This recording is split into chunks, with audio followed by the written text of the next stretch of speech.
Hey there. Tonight, we begin with the slow pour of a drink, not in celebration, but in consequence. In the grand halls of the Tsars and the dim taverns of peasants, alcohol wasn't just a pastime, it was policy. It kept the empire warm, loyal, and dependent, until that same dependence began to fracture it from within. If this kind of story helps you unwind, feel free to subscribe, but only if it truly brings you peace. And let me know where you're listening from, and what time it is right now. It's always strangely comforting to see who else is out there drifting through history at the same quiet hour. So dim the lights, let the hum of the world fade, and let's begin at the moment when an empire's thirst began to define its destiny. It's difficult to imagine Russia without vodka.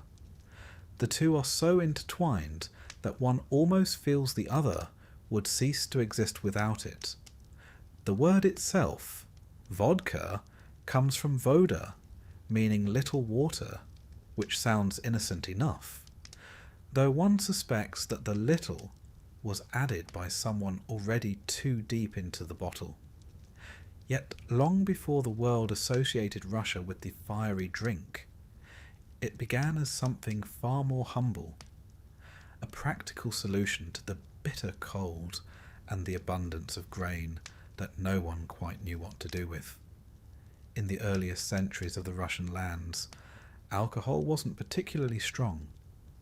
The Slavs brewed medovodka from honey and kvass from rye, drinks barely potent enough to make a monk blush. These early brews were part of life, consumed with meals, offered to guests, and poured at religious festivals. But when distillation technology arrived from the West around the 15th century, things changed. What had once been a mild village beverage became something stronger, clearer, and infinitely more profitable. The monasteries were the first to master the new process. Monks, after all, had both the education and the time to tinker. They produced spirits not just for themselves, though one suspects they didn't mind sampling their work, but for medicine, hospitality, and trade. The princes and tsars soon took notice. By the mid-16th century, under Ivan the Terrible, the first state taverns, kabaks, appeared. These weren't merely drinking holes, they were instruments of power. Every shot sold put coins into the Tsar's coffers. The state discovered what many rulers have before and since. Alcohol could pacify the people and fund the government, often at the same time. Ivan's rule may have been infamous for cruelty and paranoia, but his control of vodka distribution was ingenious. If you wanted a drink, you bought it from the Tsar. And if you didn't want a drink, well, that was a rare sort of person indeed. Over the following centuries, the vodka trade became a cornerstone of the empire's finances. By the 18th century, nearly a third of Russia's revenue came from alcohol taxes. Think about that. The empire ran on vodka. Roads, armies, palaces, all funded by the peasantry's thirst. It's rather poetic, in a bleak sort of way. The government didn't merely tolerate drinking, it encouraged it, institutionalized it. The state even ran experiments to see how much the average peasant could drink before productivity collapsed. And the answer, tragically, was quite a lot. But there was more to it than simple indulgence. Vodka became woven into the fabric of Russian identity. It was there at weddings, births, and funerals. It sealed business deals and reconciled enemies. The toast, na zdorovye, became a ritual, equal parts blessing and obligation. To refuse a drink was to risk offence, even suspicion. Travellers to Russia often remarked that a man's character could be judged by his capacity to hold his liquor. If that's true, then 19th century Russia was full of men of great character. Even religion had to make its peace with the pottle. The Orthodox Church officially disapproved of drunkenness, of course, but in practice, priests drank like the rest. Many monasteries distilled their own vodka, the profits funding icons, candles, and occasionally repairs to roofs damaged by rather enthusiastic feasts. When reformers tried to preach temperance, they found themselves speaking to half-empty pews, the rest of the congregation having gone to the kabak. The kabak itself deserves a moment's attention. These government taverns were more than places to drink. They were social hubs, smoky, noisy rooms filled with peasants laughing, arguing, and occasionally fighting over spilled vodka or unpaid debts. The walls were stained with centuries of stories. Here, gossip spread faster than the drink, and songs rose over the clatter of mugs. The tavern keeper served not just drinks, but information, listening to talk of taxes, harvests, and politics. The Tsar's agents sometimes lurked in corners, taking note of any seditious whispers. After all, a drunk man tells the truth, a dangerous trait in autocratic Russia. Economically, the kabak system was a marvel of efficiency and cruelty. The state often leased them out to private tax farmers, who would squeeze as much profit as possible from the peasants. Credit was common. Men drank first, paid later, usually with next season's labour or grain. Debt led to ruin, ruin to despair, and despair, conveniently, back to drinking. It was a perfect circle of dependence, as predictable as the seasons. Travellers from Europe found it both fascinating and tragic. They wrote of entire villages stumbling through perpetual hangovers, of harvests delayed because no one could work sober. One French diplomat in the 18th century noted that the Russian peasant drinks not to forget his troubles, but because sobriety reminds him of them. There was truth in that. Vodka dulled the edge of hardship, and in a land of serfdom, famine, and frost, there were plenty of edges to dull. By the time of Catherine the Great, vodka had become an institution. She standardized production, ensuring purity, not out of mercy, but to guarantee consistent taxation. The crown controlled the stills, the licenses, even the recipes. Private distilling without permission was illegal, though that didn't stop anyone. In forests and barns across the empire, peasants set up hidden stills, distilling their own little water under the stars. Many were caught and flogged. Some bribed the officials and carried on. The state could ban stills, but it couldn't ban thirst. Vodka even found its way into politics. When uprisings broke out, as they occasionally did, officials sometimes distributed free vodka to calm the crowd. Nothing soothed rebellion quite like a few rounds on the house. The pattern became almost comically predictable. Protest, vodka, singing, collapse. The empire owed many a quiet night to its national drink. Yet behind the humour lies a deep tragedy. For every toast to the Tsar, there was a family sinking further into poverty. For every jovial song in a kabak, there was a peasant wife waiting at home, wondering where the money had gone. Generations were born into a system that traded freedom for intoxication. The empire's strength, its revenue, its social order, depended on keeping its people pleasantly inebriated. Still, to a foreign observer, Russia remained a paradox. Here was a nation that could produce brilliant scientists, composers, and soldiers, yet couldn't escape its dependence on the bottle. The image of the Russian peasant, rough hands clutching a glass of clear spirit against a backdrop of snow, became almost mythic. Even Tolstoy, who later denounced alcohol with righteous fury, admitted that it was nearly impossible to separate the soul of the nation from its drink. As the 19th century rolled on, voices began to question this relationship.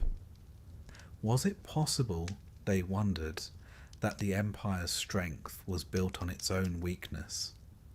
That the same drink filling the treasury was emptying the people?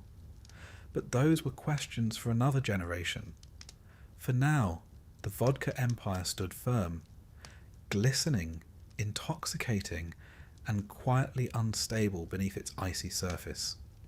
The glasses clinked, the toasts continued, and the Tsar smiled from his palace, his coffers brimming with liquid gold. No one yet suspected that the very drink that had built Russia's might would one day help bring it to its knees. If one wished to understand the Russian Empire, one might begin not with its wars or its palaces, but with its taverns. For the empire's wealth flowed less from gold or grain than from vodka.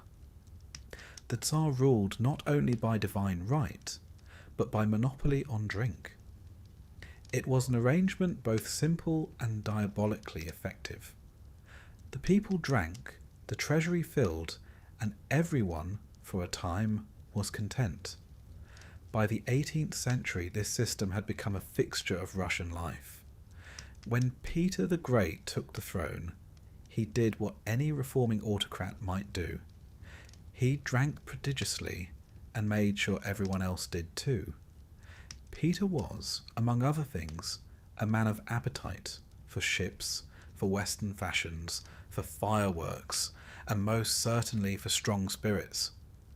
He drank toasts with foreign ambassadors, with soldiers, with anyone who happened to be standing near enough to hold a glass.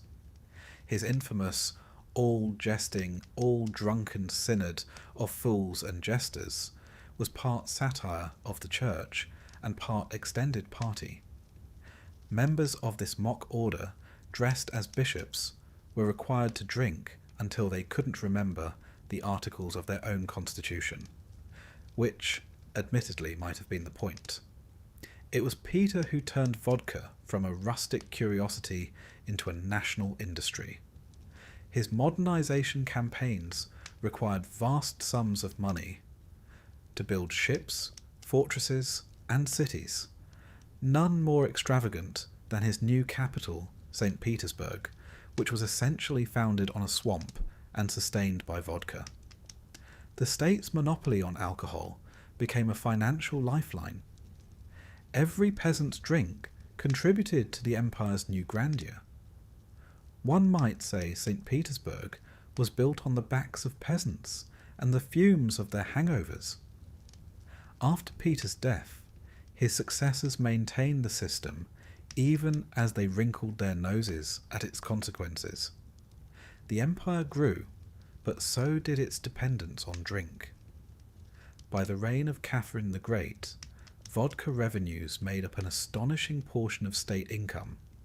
Estimates range from a quarter to nearly half. It was said, not entirely in jest, that Russia was an empire of drunks ruled by teetotalers. The Tsars themselves were rarely heavy drinkers. They preferred champagne and imported wines. Vodka was for the masses, both their comfort and their chain. And yet, the Tsars understood its value. Alcohol dulled rebellion. It soothed the sting of inequality. It kept men too weary or too cheerful to plot insurrection. Officials occasionally described vodka as the best policeman in Russia. When famine struck, when taxes rose, when wars dragged on endlessly, the government encouraged tavern attendance. The people might grumble about bread, but they rarely rioted about vodka, unless, of course, the price went up. The state monopoly was brutally efficient. In towns and villages, licensed taverns sold only government-approved spirits. Private brewing was illegal, a capital offence for repeat offenders. In practice, the black market thrived. Distillers bribed inspectors, priests brewed in cellars, and soldiers smuggled vodka in barrels labelled vinegar. Everyone, it seemed, was in on the deception, including the officials meant to enforce it. The empire was, in effect, drunk on its own hypocrisy. The human cost was staggering. Entire regions suffered from chronic alcoholism. Workers in the new industrial towns spent much of their wages in the kabaks. Families starved while fathers drank away their earnings. Chronic drunkenness led to violence, illness, and premature death, all of which the state noted with bureaucratic indifference. Vodka, like the weather, was simply a fact of life. Foreign visitors often wrote about it in tones of fascinated despair. A British diplomat in the 1830s observed that the Russian peasant loves his Tsar, his church, and his vodka, not necessarily in that order. Another described attending a village feast where the host began drinking at dawn and was carried home long before noon.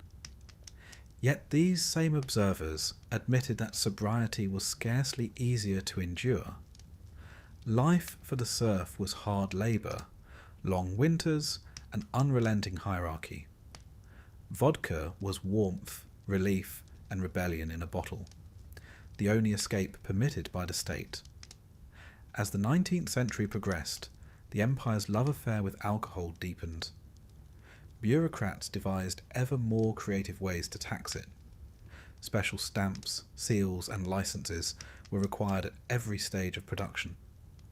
The result was a vast and complex system of regulation that few understood, but everyone resented.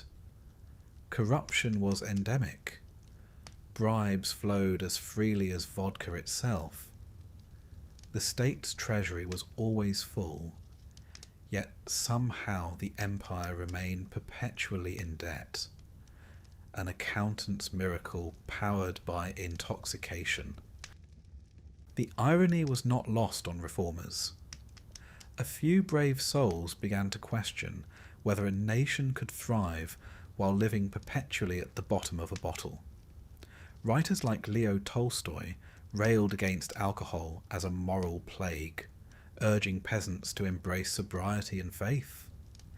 He even founded a temperance society, though its meetings were often sparsely attended, perhaps because they lacked refreshments. The Orthodox Church, once complicit, began to preach restraint, but its sermons rarely competed successfully with the sound of clinking glasses. Even the Tsar's ministers worried about dependence. Finance officials warned that if the people ever stopped drinking, or worse, if they could no longer afford to, the empire's budget would collapse. Their solution, naturally, was to ensure no one ever stopped. Taverns were encouraged to extend credit, often collecting debts directly from landlords. The peasants drank themselves into bondage. The Tsar's empire resembled a great tavern, splendid from the outside, but sticky and dim within. And yet, vodka was not merely a tool of oppression. It was also a strange kind of social glue. In a society stratified by rank and title, drink offered a rare moment of equality. At a feast, noblemen and peasants alike were expected to raise their glasses. To refuse a toast was to insult the host. Diplomats sealed treaties with shots of vodka. Merchants struck bargains over bottles. Even soldiers on the eve of battle shared the same drink, regardless of class. For a fleeting moment, the empire's divisions blurred in the haze of alcohol. But dependence breeds vulnerability. By the late 19th century, as the empire modernized and new social movements arose, its reliance on vodka began to look less like stability and more like a trap. The same revenue that filled the treasury crippled productivity. Factories struggled with absentee workers. The army, supposedly the pride of the nation, suffered from chronic drunkenness. Disciplinary records from the Russo-Turkish War read like tavern logs. Soldiers missing roll call because they were unwell from vodka. Officers reprimanded for drinking on duty. Entire units temporarily incapacitated after victory celebrations. Behind closed doors, ministers whispered about reform. Some proposed raising prices. Others suggested limiting hours of sale. All were rejected. The finance ministry argued that the empire could not survive a drop in revenue. And so the wheel turned. Peasants drank, the treasury swelled, and the empire teetered on its own intoxicated balance. In portraits and propaganda, the Tsar remained serene, father of his people, protector of the faith. But behind the facade, his empire was rotting from within. The same drink that funded his armies also dulled their edge. The same vodka that built his roads kept the workers too drunk to repair them. The Tsar might have worn the crown, but vodka ruled the realm. It is said that every empire contains the seeds of its own destruction. In Russia's case, those seeds were soaked in spirits. The Tsars thought they had found a perfect arrangement, a people too loyal or too tipsy to rebel. But history has little patience for such illusions. The day would come when the taverns, once tools of control, would become the very breeding ground of dissent. For now, though, the empire still laughed, drank, and stumbled onward, clutching its glass like a talisman. The Tsar's favourite poison flowed through every village and every vein of his vast domain. It sparkled in crystal decanters at court, sloshed in tin cups by the fire, and filled the treasury's vaults with silver. The people sang to their Tsar and toasted his glory. He smiled, lifted his own glass, perhaps filled with something gentler, and drank to their health. Neither side realized that in the end they were toasting their own downfall. There is a peculiar logic to the way empires sustain themselves, and in Russia's case, that logic often came with a hangover. The Tsars had long understood that their armies, immense, loyal, and perpetually underfunded, needed more than pay and patriotism to keep going. They needed vodka. It was cheaper than morale, easier to transport than faith, and at least for a short while, far more effective. From the reign of Peter the Great onward, alcohol and the Russian military were inseparable companions. The Tsar's soldiers marched, drilled, and froze their way through campaigns on a steady ration of spirits. It was not merely tolerated, it was policy. A sober soldier, it was said, was a sullen soldier. A drunk one might still charge the enemy, or at the very least forget to ask why. Peter himself set the precedent. He adored his army, a creation of his will and his wallet, and believed that camaraderie was forged not just in battle, but in the bottle.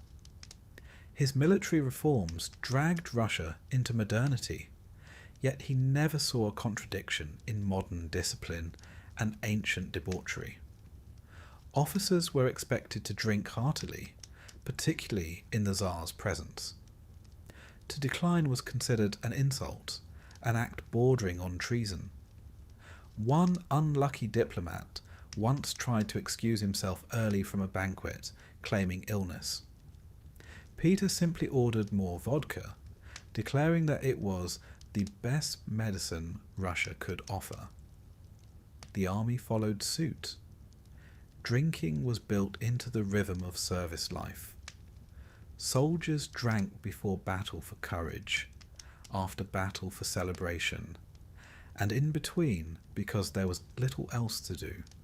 Marching through the endless Russian winters, vodka was warmth, consolation, and anesthesia all in one. It dulled pain, calmed fear, and kept frostbite at bay, at least until the morning, when it returned with interest. By the 19th century, this tradition had hardened into ritual. Officially, soldiers were supposed to receive measured rations, a few ounces a day, carefully distributed. In practice, the line between ration and riot was thin. Officers turned a blind eye to excesses, sometimes joining in themselves. The commissaries meant to regulate alcohol supplies were notoriously corrupt. Barrels meant for the front often vanished en route, only to reappear in nearby towns, miraculously full again, at a higher price. Foreign observers were alternately amused and horrified. During the Napoleonic Wars, French officers noted that Russian troops, even when freezing, exhausted, and half-starved, would somehow find time to drink and sing. One French memoirist remarked, "They march like bears and drink like volcanoes." It wasn't meant as praise, but it came close. Napoleon himself is said to have complained that the Russian soldier fears nothing except an empty bottle. Vodka did, in fairness, serve certain practical purposes. It sterilized water, a serious matter in the days before sanitation, and numbed pain when medicine was scarce. During the brutal Crimean War of the 1850s, vodka was used as disinfectant, anesthetic, and consolation prize for soldiers watching their comrades fall.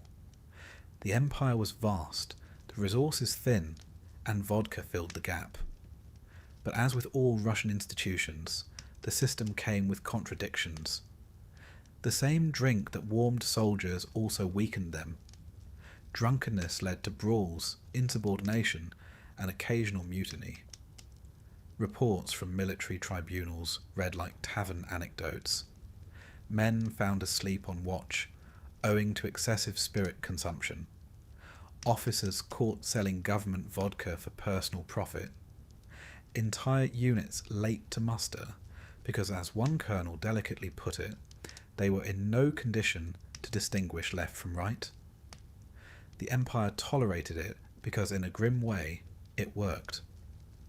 A drunk army might be unruly, but it was also resilient. Russian soldiers were famous for enduring hardships that would have broken others. Long marches, freezing nights, appalling rations. All borne with grim humour and a flask of vodka tucked into the coat. It was their solace against misery, and misery was plentiful. There was also a cultural pride to it. To drink deeply was to prove one's manhood, one's Russianness. Officers prided themselves on their capacity, seeing it as a sign of strength and camaraderie. Toasts were endless. To the Tsar, to victory, to the motherland, to fallen comrades, to anyone whose name came to mind before the glass ran dry. There are records of regimental dinners that began at dusk and ended 2 days later. The participants emerging pale and bewildered into the daylight, as if from a siege.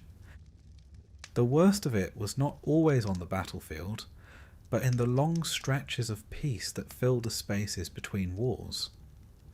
Boredom, for a soldier, could be deadlier than gunfire.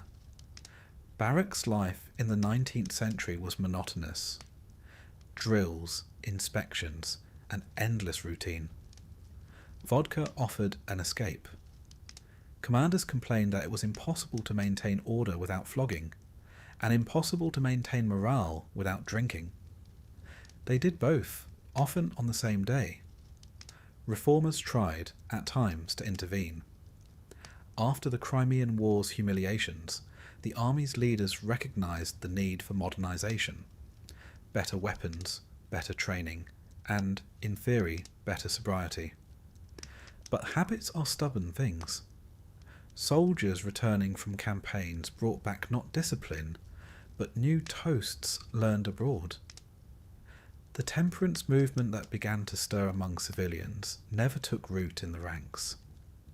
When priests tried to preach abstinence to regiments, the men reportedly offered to drink to his health instead. By the early 20th century, the situation had grown untenable. Russia's vast army was a paradox: brave, enduring, but unreliable. Alcohol-related illness and accidents were rampant. In some units, as many as 1 in 5 soldiers faced disciplinary action for drunken behaviour. Yet still, the state refused to cut off the supply.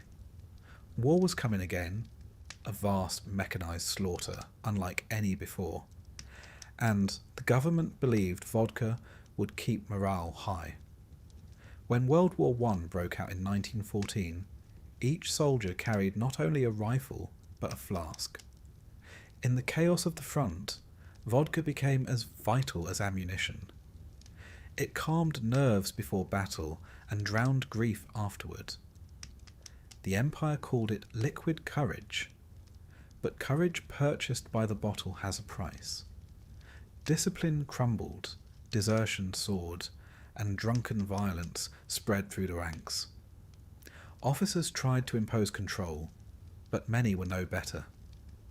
There are reports of regiments staggering into battle, singing patriotic songs off-key, their formation loose, but their spirits, in every sense, high. Yet the soldiers were not fools. Many knew that vodka was not given out of kindness.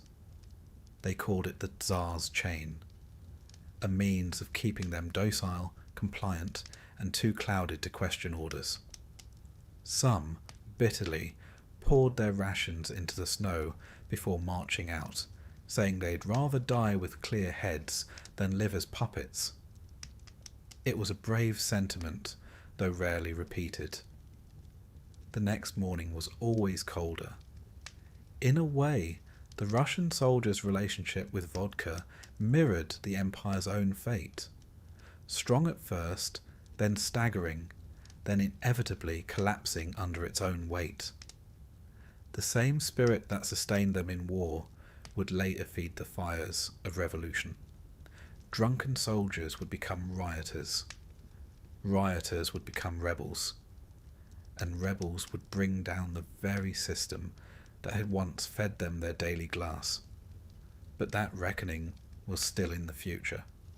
For now, on the frozen plains of Eastern Europe, under grey skies and fluttering banners, the army of the Tsar marched onward.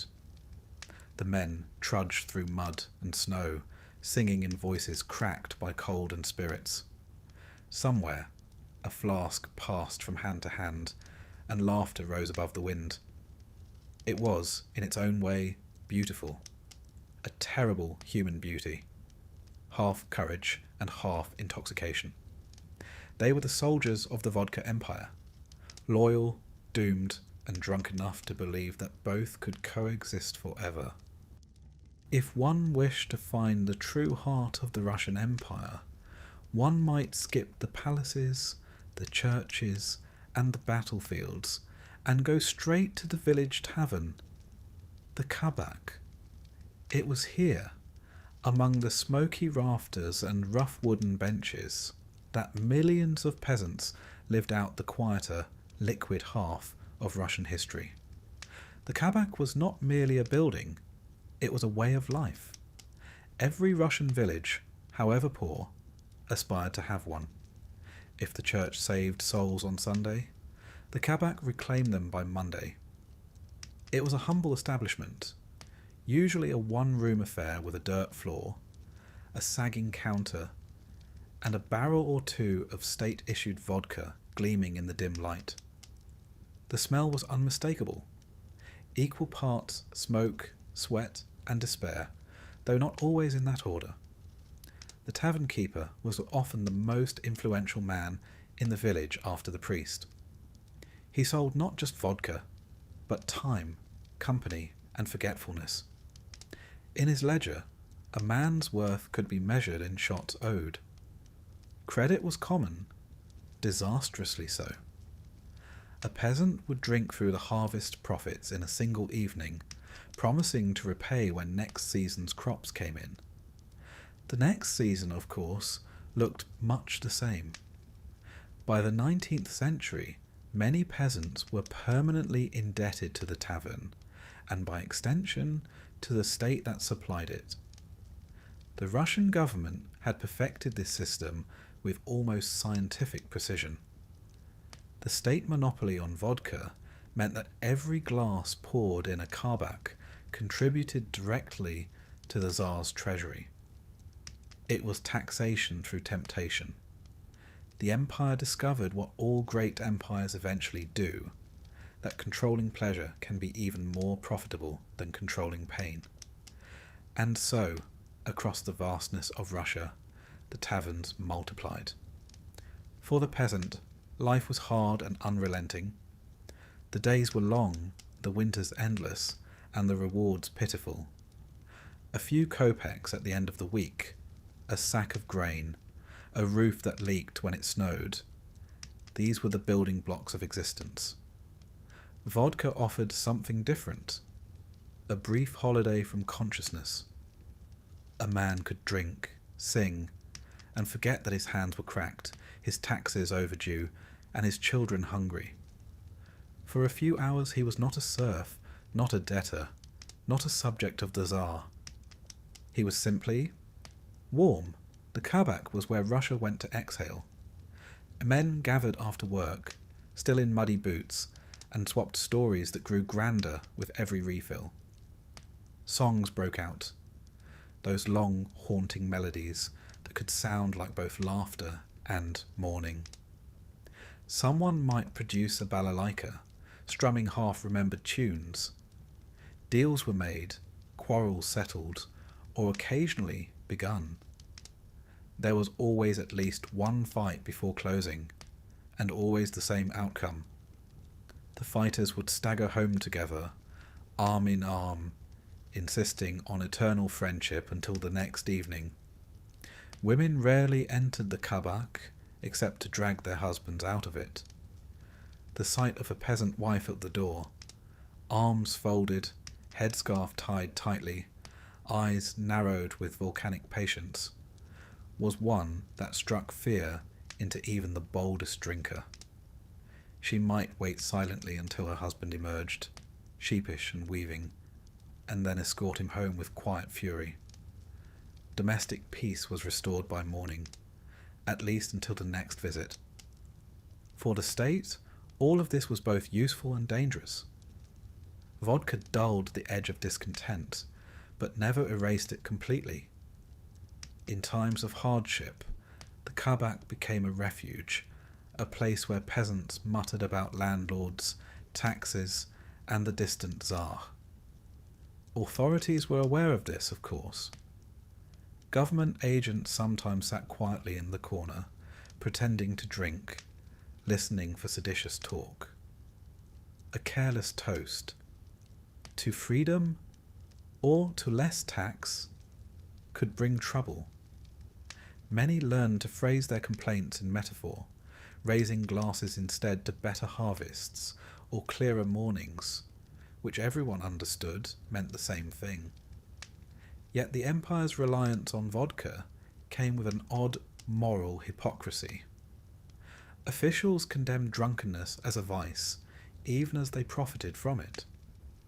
Priests preached temperance on Sunday mornings, only to collect tavern taxes on Monday afternoons. Reformers wrote essays about moral decay while keeping private cellars well stocked.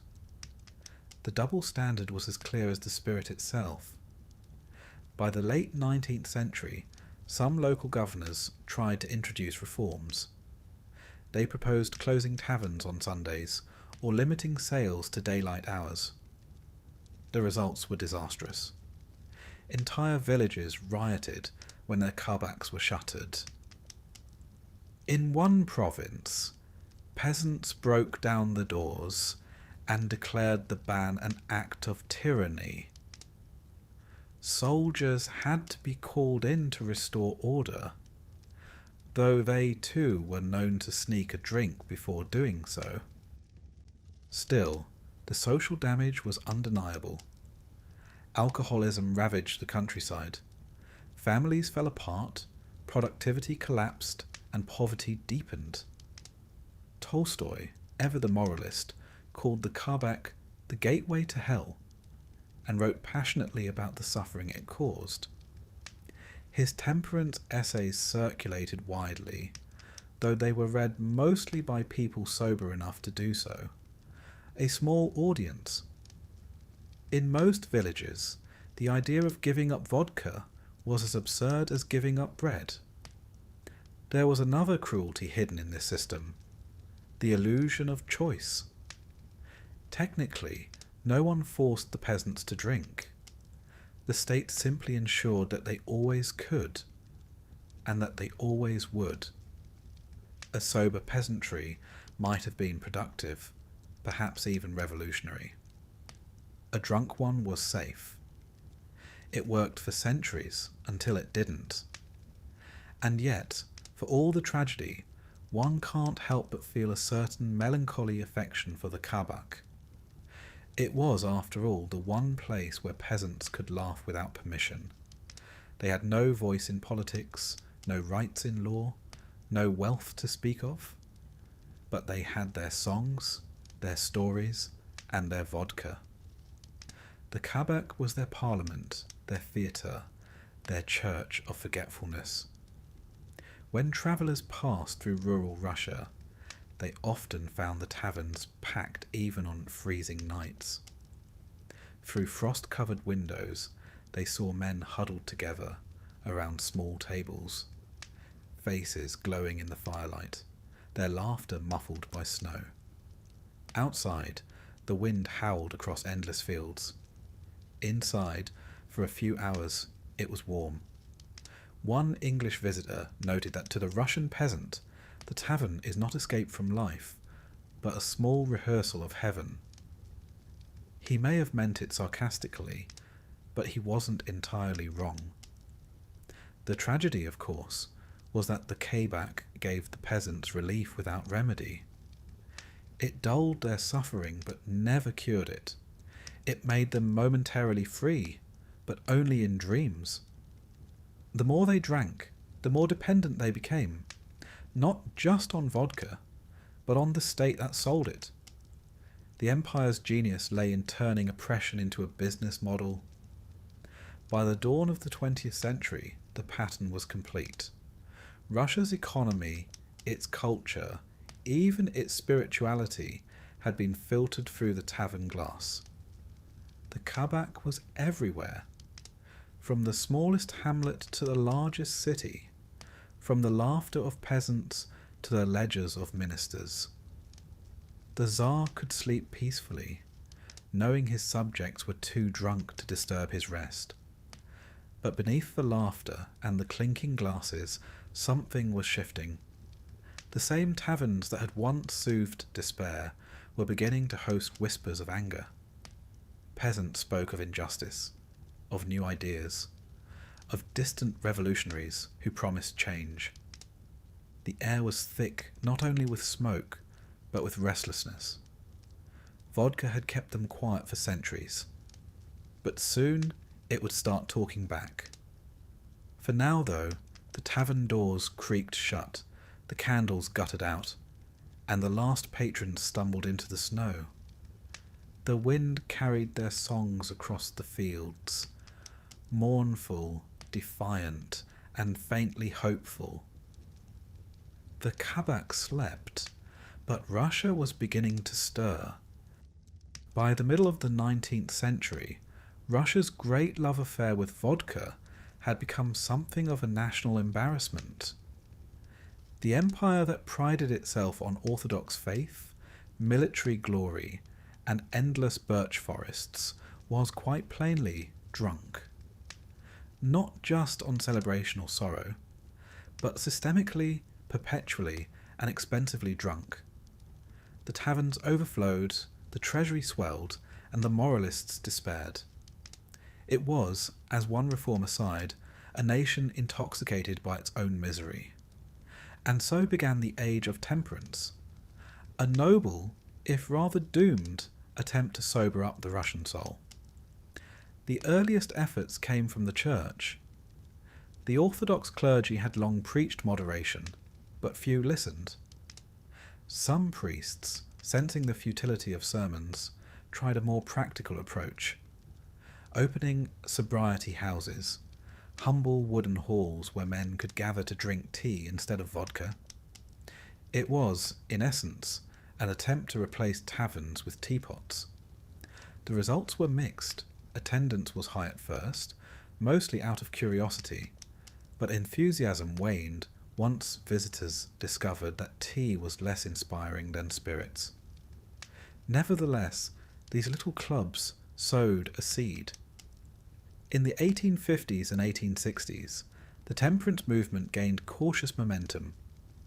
Reformers, a mix of clergymen, educators, and concerned noblewomen, began to argue that drunkenness was not just a personal sin, but a social disease. They linked it to poverty, illiteracy, domestic violence, and the stagnation of the peasantry. To them, sobriety was not only moral, but patriotic. If Russia were ever to modernize, they said, it would first need to put down the bottle. Among the loudest voices was Count Leo Tolstoy, who after his spiritual awakening decided that vodka was the devil's favourite tool. He preached total abstinence, founded his own temperance society, and distributed leaflets urging peasants to embrace purity of body and soul. His writings were passionate, his ideals unshakable, and his readers somewhat bemused. Many peasants respected Tolstoy as a saintly figure, but few took his advice literally. When one villager was asked if he'd given up drink after reading Tolstoy, he reportedly replied, "Of course not, but I drink to his health." Tolstoy's movement was part of a broader wave. Across the empire, small local societies sprang up, often with lofty names like the Brotherhood of Sobriety or the Friends of Pure Hearts. Members signed pledges, swore oaths, and wore small badges shaped like water droplets to show their commitment. Some genuinely tried to live by these vows. Others used them as temporary cover during Lent. The government, meanwhile, observed all of this with a blend of curiosity and concern. Temperance might sound virtuous, but it also threatened the imperial wallet. By the late 19th century, vodka sales accounted for nearly half of the state's revenue.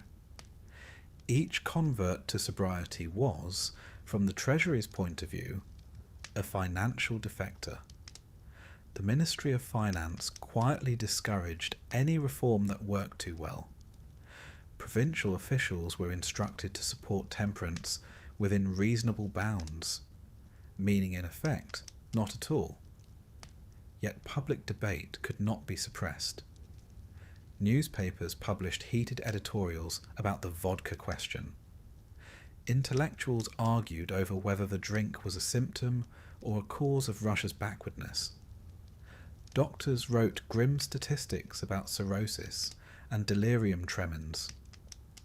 Teachers complained that half their pupils came to class hungry because their fathers drank away the bread money. Even conservative landowners began to wonder whether a sober workforce might be more profitable in the long run. In some places, communities took matters into their own hands. Peasants in several provinces formed dry villages, agreeing collectively to close their taverns. It was an impressive show of discipline. For about a month. Soon, secret stills began to appear in barns and forests. The moonshiners, known as samogonshchiki, became local heroes, defying both the state and sobriety at once. Homemade vodka, or samagon, was stronger, cheaper, and far more dangerous than the state variety. It blinded a few, killed others, and left most with stories that improved with retelling. Still, there were genuine victories. By the 1880s, thousands of temperance societies existed across Russia. Some were religious, others secular. Many combined moral instruction with social work, helping widows, educating children, and running small libraries. The movement attracted teachers, doctors, and even a few sympathetic nobles who saw in it a way to bridge the chasm between classes. A peasant who joined a sobriety society was not merely giving up drink, he was asserting his dignity. It was a quiet act of rebellion against centuries of dependence, both chemical and political. Yet the problem remained vast. Russia was simply too big, too cold, and too weary to give up its liquid comfort. Every winter, when the fields froze and work ceased, drinking filled the long darkness. Vodka was not just habit, it was rhythm. Reformers could preach all they liked, but a man with frostbitten fingers and a debt to his landlord was unlikely to reach for herbal tea. The state eventually decided to intervene, not out of compassion, but control. In the 1890s, Tsar Alexander III introduced the wine monopoly reform, which placed alcohol production directly under government management. Ostensibly, it was to ensure purity and prevent overconsumption. In practice, it was to tighten revenue. The state set prices, built distilleries, and plastered villages with propaganda. Posters of cheerful peasants raising modest glasses. Slogans extolling temperate enjoyment. It was the bureaucratic version of telling an alcoholic to pace himself. The reform succeeded, financially. Revenue soared, quality improved, and the government congratulated itself. But morally, it was hollow. The monopoly made the empire even more dependent on alcohol than before. Every kopeck a peasant spent on vodka was a vote for the Tsar's solvency. The treasury, it seemed, had discovered its own addiction. Some reformers despaired, others adjusted their tactics. They turned toward education, arguing that the root cause of drunkenness was ignorance. If peasants could read, they might read temperance tracts. If they could think critically, they might question their rulers. The government, naturally, found this idea less appealing. Literacy, after all, was a gateway drug to revolution. And indeed, as the 20th century dawned, a new generation of reformers began to see vodka not merely as a moral or health issue, but as a political one. They argued that alcohol was a weapon of control, a tool the Tsar used to keep his subjects subdued. The tavern, they said, was the empire's leash. Sobriety, therefore, was not just virtue, it was rebellion. In this, they were not entirely wrong. The connection between vodka and power had become so complete that to attack one was to threaten the other. The state's addiction mirrored the people's. Both knew it was destroying them, and both were too afraid to stop. Tolstoy once wrote that drunkenness is a dream, and the sobering of Russia will be its awakening. It was a beautiful sentiment, perhaps too beautiful. For Russia, waking up would take more than sermons and societies. It would take catastrophe. But that would come later. For now, the reformers carried on, earnest, eloquent, and slightly tragic, writing pamphlets no one read, hosting meetings no one remembered, and clinking teacups in place of glasses. They dreamed of a sober Russia while outside their windows the taverns glowed warm against the snow. The songs, the laughter, and the faint clatter of coins drifted through a cold night air, reminders that the Empire was still dreaming, still drinking, and still deeply asleep. Revolutions, it is often said, are born in coffee houses. That may be true in Paris or London, where ideas ferment politely beside saucers of caffeine. But in Russia, the cradle of rebellion was far less refined. It was the tavern, smoky, noisy, and perpetually unsteady. Here, amid the fumes of cheap vodka, the first quiet embers of revolution began to flicker. By the early 20th century, the Empire's love affair with alcohol had turned from a social problem into a national crisis. The old kabak system, once the pride of the Tsar's treasury, had become a symptom of everything wrong with imperial rule. Rural poverty, industrial misery, political repression, all found their reflection in the glass. Russia was drunk not from joy, but from exhaustion. Factories had sprung up in the cities, drawing peasants from the countryside with promises of wages and modern life. What they found instead were long hours, dangerous conditions, and pay that barely covered rent, let alone food. After work, there was one escape: the vodka shop, glowing in the winter dark like a beacon of forgetfulness. Rows of men crowded around counters, gulping their daily ration in silence. One observer wrote that, in Petersburg, the tavern is as vital as the factory itself. Both consume men for the profit of the state. The government, ever pragmatic, continued to profit handsomely. Vodka sales accounted for nearly a third of state revenue by 1910. Finance ministers warned that any serious reform, any genuine temperance, would bankrupt the empire. To keep the money flowing, the state licensed more vendors, extended credit, and even launched advertising campaigns extolling moderate enjoyment.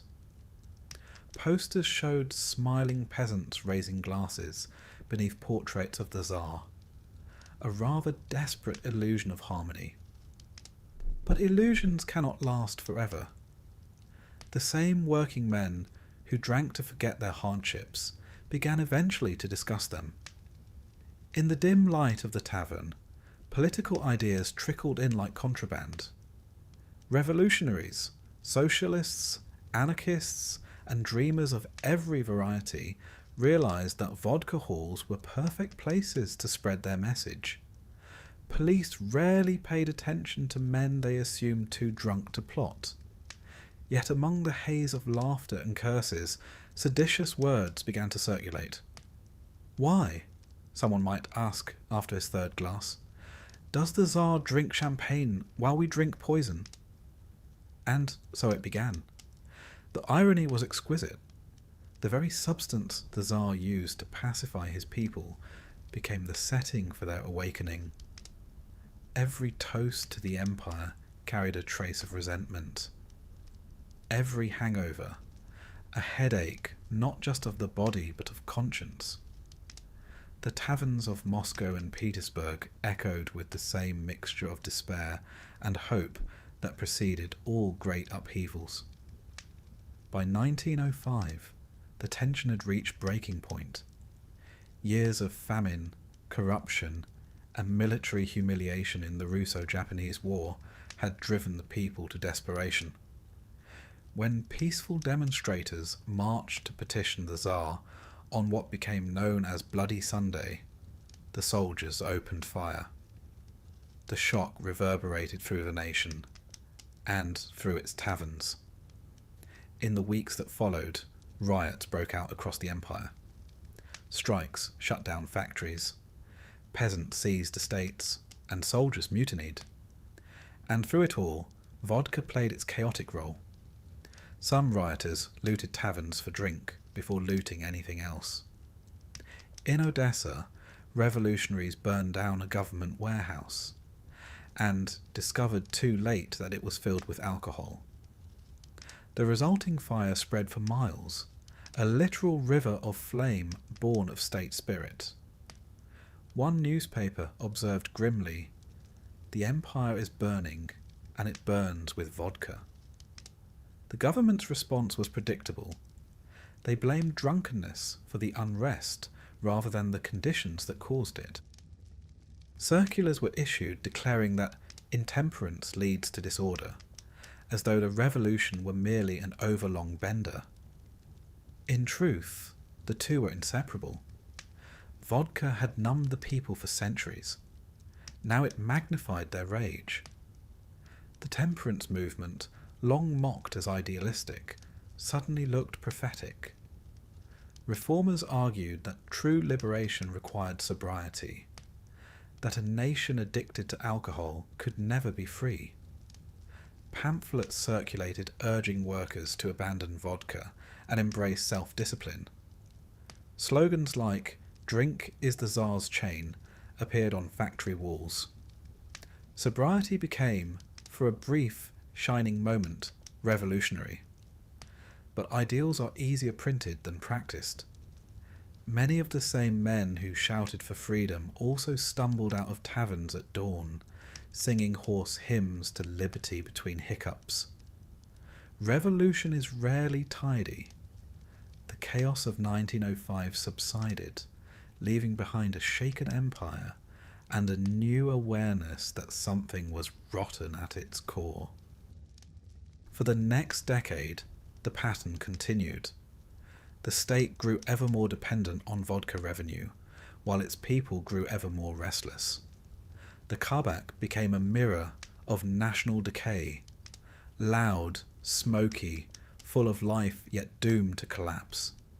Even police officers and soldiers, supposed guardians of order, were often found among the patrons, drinking beside the same men they might arrest tomorrow. And then came the war. When the First World War erupted in 1914, Russia mobilized millions. The government, desperate to maintain discipline, made a fateful decision: to ban the sale of vodka altogether. For centuries, the empire had been addicted to alcohol. Now, overnight, it went cold turkey. The ban was framed as patriotic, a sacrifice for the motherland. Nicholas II himself declared that sobriety would strengthen the army and purify the nation. The initial reaction was oddly hopeful. Churches blessed the decree, reformers celebrated, newspapers predicted a moral renaissance. For a brief moment, it seemed as though the long-suffering temperance advocates had triumphed. But victory, as it turned out, was disastrous. Vodka revenue vanished almost instantly, leaving a gaping hole in the treasury. The empire, already strained by war costs, found itself financially crippled. Black markets bloomed overnight. Peasants distilled their own spirits, fiery, dangerous samagon, and sold them in secret. Entire villages became illicit breweries.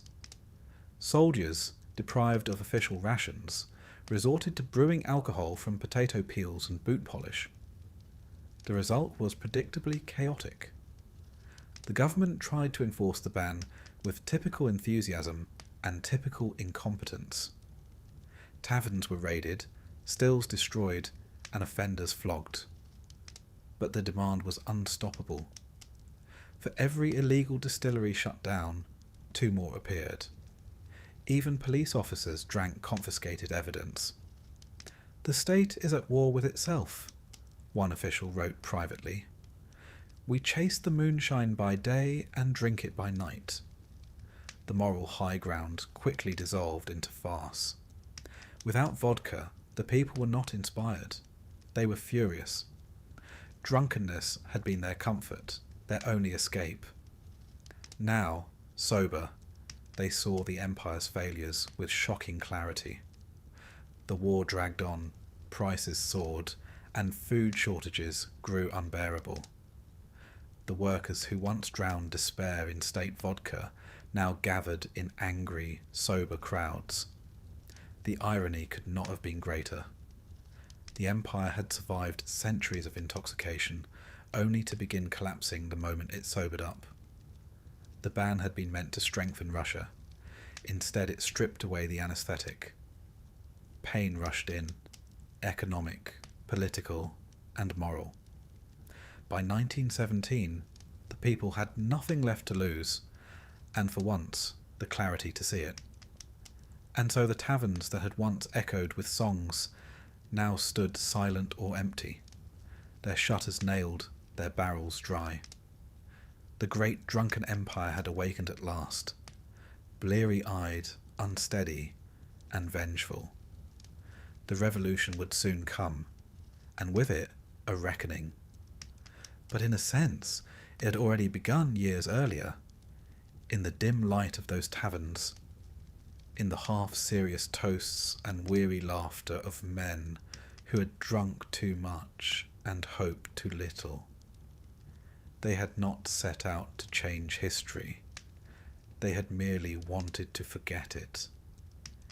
Yet history, patient and persistent, was waiting at the bottom of the glass. By the summer of 1914, Russia stood at the edge of catastrophe, though it didn't yet know it.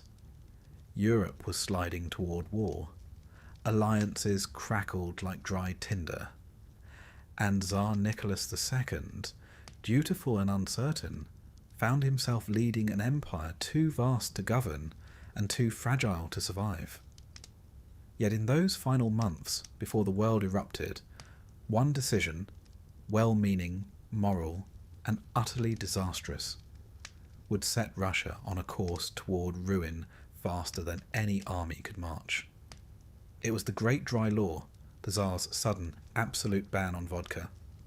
The idea, on paper, sounded almost noble. Russia had entered the Great War with patriotic zeal. Crowds filled the streets, cheering the Tsar and singing hymns. Church bells rang, soldiers paraded, and reformers saw a divine opportunity. At last, a sober nation united under God and duty. The temperance advocates had been pleading for decades. Now, war gave them their chance. The Tsar, convinced that drunkenness was undermining morale and discipline, issued an imperial decree. The sale of all strong drink was to cease immediately. It was the first time in centuries that the Russian state had voluntarily renounced its most profitable vice. The moralists rejoiced. Priests delivered sermons on purity and sacrifice. Newspapers hailed the coming of a new, temperate Russia. Government posters appeared overnight, earnest, clumsy things, showing clean-faced peasants raising glasses of milk and tea, their eyes shining with patriotic purpose.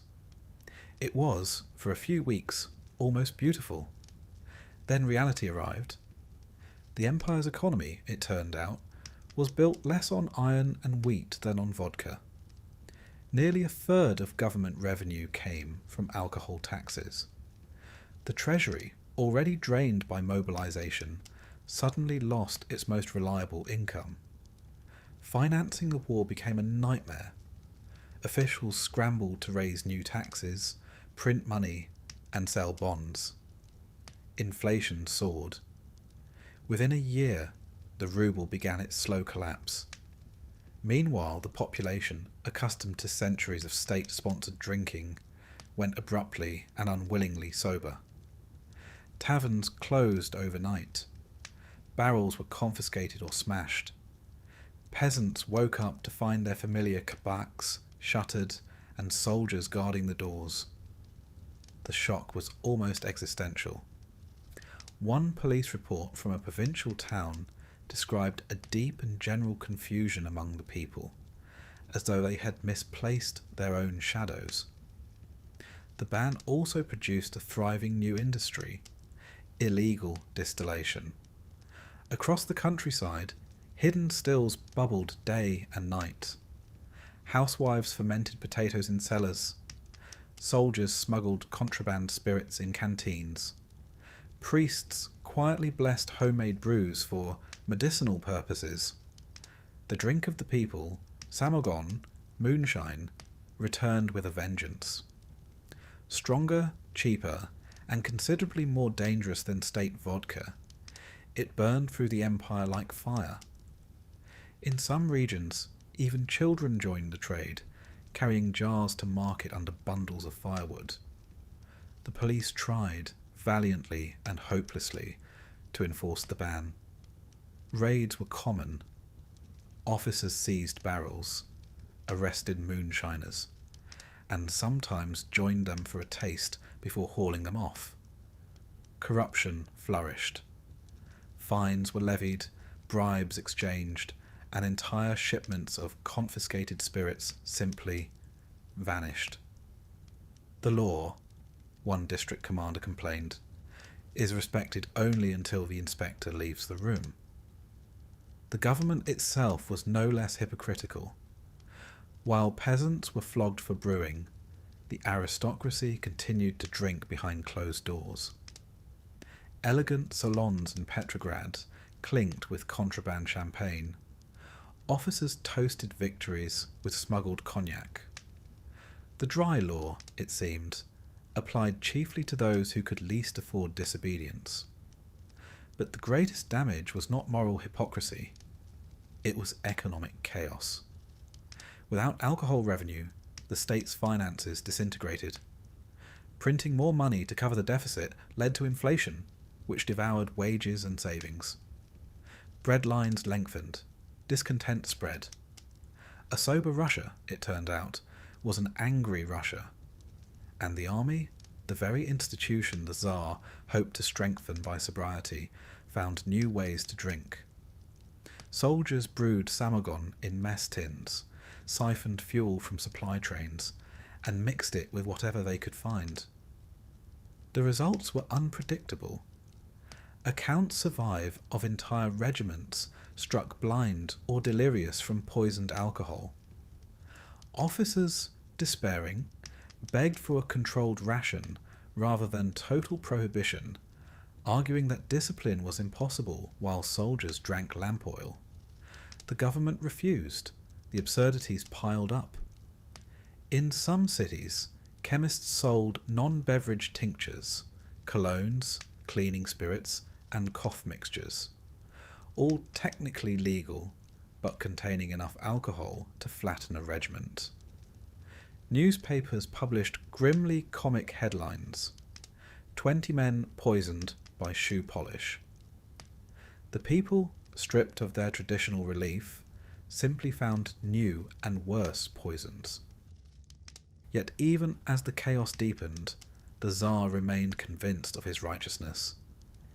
He saw the ban as a moral crusade, proof that he was guiding his people toward virtue.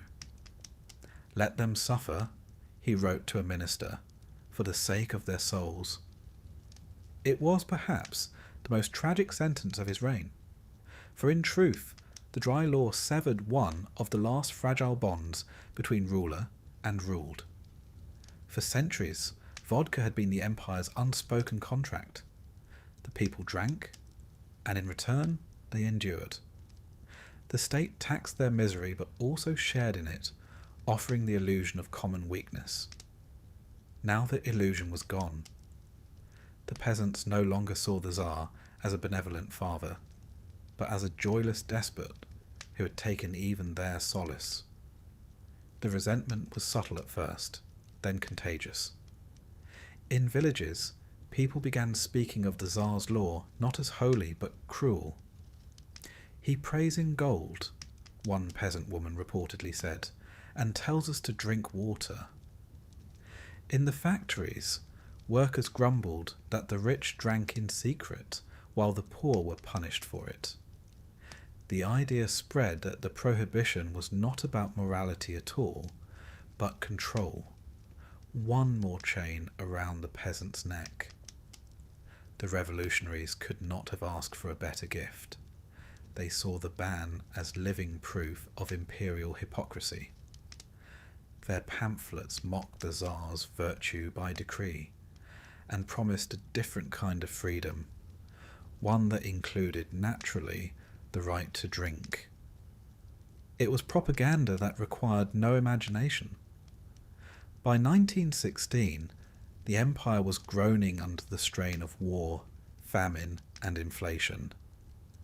The once proud capital was full of hungry, irritable people, all sober enough to notice their misery. The police reported a new and dangerous clarity among the workers. For centuries, vodka had dulled rebellion. Now deprivation sharpened it, and so, when the storm finally broke in 1917, the revolution's first act was not to restore liberty, nor to reform government, but to find the keys to the wine cellars. In Petrograd, mobs stormed warehouses and palaces, breaking open casks that had been sealed for years. Rivers of wine and spirits ran through the streets. Soldiers drank from their helmets, civilians filled buckets. It was a symbolic reversal, the people reclaiming what had been taken from them. The Great Dry Law had been meant to save Russia's soul.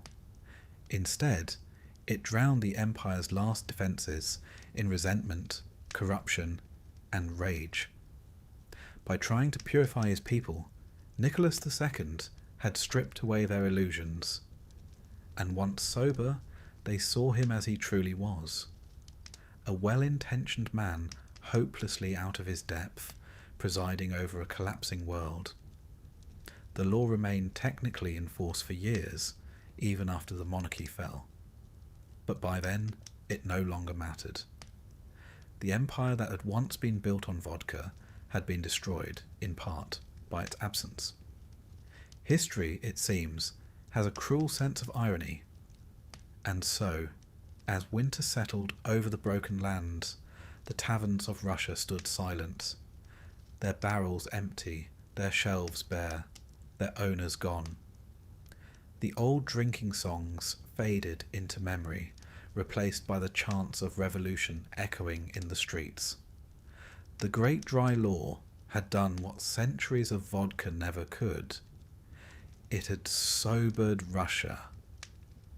And the first thing it saw, clear and cold as ice, was the end of its empire.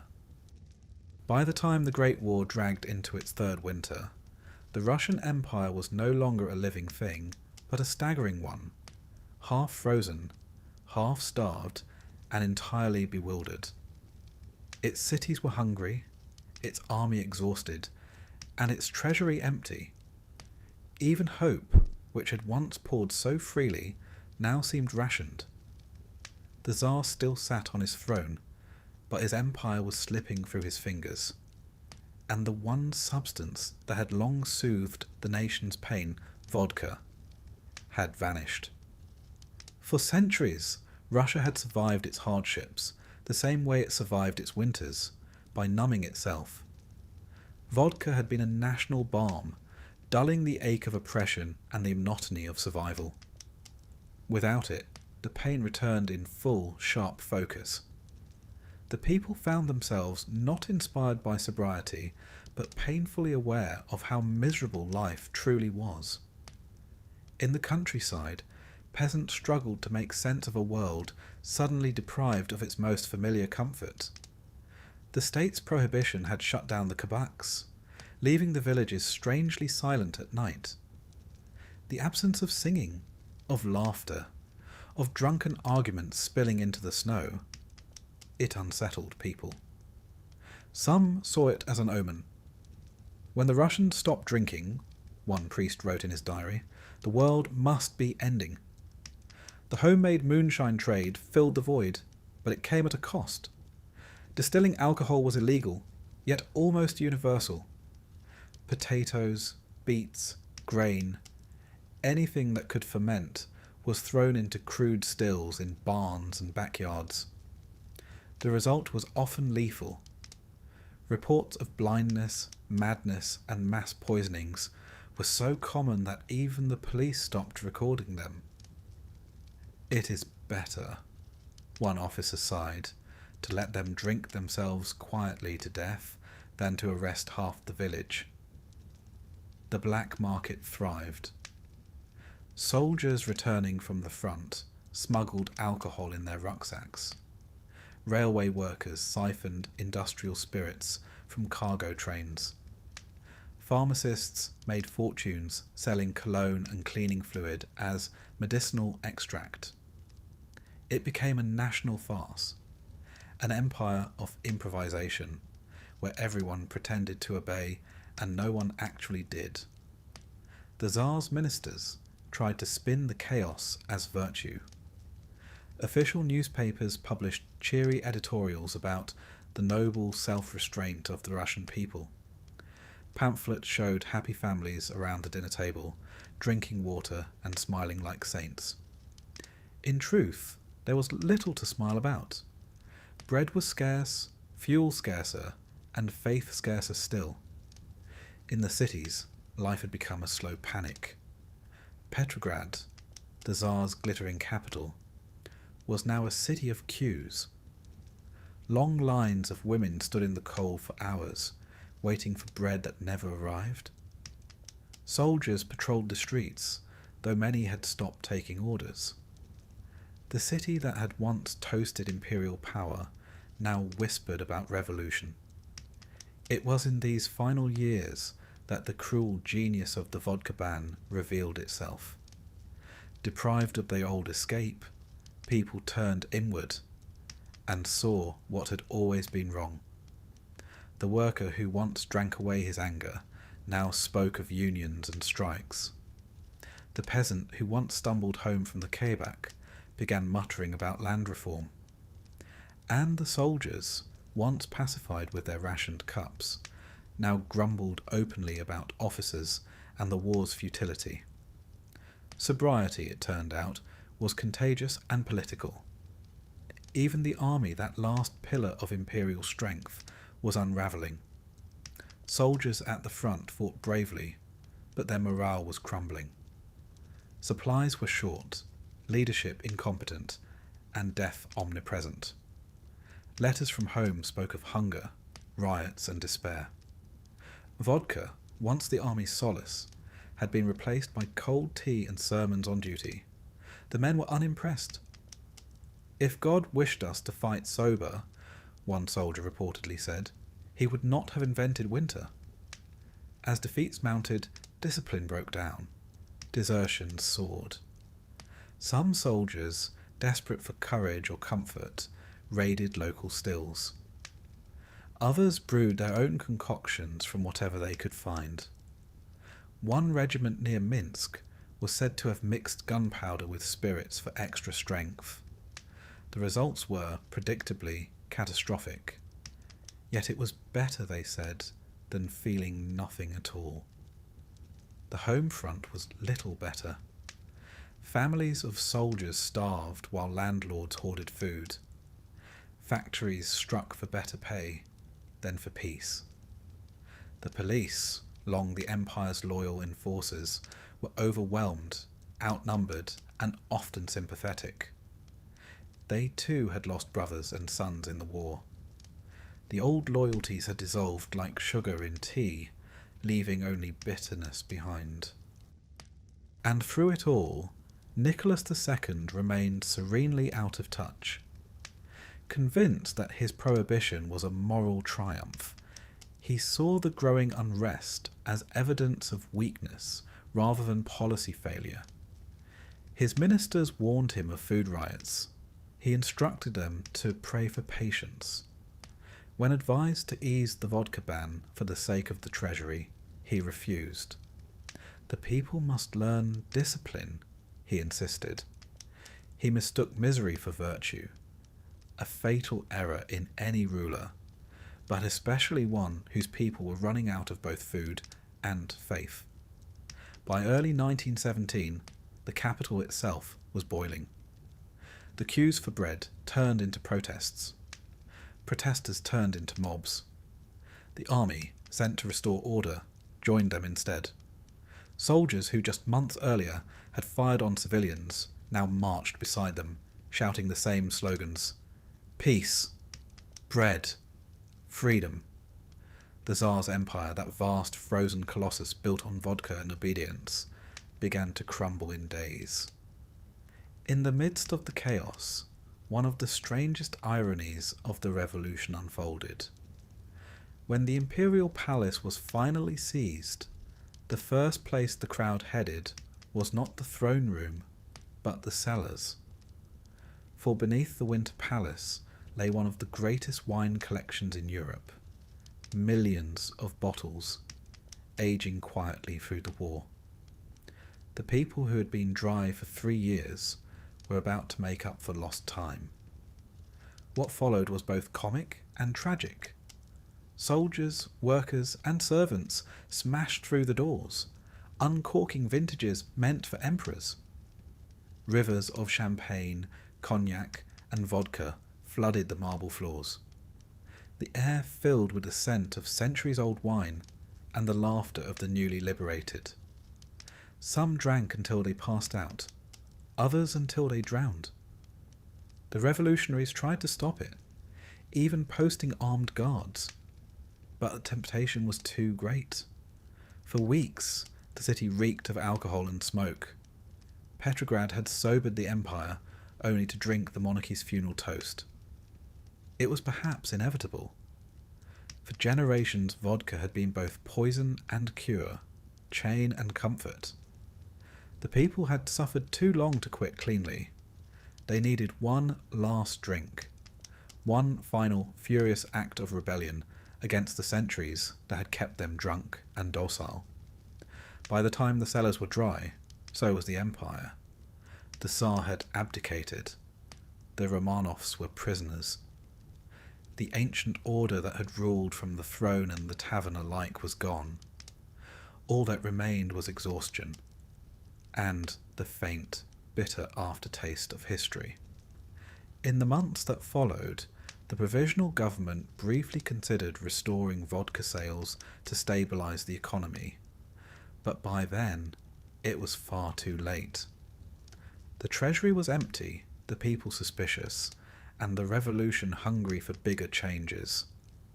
When Lenin and the Bolsheviks seized power later that year, they declared that vodka, the drink of oppression, would have no place in the workers' paradise. That, of course, was another illusion. But for now, the people believed it.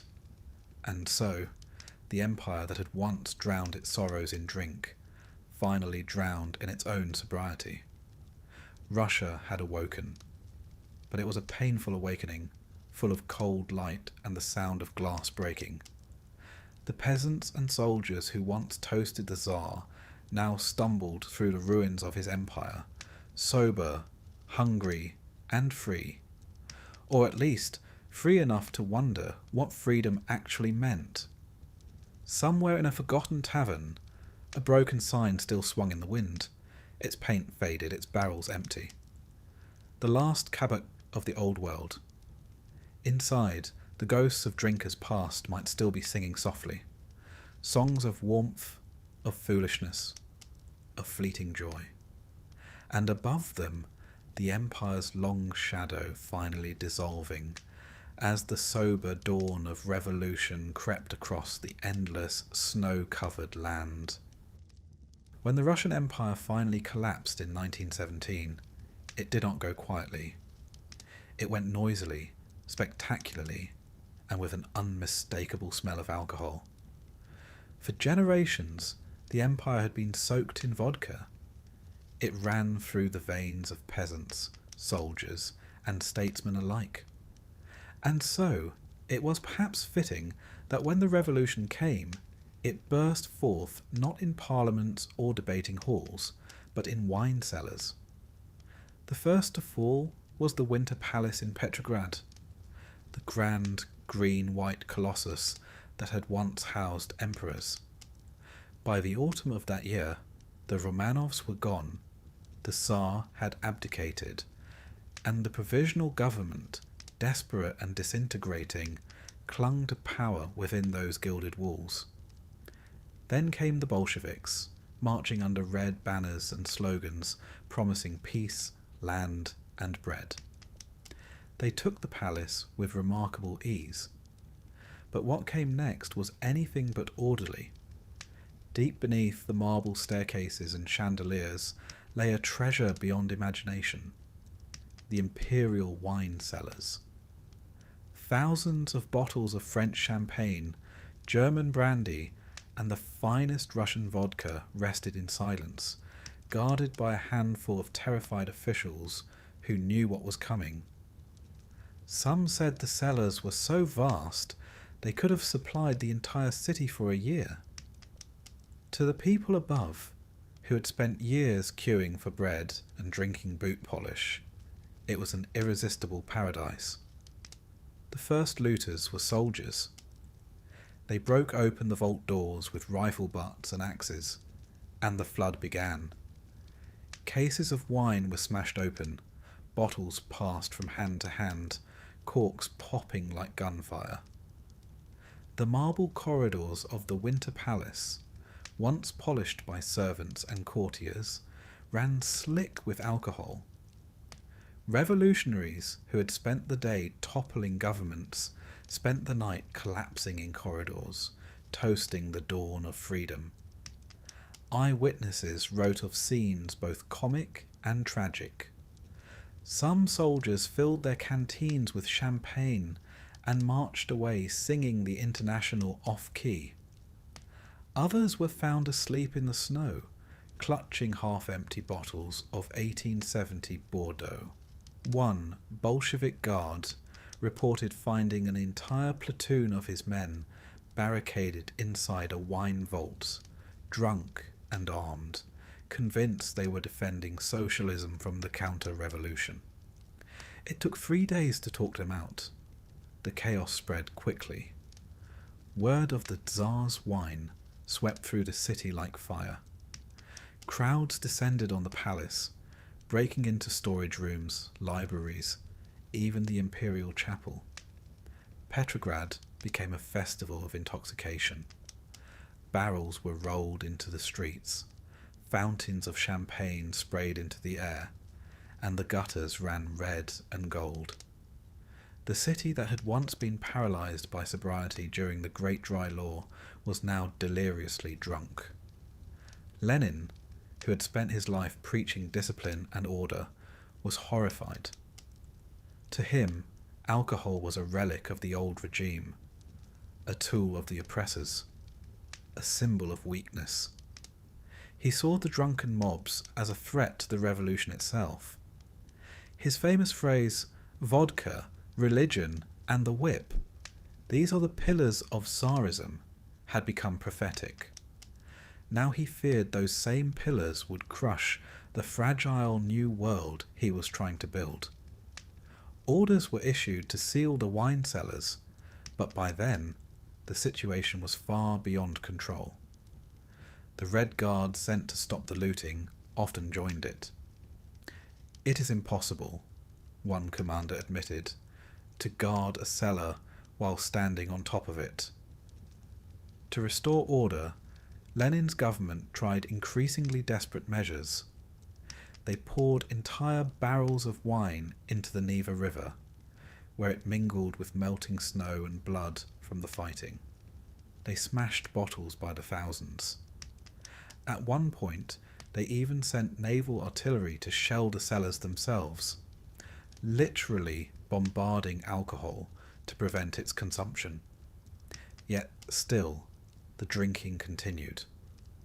The episode became known, half jokingly and half in horror, as the Battle of the Wine Cellars. For weeks, Petrograd teetered between revolution and intoxication. Shops closed, factories halted, and the streets echoed with drunken singing. Revolutionary committees passed resolutions condemning bourgeois drunkenness, only to adjourn for liquid refreshment. It was as though an entire empire, denied its addiction for 3 long years, had decided to drink itself out of a history. The irony was exquisite and tragic. The Tsars had used vodka to pacify their people. The revolutionaries inherited the hangover. The same drink that had once filled the state's treasury now drained its authority. Lenin, furious, declared war on alcohol itself. He ordered new prohibitions, shut down taverns, and established sobriety patrols to arrest offenders. In practice, it made little difference. Russia was too vast, too weary, and far too thirsty. Outside Petrograd, similar scenes unfolded. In Moscow, looters broke into the Kremlin's ancient wine stores, some dating back to the reign of Ivan the Terrible. In Kiev, soldiers raided monastery cellars, drinking communion wine by the barrel. In the Volga towns, peasants celebrated the Tsar's downfall by reviving their old stills, turning potatoes and rye into a river of moonshine. It seemed that every victory of the revolution was toasted 1,000 times over. And yet, amid the chaos, there was something hauntingly human about it. These were people who had endured war, famine, and tyranny. They had lost sons, husbands, and homes. When the old order finally fell, they reached for the only joy they understood, the same one that had sustained their ancestors through centuries of misery. The wine cellars were not just temptation, they were catharsis. Still, the consequences were grim. Drunken accidents, fires, and shootings became commonplace. Lenin's new regime, barely days old, faced a city dissolving into delirium. Revolutionary newspapers pleaded for restraint. "Comrades, the wine of the Tsars is poisoned. Only discipline can save the revolution." Few believed it. The people had learned too late that the poison was not in the bottles, but in the history they represented. Gradually, through exhaustion more than enforcement, the frenzy faded. The cellars were emptied, the palace looted beyond recognition. The marble floors, once shining, were stained with a century's worth of spilled drink. When order finally returned, Petrograd was quiet again, but changed. The revolution had survived its own intoxication, though only barely. In the years that followed, the Bolsheviks turned abstinence into ideology. Vodka was declared a tool of imperial corruption. Slogans proclaimed, "Down with drunkenness," "Up with labour." The Soviet state would have no kabaks, no toasts to the Tsar, no laughter wasted on luxury. And yet, in time, even the revolution learned what the Tsars once knew, that the Russian soul, left too long without comfort, will find its own. By the 1920s, the new government quietly reintroduced alcohol sales, this time under socialist management. The bottles bore red labels instead of royal crests, but the purpose was the same. The people drank, the state profited, and history, with a weary sigh, repeated itself. Looking back, the wine cellars of the revolution seem almost symbolic, a microcosm of Russia's entire story. An empire collapses, a new world is born, and somewhere in the middle, someone uncorks a bottle. The same passion that topples thrones also empties glasses. It is at once tragic, comic, and deeply human. So when one imagines the Russian Revolution, it is tempting to picture slogans and rifles, Lenin's speeches and crowds in the snow. But just as real, just as revealing, is the image of an unknown soldier in a marble hallway, raising a stolen bottle in the flickering light, toasting to freedom, to hunger, to everything and nothing, and then drinking until he forgets which was which. For in the end, that was Russia's peculiar genius, to turn even the collapse of an empire into one final extravagant toast. The wine cellars were empty, the throne was gone, and the people, for better or worse, were finally awake, sober, trembling, and standing in the ruins of their long, intoxicating past. The empire was gone. The Tsar and his family were prisoners. The palaces that once glowed with chandeliers and laughter stood empty, echoing with wind and memory. Russia had drunk deeply, of vodka, of revolution, of hope, and now came the hangover. The sobering years that followed were not measured in hours, but in decades. The Bolsheviks inherited a nation in ruins. The fields were barren, the cities half-starved, and the people exhausted. Civil war tore the country apart, pitting brother against brother in the name of ideology. Amid this chaos, alcohol returned, cautiously at first, then inevitably. For all the new slogans about purity and discipline, vodka proved harder to defeat than any army. It had survived Tsars, wars, famines, and now it would survive the revolution. Lenin loathed it. To him, vodka was not merely a drink, but a symbol of everything rotten in the old order: servitude, ignorance, and weakness. The workers' state, he declared, cannot build socialism on drunken feet. Factories were ordered to close their taverns, and the sale of spirits remained strictly controlled. The new Soviet citizen was supposed to be sober, industrious, and rational, an enlightened creature of the future, free from the fog of the past. But reality, as ever, refused to cooperate. After years of war and deprivation, people longed not for ideology, but for comfort. The taverns reappeared under new names: tea houses, canteens, workers' clubs. The drinks were supposedly modest, but the laughter sounded familiar. Vodka returned quietly, first as a whisper, then as a chorus. Even Lenin's own commissars were not immune. One aide complained privately that half his department arrived at meetings smelling of socialism's failure. After Lenin's death in 1924, the new regime under Stalin learned a different lesson. If you can't eliminate vice, nationalize it. By the 1930s, the state had reintroduced legal vodka sales in full, this time stamped with the hammer and sickle. The profits went not to the Tsar's treasury, but to the 5-year plans. Tanks, railways, steel. The logic was the same as ever. The people drank, and the government built. History had come full circle with better propaganda. Stalin, ever pragmatic, understood the psychology of his people. Vodka was not just a drink, it was a ritual of endurance.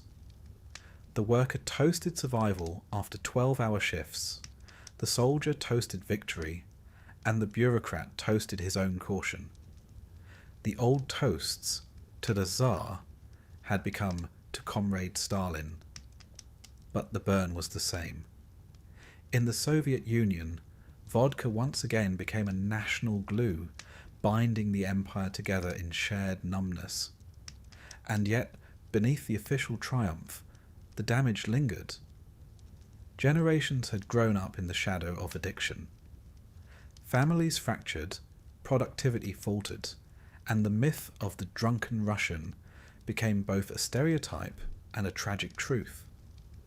The state alternated between condemnation and exploitation, urging sobriety in speeches while counting on vodka taxes to balance the budget. One might say that the Soviet system, like its imperial predecessor, ran on equal parts ideology and ethanol. During the Second World War, vodka regained its old status as both comfort and courage. Soldiers on the Eastern Front received a daily ration, known affectionately as the Frontovaya 100 gram, 100 grams per man. It steadied nerves, sterilized wounds, and turned fear into laughter. For many, it was the only warmth available. The Red Army advanced westward on bread, bullets, and spirits, leaving behind empty bottles and victory banners. After the war, the Soviet Union rebuilt itself with the same grim determination, and the same reliance on the bottle. Factories expanded, cities rose, and vodka flowed through them like a quiet current. Official campaigns against drunkenness came and went, each one collapsing under its own hypocrisy. Khrushchev blamed alcohol for inefficiency. Brezhnev ignored it. Gorbachev, decades later, would declare war on it again, with predictably chaotic results. In 1985, Gorbachev launched his great anti-alcohol campaign, cutting production, raising prices, and bulldozing vineyards. For a moment, it seemed history might repeat itself. And it did. Spectacularly. Within months, moonshining returned on a massive scale. Sugar shortages, corruption, and black markets flourished. The Soviet budget, deprived of alcohol revenue, wobbled dangerously. Just as Nicholas II had learned in 1914, sobriety was ruinous business. By the time the campaign ended, Gorbachev's approval had evaporated faster than cheap spirits in summer. It was a pattern stretching across centuries, moral zeal colliding with economic necessity, idealism drowning in vodka's clear, merciless tide. Tsars, commissars, reformers, all had tried to tame the drink, none succeeded. Each believed they were mastering a social ill, but what they were really confronting was something deeper, a culture shaped by endurance. In a land of long winters, short harvests, and endless burdens, vodka had become not indulgence, but anesthesia. It dulled suffering, filled silence, and turned despair into song. Foreign visitors continued to puzzle over it. Some saw only excess, others a strange poetry. The French writer André Gide, visiting the Soviet Union in the 1930s, remarked that vodka is the one true equality in Russia. It humbles the strong and raises the weak. He was not wrong. Across villages and cities, from the Tsar's courtiers to factory workers, drink had been the one shared experience, uniting a people too divided by everything else. Today, Russia still bears the marks of its centuries-long intoxication. The taverns of the past have become bars and kiosks. The K-backs have turned into kiosks on cold street corners. The laughter is the same, if more weary. The old toast, Na Zdorovye, endures, though now it carries the weight of history. What began as a medieval curiosity, a distilled grain spirit brewed in monasteries, had grown into a force that shaped empires. It financed wars, softened rebellions, and numbed centuries of hardship. It united and destroyed, comforted and corrupted. Even revolutions, which sought to destroy everything that came before, could not resist its pull.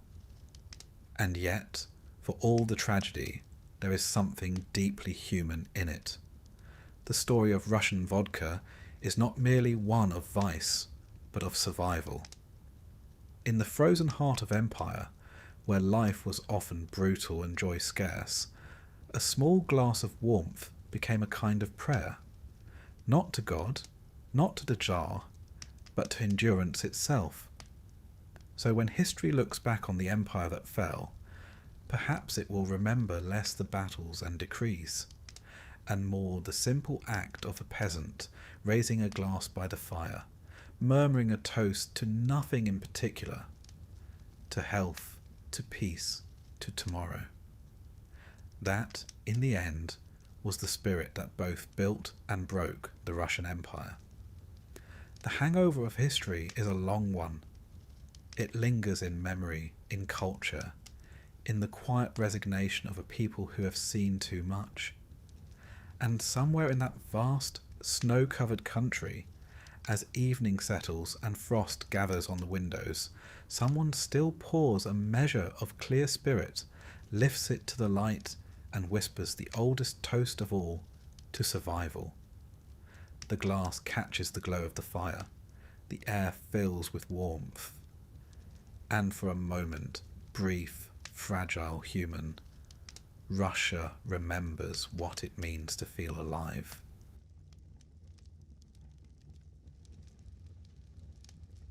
The room is dark, damp, and smaller than a stable.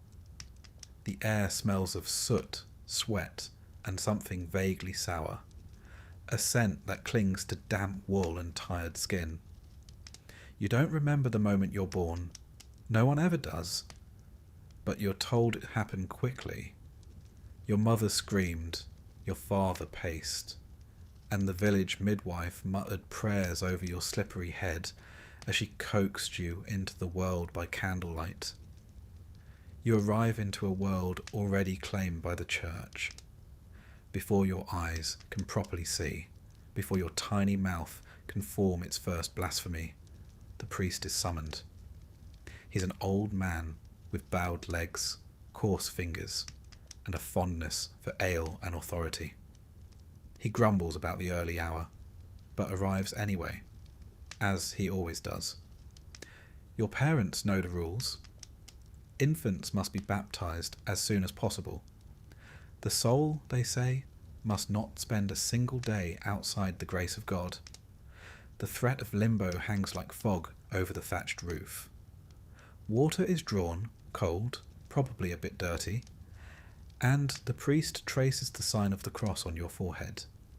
He mumbles Latin you don't understand and pours holy water over your scalp. It's more of a splash than a sprinkle. You cry. Everyone relaxes. That's a good sign. The priest declares your soul now belongs to God. Your mother clutches you, exhausted, while your father thanks the priest with a coin he can't afford to give. Just like that, you're no longer simply a child. You're a Catholic. The rite of baptism isn't optional in your world. It is the first ritual in a long string of obligations. The first link in the lifelong chain the church wraps around you, link by link, ceremony by ceremony. Without baptism, you are nothing. Worse than nothing. You are unsaved, unprotected, unacceptable. Should you die unbaptized, even before you've had the chance to sin, you'd be sent to a place neither heaven nor hell. A theological waiting room where souls simply linger. No one understands limbo fully, but everyone fears it. And in a village where death visits often and without warning, from fever, famine, or the wrong mushroom, there's no room for uncertainty. So you're baptized before your mother can even walk across the room. Your soul is washed clean before you ever had the chance to dirty it. They even pick your name from the saint's calendar. You weren't going to be named after your grandfather, no matter what he thought. Your godparents stand behind you during the rite, looking solemn and mildly confused. Their duties are unclear, but spiritually binding. Should your parents die, not unlikely given the mortality statistics, your godparents are expected to raise you in the faith. Not feed you or clothe you necessarily, but make sure you keep going to church. You wonder later in life if they'd have done it. Maybe. If the crops were good that year. As you grow, you notice that the church is not simply part of village life. It is village life. Its bell tolls set the rhythm of your days. Its calendar dictates when you can feast and when you must fast. Its priests are the only literate men in a world where even the local lord signs his name with a shaky X. The church knows what happens to your soul, how to cleanse it, how to charge for the cleansing, and exactly how guilty you ought to feel about everything. The wooden crucifix in your family's cottage looms large. Jesus, nailed, bleeding, sombre, watches your every movement from above the hearth. No one ever explains why the Son of God must always look like he's having a particularly rough afternoon. But the message is clear. Someone suffered for your sins, even if you haven't committed any yet. You learn early that guilt is a kind of inheritance. Like the family goat, it's just handed down whether you want it or not. When you begin to speak, your mother teaches you the Lord's Prayer before she teaches you to count. You learn it by rhythm, not meaning. You mumble it with your hands clasped and your eyes squinting, hoping the effort alone counts.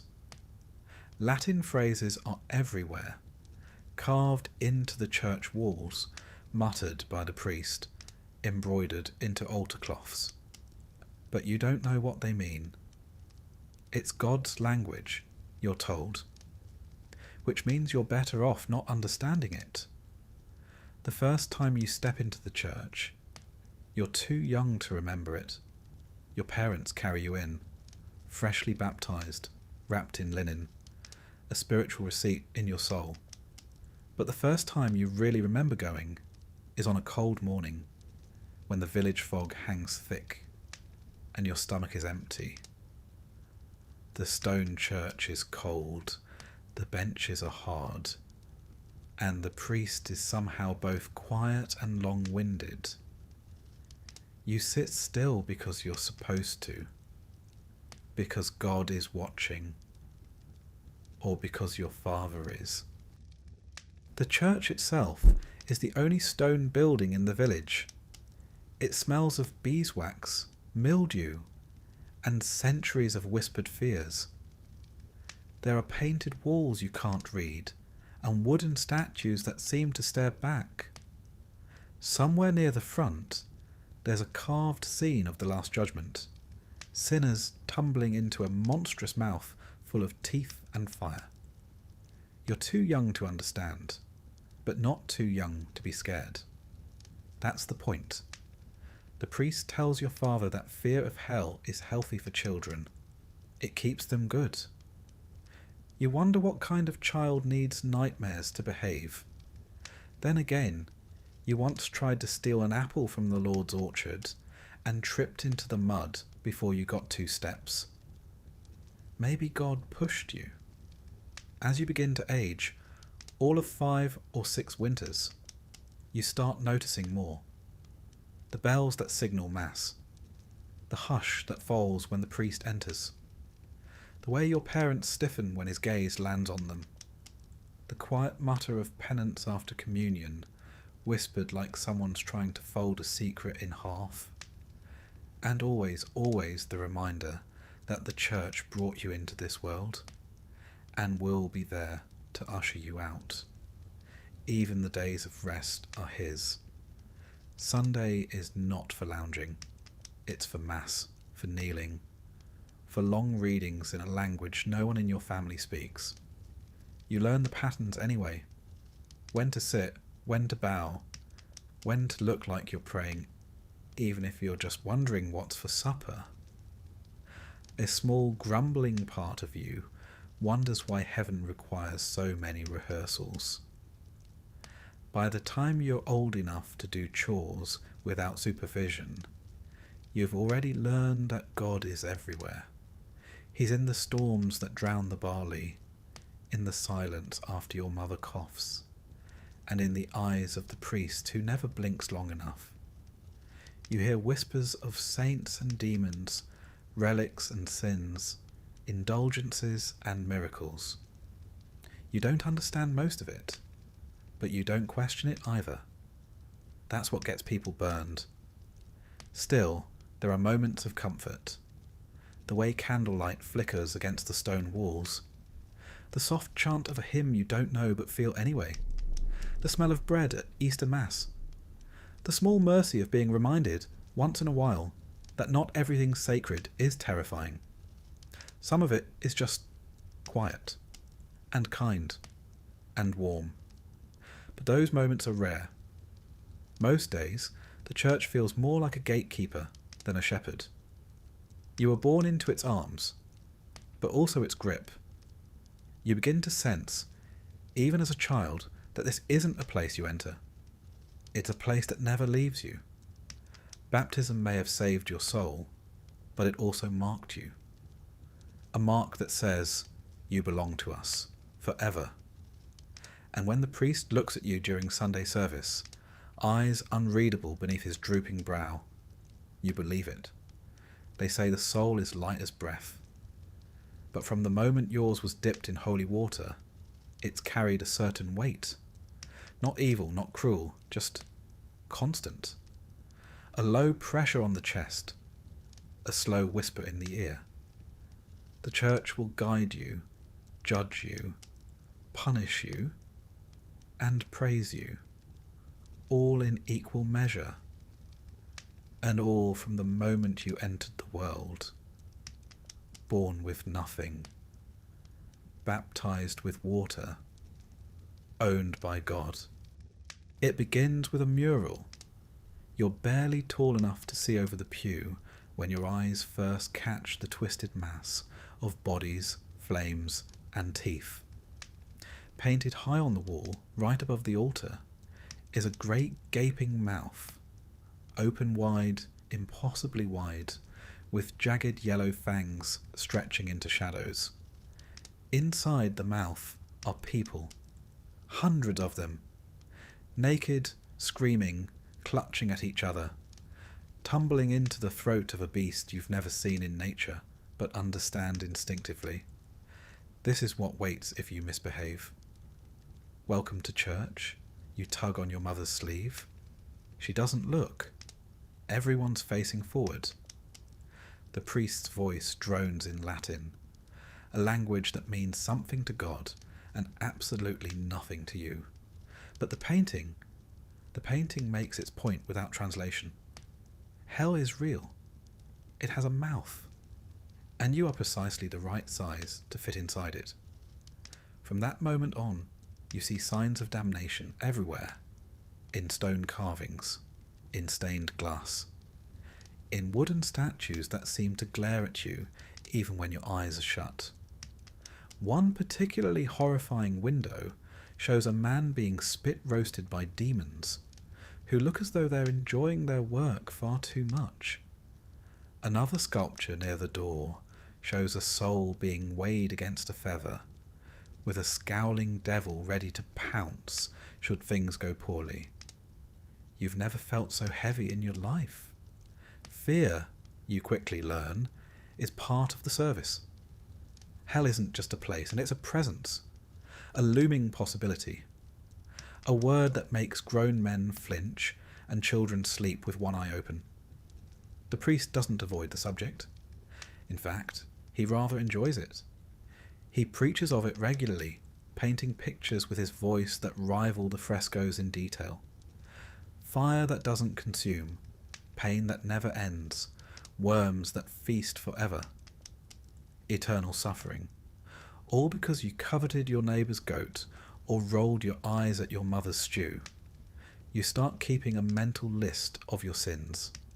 It grows quickly. The church teaches that even thoughts can condemn you. A wicked idea, no matter how brief or harmless, stains the soul. So when you catch yourself daydreaming during Mass, or muttering under your breath when you're told to scrub the floor again, you panic. You begin to confess things you're not even sure are sins, just to be safe. Once, you admitted to feeling annoyed when your sister chewed too loudly. The priest raised an eyebrow and added an extra prayer, just in case. Children in the village whisper about hell as though it's a neighbour who lives just beyond the woods. They share stories in low voices, of gluttons who are force-fed molten gold, of liars whose tongues are nailed to tables, of thieves who are buried alive in pits of ash. You aren't sure which stories come from Scripture and which from someone's older cousin, but it hardly matters. The images are sticky. They follow you into your sleep. And when you dream of fire. On feast days, mystery plays are performed in the village square.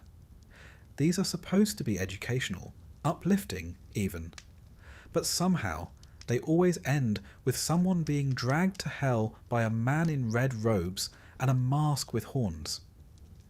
The devil in these plays is often the best actor. He struts, he grins, he sings. He's the only one who seems to be having any fun. Until, of course, he drags a merchant or a wayward nun into a painted pier, and the crowd gasps and clutches their crosses. You do too. Every time. One year, a player collapsed mid-performance. Heat stroke, someone said, and the rumour spread that it was divine punishment. He had mocked the devil too convincingly. The priest didn't confirm or deny it, which, as you've learned, is his favourite way to say yes. The worst part is how normal it all feels after a while. Hell becomes background noise. Part of the rhythm of life, like frost in winter or blisters in summer.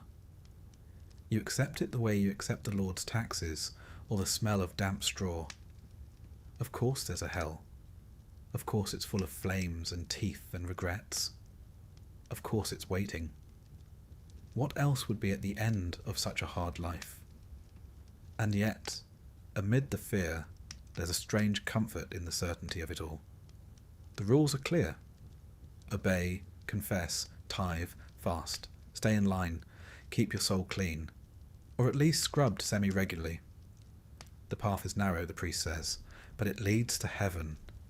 And if you wander, well, the mouth is still open.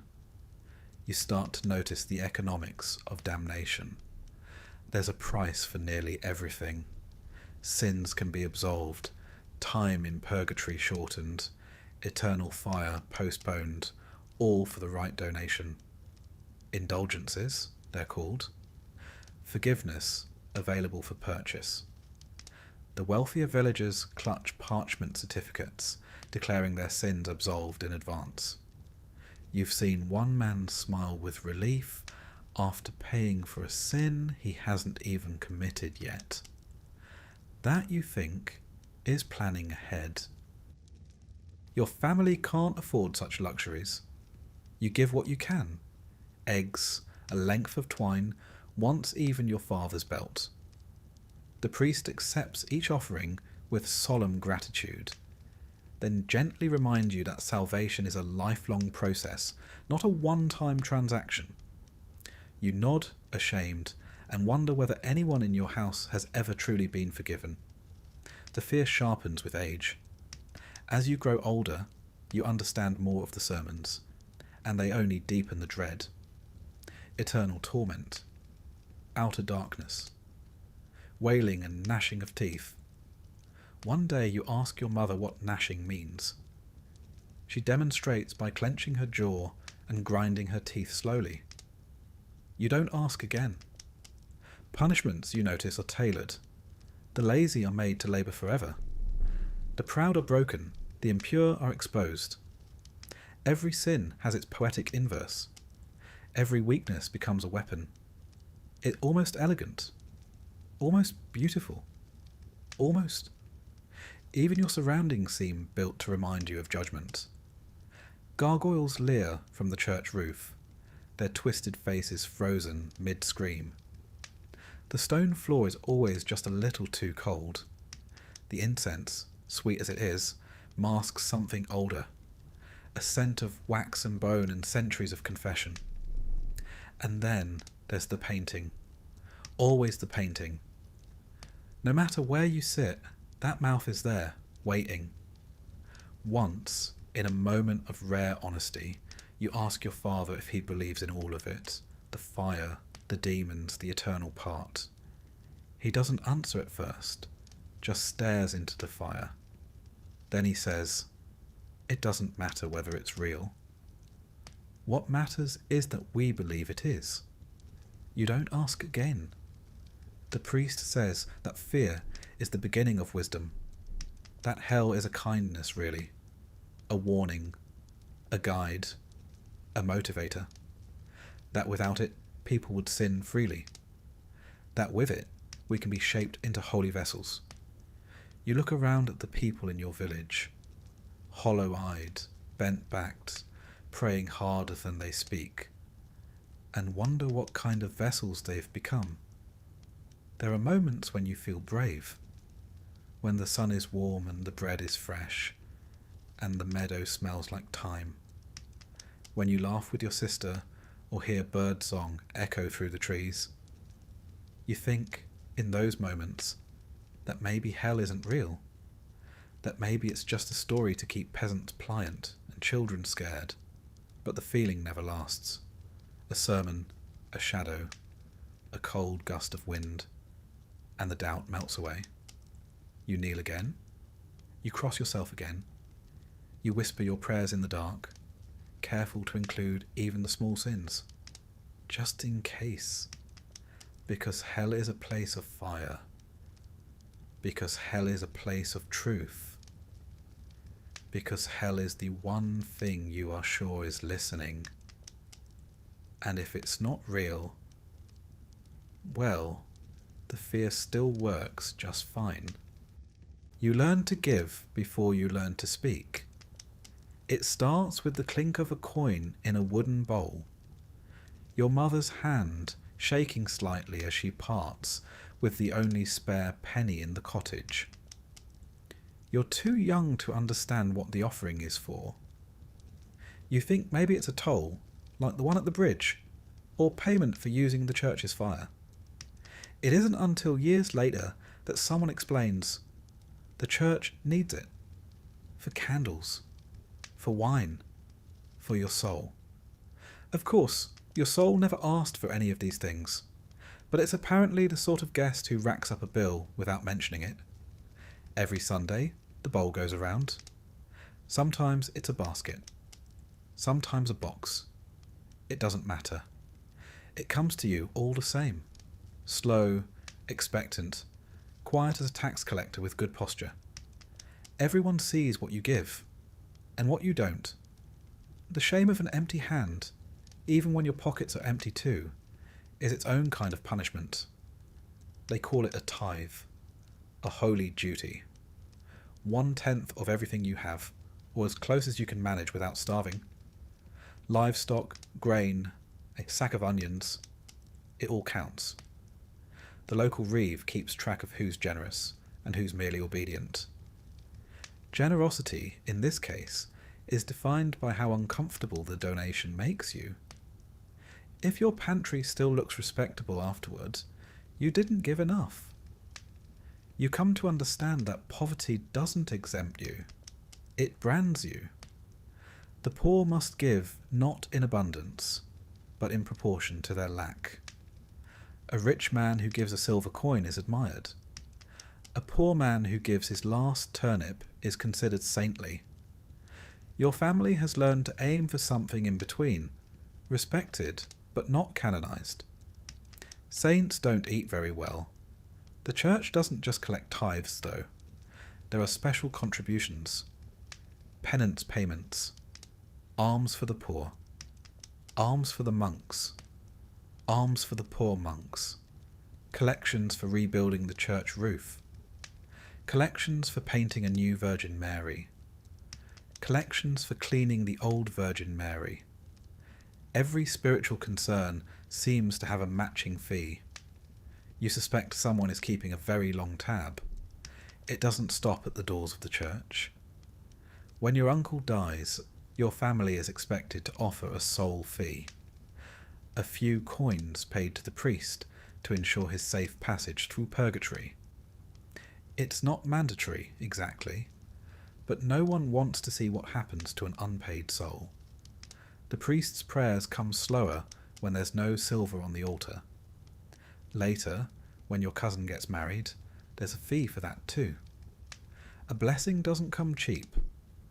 Love may be free, but the sacrament of holy matrimony costs exactly 6pence and a chicken. And then there are indulgences.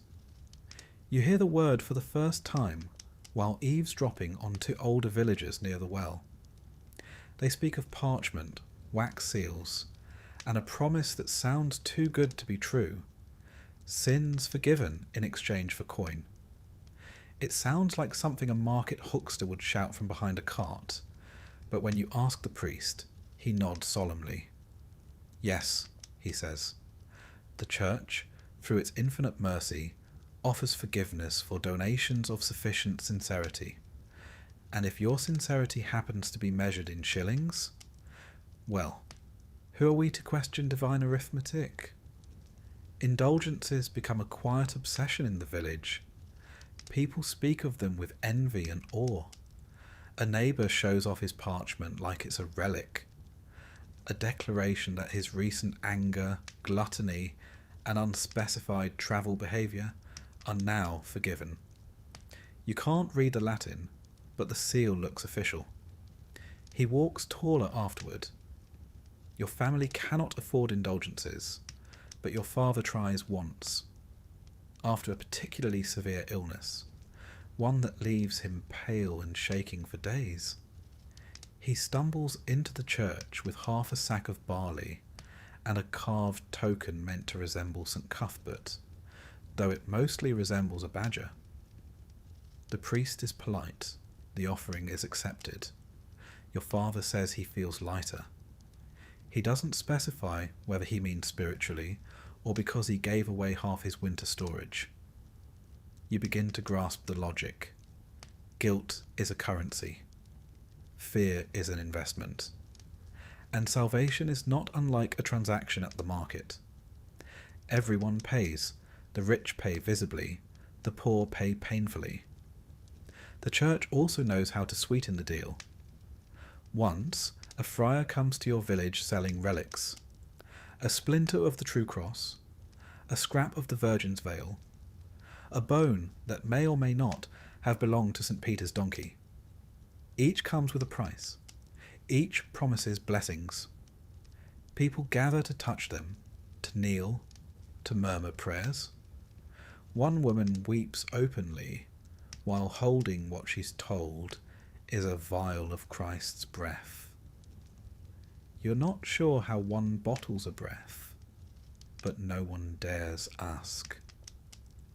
The friar leaves 3 days later with a full satchel and a fresh horse. Even children aren't spared. You're taught from a young age to give what you can. A small coin, a portion of your bread, an hour of labour sweeping the church steps. It's good for your soul, they say. It builds character. And besides, you're lucky. Some children are given to the church. Permanently. There's a family in your village who gave up their third son to the monastery. Couldn't feed him, couldn't keep him. Now he's clean, fed, and reportedly very good at Latin. His mother cries every feast day. His father never speaks of it. When you pass the monastery on long walks, you glance at the walls and wonder if he thinks about the fields he left behind. Once, you ask the priest what the church does with all the things it collects. He smiles and gestures vaguely toward heaven.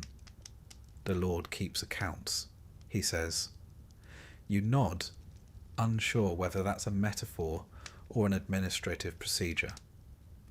Either way, the ledger seems to grow longer by the day. The church reminds you often that this life is temporary.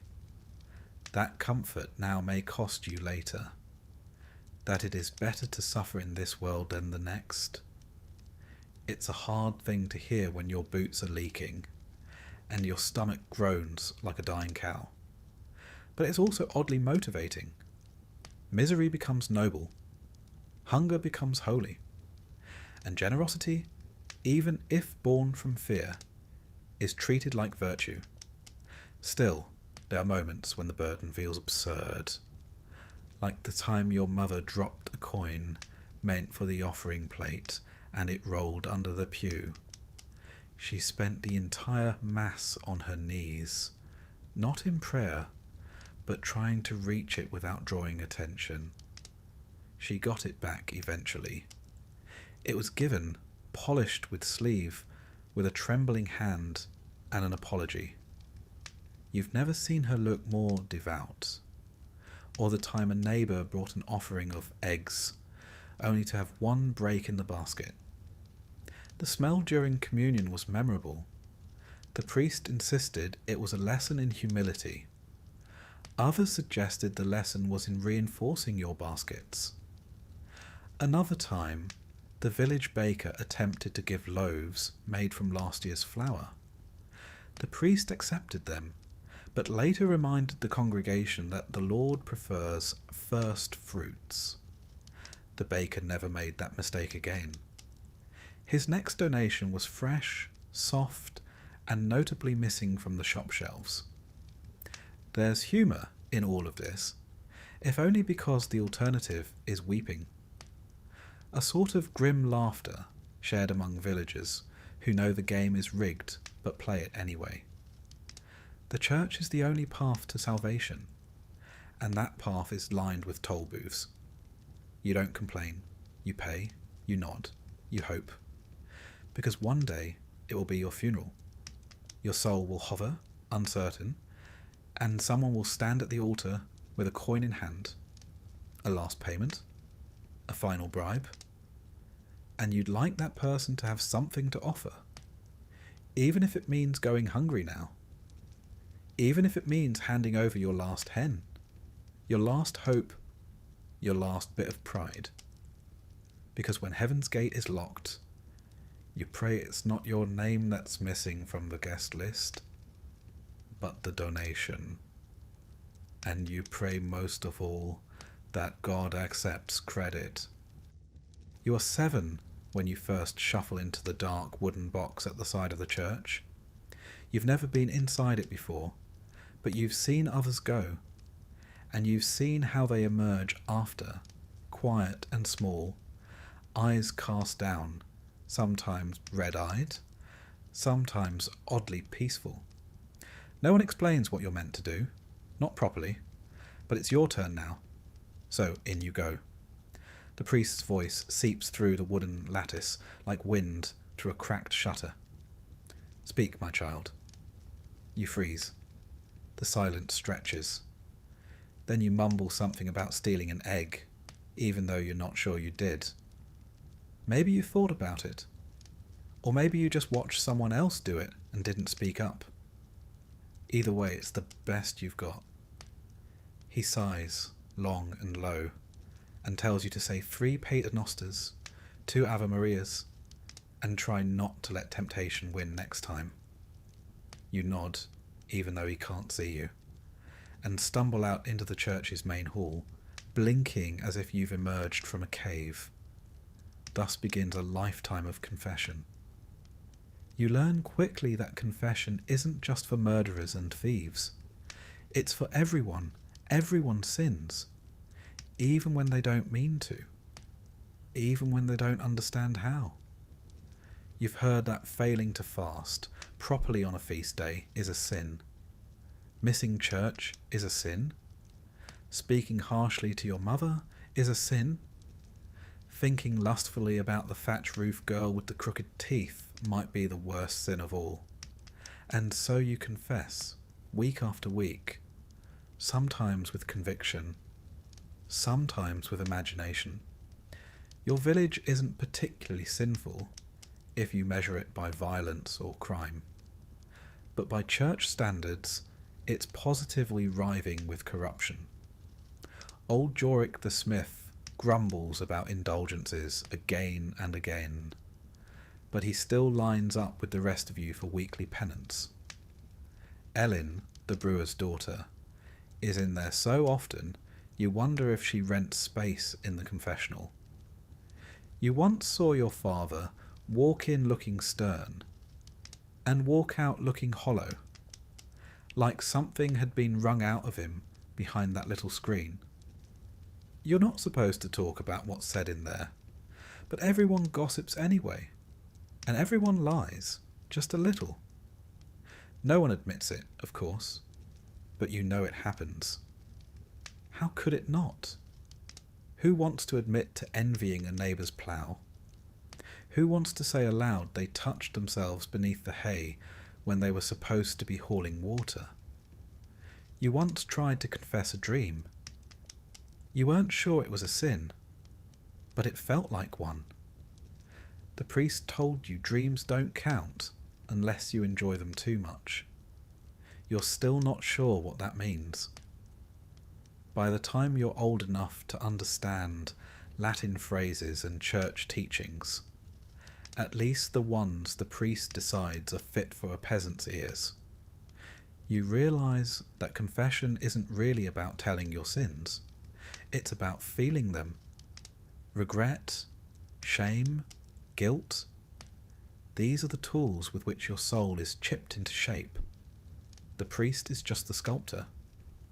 Or perhaps more accurately, the man who collects the chisel marks and reports them back to God.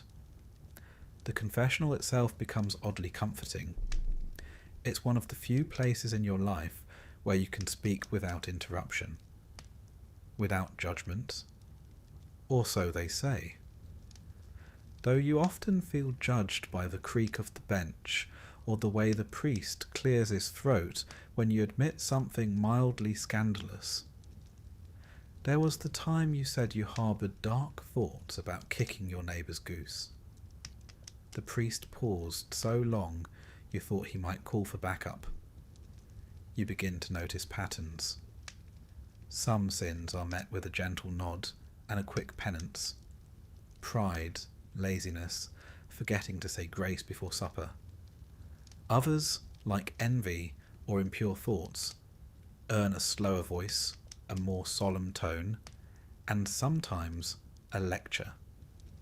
Anything to do with lust is treated as though it personally offended the Virgin Mary herself. And then there are the sins you didn't even know were sins until someone else got punished for them. Gossiping during Mass. Using the Lord's name while chasing a runaway pig. Missing a fast day because you didn't know it was a fast day. Each mistake is a reminder. The Church keeps the rule book, and it's updated regularly. Sometimes you run out of things to confess. It's a quiet week. No one's died, no one's fought. You haven't stolen or lusted or lied. And so you start inventing small things. You claim you were impatient with your sister. You muttered something rude about a local monk. Once, you confessed to taking more than your share of pottage, even though you gave half to a dog with sad eyes. Better to confess something than nothing. Better to appear sinful than to risk appearing arrogant. That too is a sin. Over time, your relationship with confession becomes complicated. You wonder how the priest knows what sins are truly worthy of fear and which are merely frowned upon. You wonder what he does with all that knowledge. Does he forget it instantly, wiping it away like dust on a windowsill? Or does he store it, stacking each whispered guilt in neat little piles inside his mind? You know he's just a man. You've seen him nod off during homilies. You've seen his boots patched with leather like everyone else's. Once, you saw him drinking ale behind the sacristy, cheeks pink and eyes glazed, and you wondered if he had someone to confess to. Sometimes, the confessional smells of beeswax and incense. Other times, it smells of sweat and damp wool. Always it smells like something old and private, like a place too used to secrets. You hear rumours of public confession in bigger towns, of sinners kneeling before whole congregations, sobbing their sins to rows of judgmental eyes. You thank whatever saint looks after small villages that yours doesn't practice such humiliation. Not yet, at least. When you're older, you learn about penance that isn't just prayers. There are stories of men forced to crawl on hands and knees to the altar, of women forbidden from speaking for a week, of entire families made to give up a prized pig to atone for a single misdeed. The weight of sin, it seems, can be measured in livestock as well as sorrow. And yet, despite all this, the shame, the guessing games, the occasional creative embellishments. You keep going.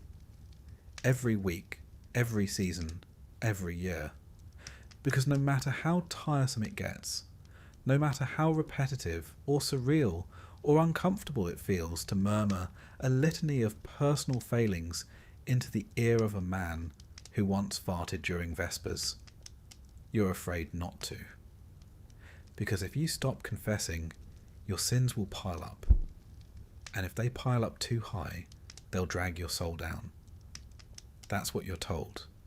That's what you believe. And maybe, just maybe, there's comfort in the ritual. In knowing that no matter how muddy your boots, how flawed your thoughts, how foolish your heart, there's always a booth waiting and a man behind a screen who'll offer you a few words, a few prayers, and a chance to try again. Even if you're not sure what you did wrong in the first place. The miracle begins, as many do, with a whisper. You're out mending the fence that barely keeps the goats from eating your neighbour's turnips when word spreads. The statue of the Virgin in the chapel down the road has wept. Not just moisture. Tears. Real tears, they say. Wet, glistening, human tears rolling down her cheek. You pause, squinting into the sun. Is it true? Does it matter? You feel your legs begin to walk before your mind catches up. In a village with few excitements and even fewer diversions, a weeping statue is cause for a pilgrimage, even if that pilgrimage is only half a mile. By the time you arrive, the chapel is crowded. Everyone seems to be leaning inward, craning necks, stepping on each other's toes for a glimpse of the miraculous. The air smells of hay, breath, and incense. Someone's lit a thurible swinging smoke, like it'll help make sense of it all. You can't get close enough to see the tears yourself. A man swears they've dried up. A woman says she saw them with her own eyes, clear as spring water. Someone else says they weren't tears but blood. Another insists it was oil, sweet and fragrant like pressed olives from the Holy Land. The statue just stands there, as stony and unbothered as ever. Still, a miracle is a miracle. Whether you saw it or not hardly matters.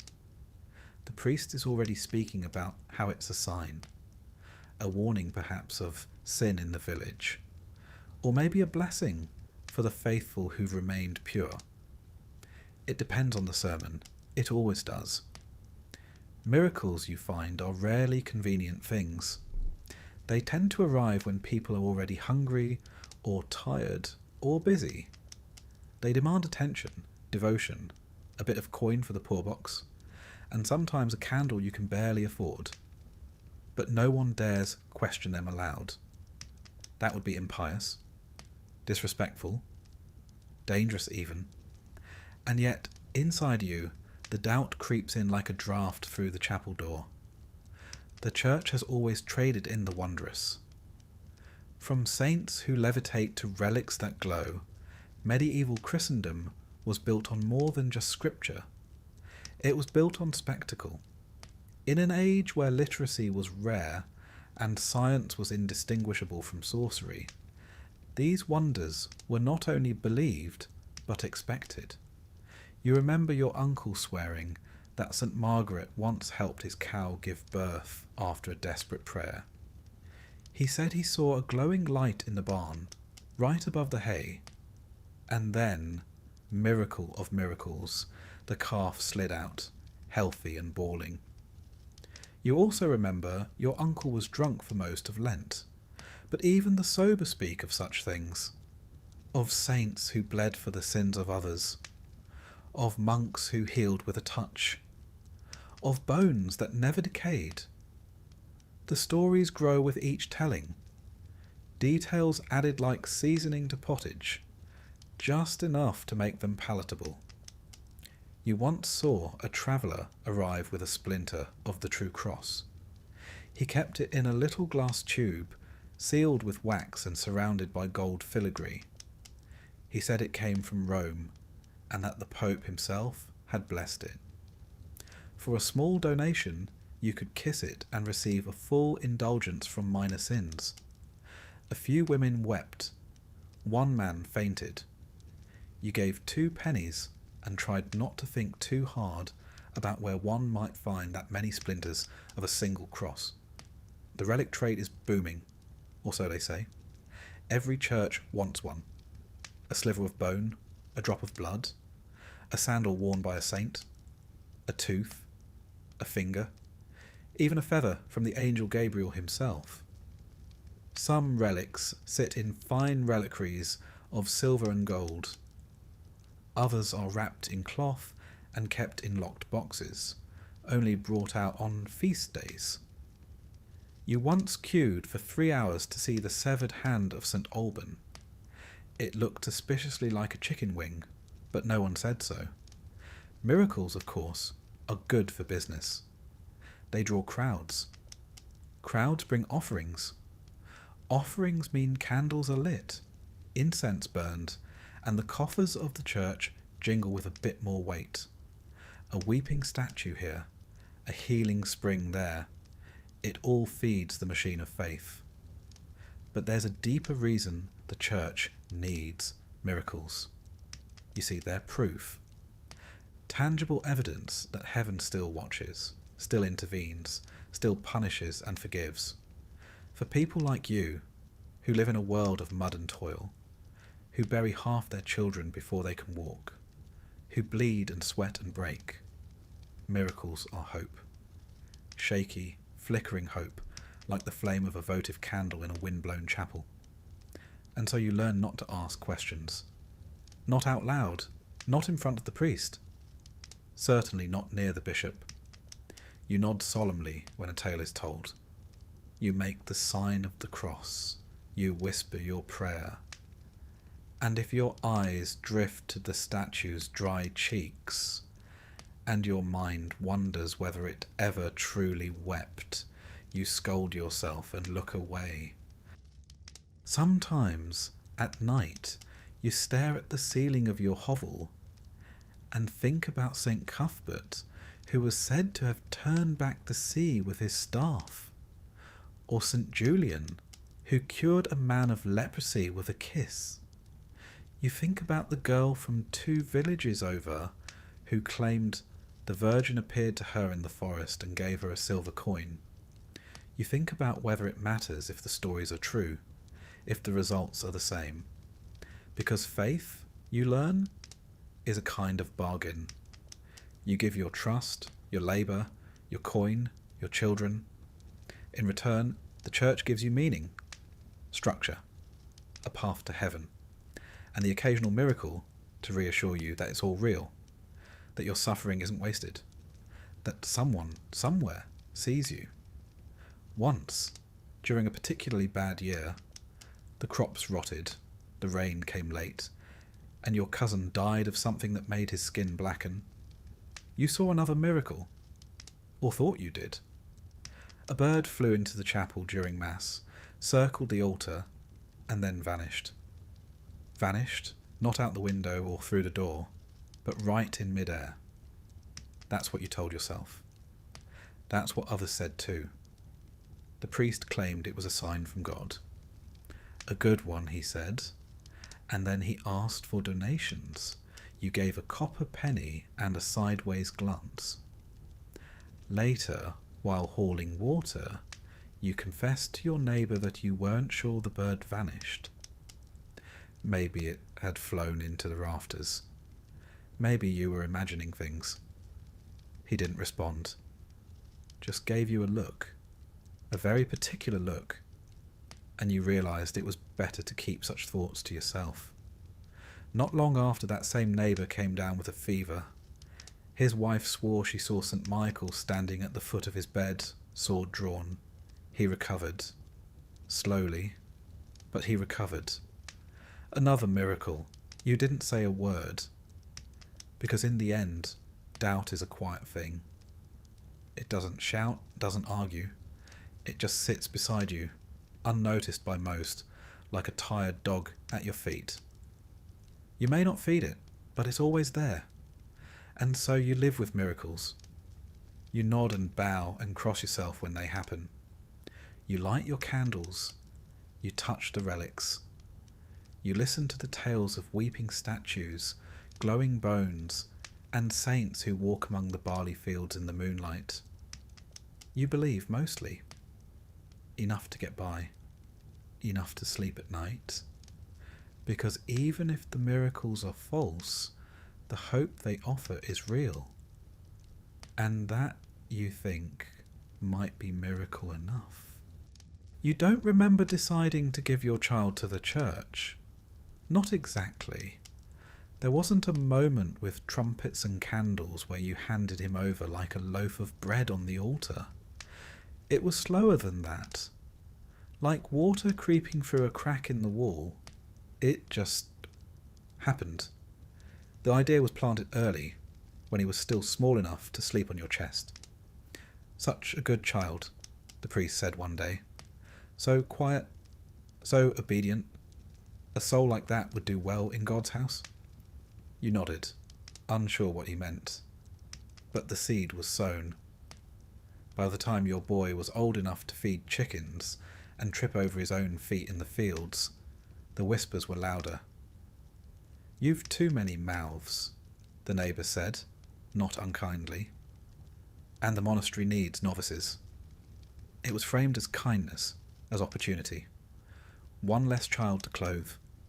One more soul aimed at heaven. A chance for him to rise above the muck. So you agreed. You said yes without ever really thinking no was an option.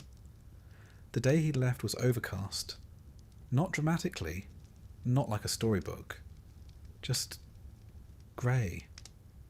You dressed him in his best tunic, such as it was, and tried not to cry as you tied the belt. He asked if he'd be allowed to keep his wooden toy, the one you carved for him last Yule. You said no, the monks didn't allow toys. He nodded and looked down at the floor. The priest came for him at dawn. He smiled broad and warm, like this was a wedding instead of a goodbye. Your son walked beside him, small and silent, clutching a sack of bread and your wife's handkerchief. You told yourself it was the right thing. You told yourself it was God's will. You told yourself again and again that he would have a better life than you ever could. But it didn't feel like a blessing. It felt like loss. In the monastery, he would rise before the sun. He would chant psalms in a language he didn't understand, eat in silence, and sleep on hard boards with no fire. He would scrub floors, copy texts, and learn to fear sin in 50 new forms. If he was lucky, he'd become a monk. If not, he'd serve until his back broke and his hands curled with age, and then be buried beneath cold stone. You weren't allowed to visit. The church said detachment was holy. That love must be surrendered, like everything else. So you stayed away. But at night, when the wind howled through the cracks in your cottage, you whispered his name. You wondered if he was warm, if he missed your cooking, poor as it was, if he still remembered the lullaby your wife sang when the snow came early. Sometimes, late at night, you wonder what he dreams about now. Does he remember the village square, the feel of bare feet on packed earth, the sting of a switch when he teased the chickens? Or are his dreams filled with Latin verse and the echo of cloisters, dreams shaped by walls too smooth to climb and rules too numerous to question? In the early weeks after he leaves, you half expect to hear his voice outside the door, to see him running across the field, arms flailing, wild-eyed with regret. But it never happens. The church does not return what it claims. It sanctifies, isolates, and reforms. You've seen it before. Boys who left laughing come back years later, with flat voices and downcast eyes. their fingers moving unconsciously over rosary beads, as if afraid to forget. And there's something else that gnaws at you, deep in the marrow of your days. The sense that this wasn't truly your choice, that perhaps it never was. When the priest speaks, you nod. When he smiles, you agree. When he invokes God's will, you lower your gaze and fold your hands. Because the church doesn't need to force you with whips. It only needs to make you believe that saying no would be a sin.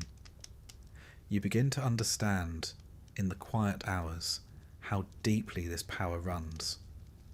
It's not just in the altar or the sermon. It's in the silence of every parent who lets go. It's in the hollow space at your table where a child used to sit and no one dares speak their name. It's in the way your wife folds that one extra tunic and then tucks it away, even though no one will wear it again. The priest visits a week later, smiling as always, speaking softly about God's mercy and how well your son has settled in. A natural, he says. Obedient, curious. He seems pleased, as if he's just acquired a new goat with excellent temperament. You nod and murmur a blessing, and pretend it's enough. But a small part of you wants to ask, does he cry? Does he ask about us? Does he wish he'd said goodbye? Instead you offer bread. Thin, crusty, inadequate. The priest takes it without hesitation. That too is the way of things. Seasons pass. Your son's absence becomes part of the rhythm. At times you almost forget what his voice sounded like. Then you'll hear his younger brother mutter something in the same cadence, and your chest will tighten for reasons you don't explain. The village moves on. Another child is given over to the church. This one from the miller's family. A girl this time. People talk. Some say it's a blessing. Others, in hushed tones, say it's convenient. The line between faith and desperation is not always so easy to spot when both wear the same vestments. You sometimes wonder if the saints ever miss their families, or if sainthood requires forgetting where you came from. And then, years later, perhaps 5, perhaps 10, a monk returns to bless the fields. He walks slowly with purpose, a man clearly not made for mud, but determined to walk through it anyway. You recognize the curve of his jaw, the set of his shoulders. But his voice is strange. It rolls like scripture, not like story. He speaks of God's bounty and the price of sin, and you listen, but your mind keeps wandering to a scar on his wrist. You know that scar? You remember when he got it climbing the old tree near the pond. He doesn't acknowledge you. He probably doesn't even know who you are. Or maybe he does, and that's worse. The church says it gave him a life of meaning. You gave him to the church, and neither of you will say aloud what was taken. In time, you stop praying that he'll return. Instead, you pray he's warm. You pray he's safe. You pray that when he lights a candle in the chapel, a small part of the flame remembers your hearth. Because no matter what they say about piety, obedience, and the glory of sacrifice, the truth is simpler and quieter. You loved your child. You still do. And even if you would make the same choice again, that doesn't make the ache go away. That is the miracle the church never mentions.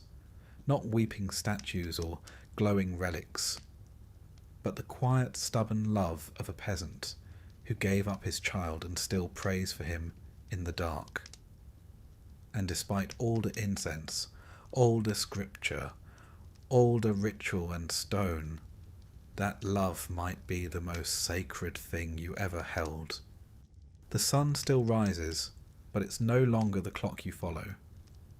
Its path means less to you than the rhythm of bells from the chapel tower, the scent of incense drifting over furrowed fields, and the slow, inevitable crawl of feast days, fasts, and holy weeks that wrap around your life like ivy on stone. You don't think in seasons anymore. You think in liturgical colours. Time, for you, is not marked by the tilt of the earth or the smell of the soil, but by the church's wheel. Advent, Epiphany, Lent, Eastertide, Pentecost, ordinary time, though nothing ever feels very ordinary. It begins when you're small. You learn your numbers by counting the weeks until Christmas. You track the year not by birthdays. Peasant children don't really have those, but by when the priest changes his robes from purple to white to green.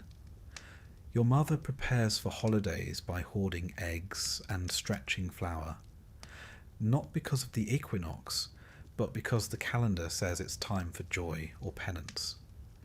Every day is named for something: a martyr who was boiled, a saint who stared at a wall for 20 years, or a virgin who sang hymns until she was set on fire.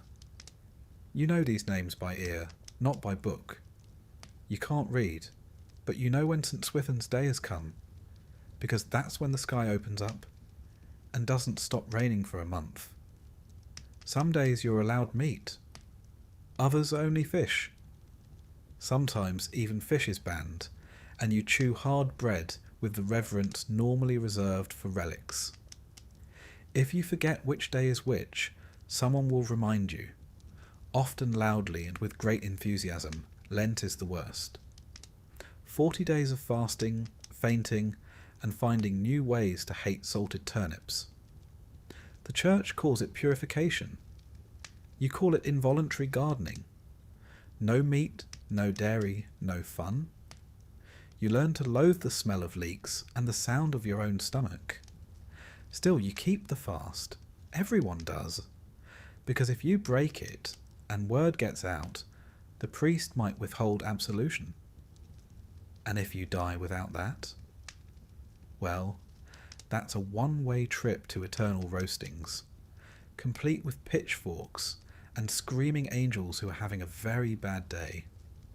Easter follows, exploding with roasted lamb, laughter, and the sweet taste of actual fat. You pretend the hunger was worth it. You smile and sing hymns, even though your jaw still aches from gnawing dried peas for a month. Then comes ordinary time, though there's nothing particularly ordinary about it. It's just what the church calls the long, saint-stuffed stretch between major seasons. There's always a new martyr to honour, a new relic to kiss, or a new processional banner to accidentally trip over. The church gives you purpose, structure. You don't need a clock when you have bells. Morning Mass, midday Angelus, Vespers, Compline. Your body learns to move in rhythm with the chime. You wake, you work, you pray, you sleep, not because the sun tells you to, but because the bell insists. Even the land obeys. The fields are blessed before planting, cursed by hail in midsummer, and reclaimed by saints in the fall. You sow when the calendar says you may. You reap before Michaelmas, because that's when the archangel walks the fields, and it's considered rude to interrupt him. Your village square isn't marked by market stalls or fountains. It's marked by the church, squat, looming, always damp, with its cracked bell and ever-burning votive smoke that clings to your clothes even outside the chapel. Inside that church, the year lives in colour and cloth, embroidered banners, fading frescoes, and holy days painted on the walls. The calendar is everywhere, etched in glass, carved in wood, stitched into the priest's alb. You kneel beside your neighbours, whispering psalms, uncertain whether the words are Latin or just very confident mumbling. You know when to bow, when to cross yourself, when to fake a cough during a long homily. The feast days are the closest thing you get to a holiday. On St. Martin's Day, you roast a goose. On Candlemas, you light a taper and hope your house doesn't catch fire. On St. Agnes's Eve, the girls place bread under their pillows, hoping to dream of their future husbands, though the results are usually disappointing and a bit damp. And then come the processions. Long, muddy walks behind a statue of the Virgin, or a suspiciously heavy box that supposedly contains a saint's toenail. You march barefoot, holding a candle that drips onto your wrists, singing the same song for the 10th time, because no one dares stop until the priest does. Sometimes it rains. Sometimes the relic falls. Once it caught fire. No one blamed the saint, of course. Only the boy carrying it. He still limps. Marriages are timed by the calendar. Certain weeks are banned. Too sacred for dancing. You were married the week after Whitsun, because it was the only time left that year not already occupied by penance or plagues. Even death obeys the calendar. Funerals must be approved. There are days too holy for mourning. Your uncle died on Corpus Christi, and the priest insisted on waiting until Friday to bury him, claiming it was what God wanted. The smell suggested otherwise. Then there are the minor feasts, the ones so obscure they border on surreal. St. Bega's Day, the patron of cold hands. St. Fiacre's Day, protector of hemorrhoids. You celebrate them all because it's not worth arguing, and because the villagers enjoy any excuse to light a candle and eat pie. You live like this because it's safer. To ignore the calendar is to risk your soul. To forget a fast is to risk a scolding. To celebrate on the wrong day is to invite whispered rumours and suspicious glances. The priest claims the calendar brings order. You suppose he's right. Without it, your life would just be mud, hunger, and the occasional bout of shingles. At least now it's holy mud, sanctified hunger. Shingles with a feast day. Still, sometimes, on the quiet days, the ones with no saints, no bells, no masses, you feel something strange, a flicker of thought, like a mouse skittering behind your ribs. What would life be like without this calendar? Without this sacred scaffolding? You never let that thought finish. Instead, you rise with the bell, kneel with the crowd, fast when commanded, feast when allowed, because your hours aren't yours.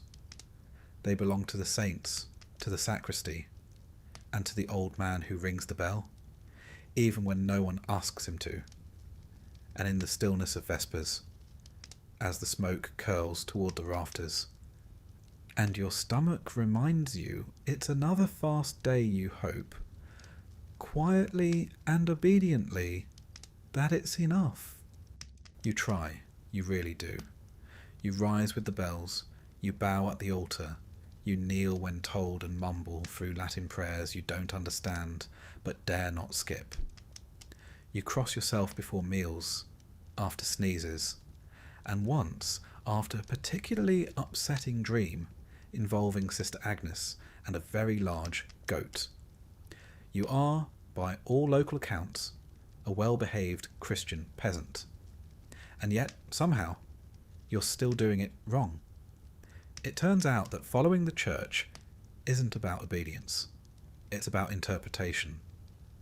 And unfortunately for you, interpretations shift.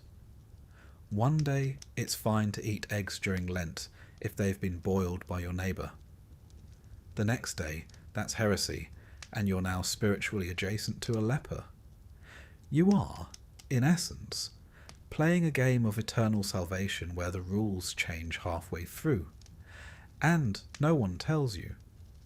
You remember being young, maybe 10 or 11, when you first noticed the discrepancy. Father Odo preached a homily about the importance of silent prayer. 2 weeks later, Father Elric visited from the abbey and barked at the entire congregation for not praying aloud. He called your village spiritually stagnant and left in a huff.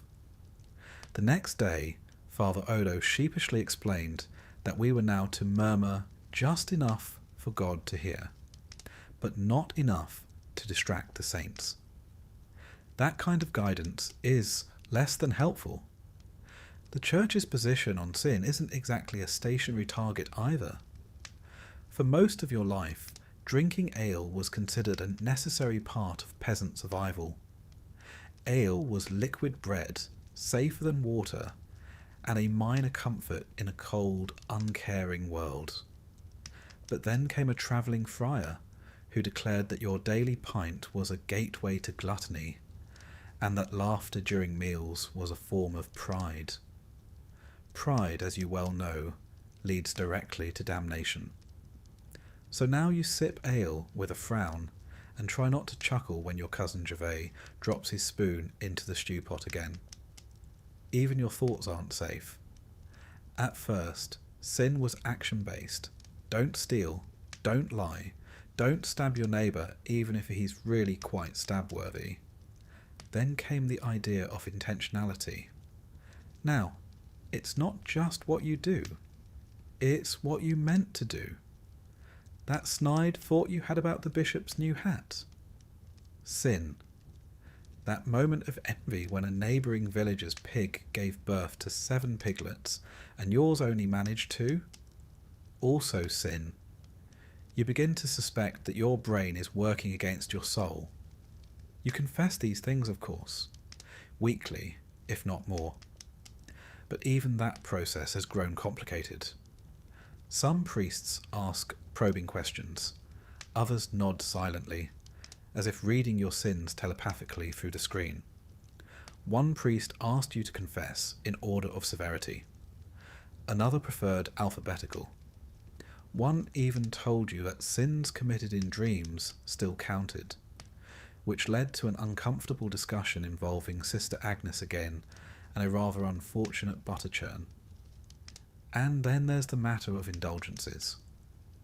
At first, indulgences were a relief. You could pay a little coin, or donate a chicken, and receive spiritual credit, like tipping your way out of purgatory.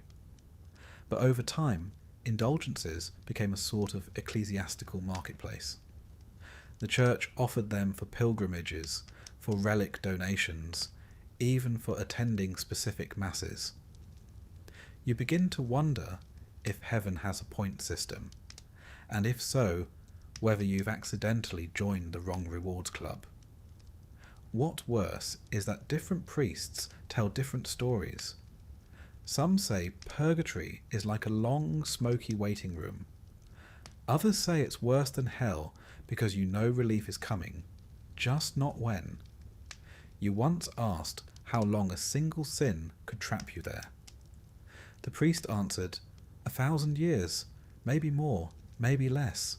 God's time is not our time. Comforting. Your neighbour, old Ethelred, swears he knew a man who returned from the dead after 10 days in purgatory. He came back with a message. Don't eat cheese on Wednesdays. That was it, just that. The priest refused to validate this vision, but now no one eats cheese midweek. You don't either, just in case. The Church also seems to rotate its focus every few years. For a while, gluttony was the enemy. Then it was vanity. Cue a rash of sermon-fueled mirror smashing. Then envy, sloth, and finally wrath. You actually liked wrath sermons? They felt oddly cathartic. But now the priests seem to be circling back to gluttony again, and you're starting to feel personally targeted. Occasionally, the higher-ups host councils, enormous meetings where bishops debate the mysteries of heaven with the enthusiasm of men fighting over spoiled milk. After each council, new decrees trickle down. Suddenly, One type of bread is holier than another. Incense must swing left to right now. Saint Philomena is no longer a saint. The fasting hours change again.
Every donation, every whispered prayer over a coin dropped into a wooden cup, feeds into this cycle. The church collects, builds, and then guards its treasures jealously behind thick stone walls. These structures, adorned with gold leaf and intricate sculptures, become symbols of divine favour. Yet as you watch from afar, you realise that the very splendour is also a chain, binding the common folk to a system that values wealth and obedience over genuine fellowship. Sometimes you wonder if the church builds these monuments not solely to honour God, but to keep the people in line. A towering cathedral, majestic and inaccessible, reminds you that while you may work the land and pay your tithe, you are forever a subject, not of a king, but of an institution, one that, for all its miracles, remains distant and unyielding. You see it in the way the priest speaks, his voice calm and measured, as though every word is designed to reassure those who dare not dream of more. And yet, there is a strange comfort in the tradition. The church calendar marks the days in a way that creates order out of chaos.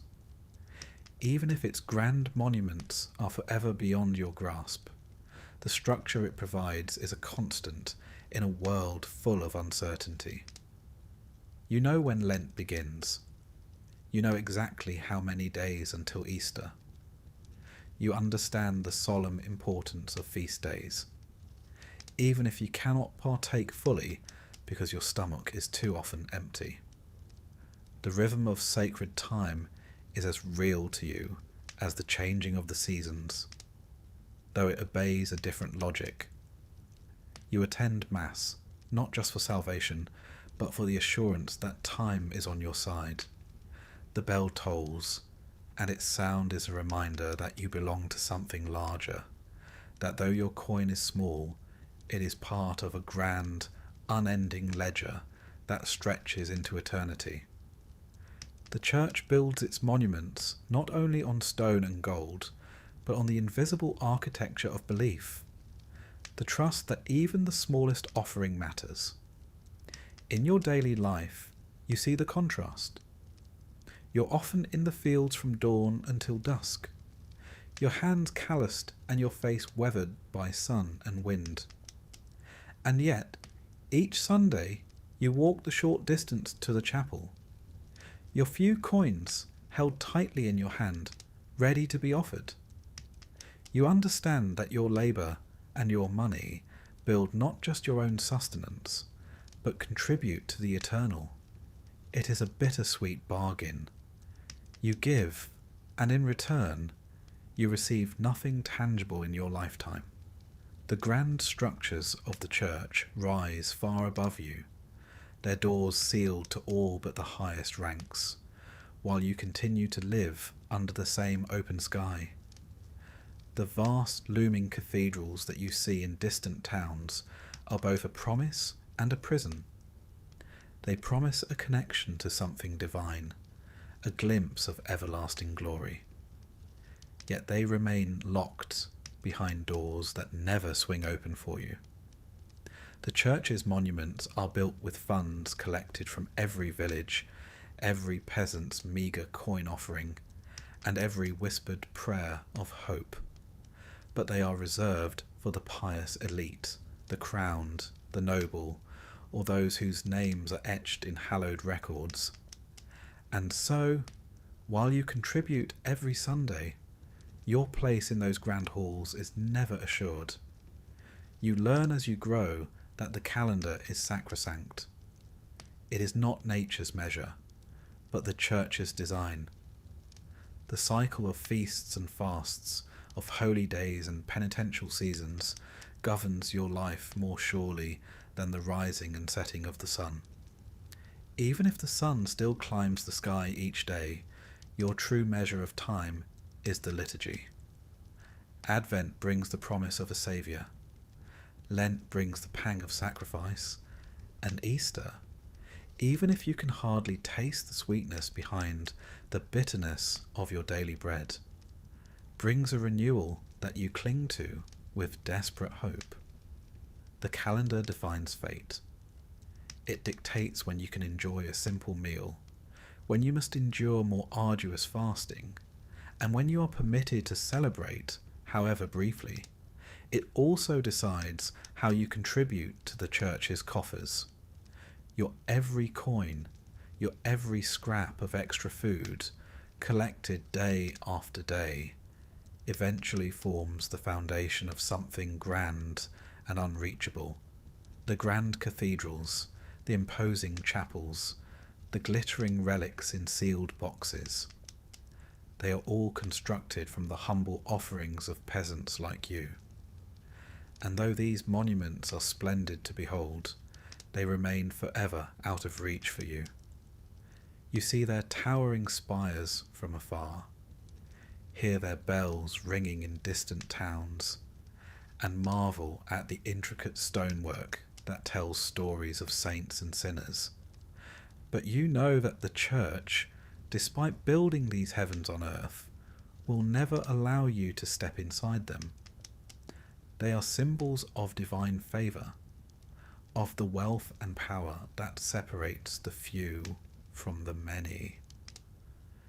Your donations, though given with trembling hands and a hopeful heart, are like water in a sieve, passing through and building walls that you may only see but never cross. In the quiet moments between work and prayer, you sometimes wonder about the price of faith. It is measured not in pounds or pence, but in the sacrifice of that which is most dear to you. Your child, your labour, your very hope. And yet you persevere, because there is no other way to live. To give is to belong to something greater than yourself, even if that something is as remote and as cold as the vaulted ceiling of a cathedral in a distant city. In the end, your life is marked by this perpetual exchange. Every coin you donate, every tithe you scrape together, contributes to the church's vast, unyielding construction, a reminder of both their benevolence and their distance. You give out of necessity and duty, with a quiet resignation that your contribution is significant only in the eyes of those who build and not of those who labour. And so, each Sunday, you walk the familiar path to the chapel, your head bowed, your hands clasped, knowing full well that the calendar dictates not the cycle of the seasons alone, but the measure of your life. The church's grand monuments may never open their doors to you, but they continue to rise, testament to a belief that, for all its promise of salvation, remains forever out of reach for the common soul. It begins with a cough. Not much at first, just a dry rattle in your chest that doesn't go away. Maybe it's the cold stone floor or the damp straw mattress. Maybe it's just age, finally creeping into your ribs. Either way, you start coughing more often and longer, until it wakes your wife, until the children listen at the door, until the priest is called. He doesn't say you're dying, not outright. He calls it the season of reflection, which is a church word for get your soul in order. You lie on your bed, thin as a spindle and twice as brittle. The thatch roof above you leaks in 3 places, but no one bothers to patch it now. Rainwater beads on the edge of your wooden bowl, collecting in time with the drip behind your left shoulder. There's no fire. You're too weak to gather wood, and no one wants to leave your side. Not when the coughing's grown that deep. Your wife, who once carried 2 buckets up the hill without pausing, now holds your hand like it's made of glass. Your son kneels by the bed, lips moving soundlessly through a prayer he learned by rote, too young to understand and too scared not to say it. The priest arrives at dusk. He smells of wet wool and candle smoke, and his face has the soft exhaustion of someone who's seen too many last breaths this week. He lights a small taper and places it beside you. The candlelight flickers against the wall, dancing across the soot stains and cobwebs like a final benediction. It's time for the last rites. He begins with the litany of saints. You try to mouth the names, but your tongue doesn't keep up. Augustine, Benedict, Agnes, Lawrence, Cecilia. You recognise them like distant cousins at a feast. Vaguely familiar, deeply out of reach. He anoints your forehead, your hands, your chest. The oil smells like bitter herbs. He murmurs Latin words meant to open the gates of heaven. You focus hard, hoping God is listening, and that he's not in one of his more vengeful moods. Outside, the village goes on. A cow moans somewhere. A child cries. Someone's hammering a cartwheel with unnecessary enthusiasm. Life continues just far enough away that it hurts. The priest offers you a crucifix. You clutch it like a lifeline, knuckles white against the worn wood. You've touched this shape 1,000 times. In church, in prayer, in fear. Now you cling to it as if it might drag your soul upward through sheer familiarity. He whispers a final blessing and closes his book. There's nothing more he can do. And now, you wait. You'd think dying would be dramatic. Trumpets of the soul. Angel choirs. Something to mark the moment. But really, it's just more silence. A long, slow quiet that settles over your bones like dust. You drift. Memories rise like smoke. You see your mother lighting a candle on All Saints' Day. You see your child's baptism. The priest fumbling the holy water while your baby wailed like a war horn. You see yourself years ago, standing barefoot in the mud outside the church, staring up at the stained glass window of Christ in judgment, wondering whether you'd be found wanting. You think of sins, not the grand ones. You've never killed, never blasphemed, out loud, never stolen anything worth locking away. But still, they add up. The lie you told about your neighbour's barley yield, the meat you ate during Lent, just once, but greedily. The thoughts you had during sermons when your mind wandered somewhere it shouldn't. You confess them. You think. Most of them.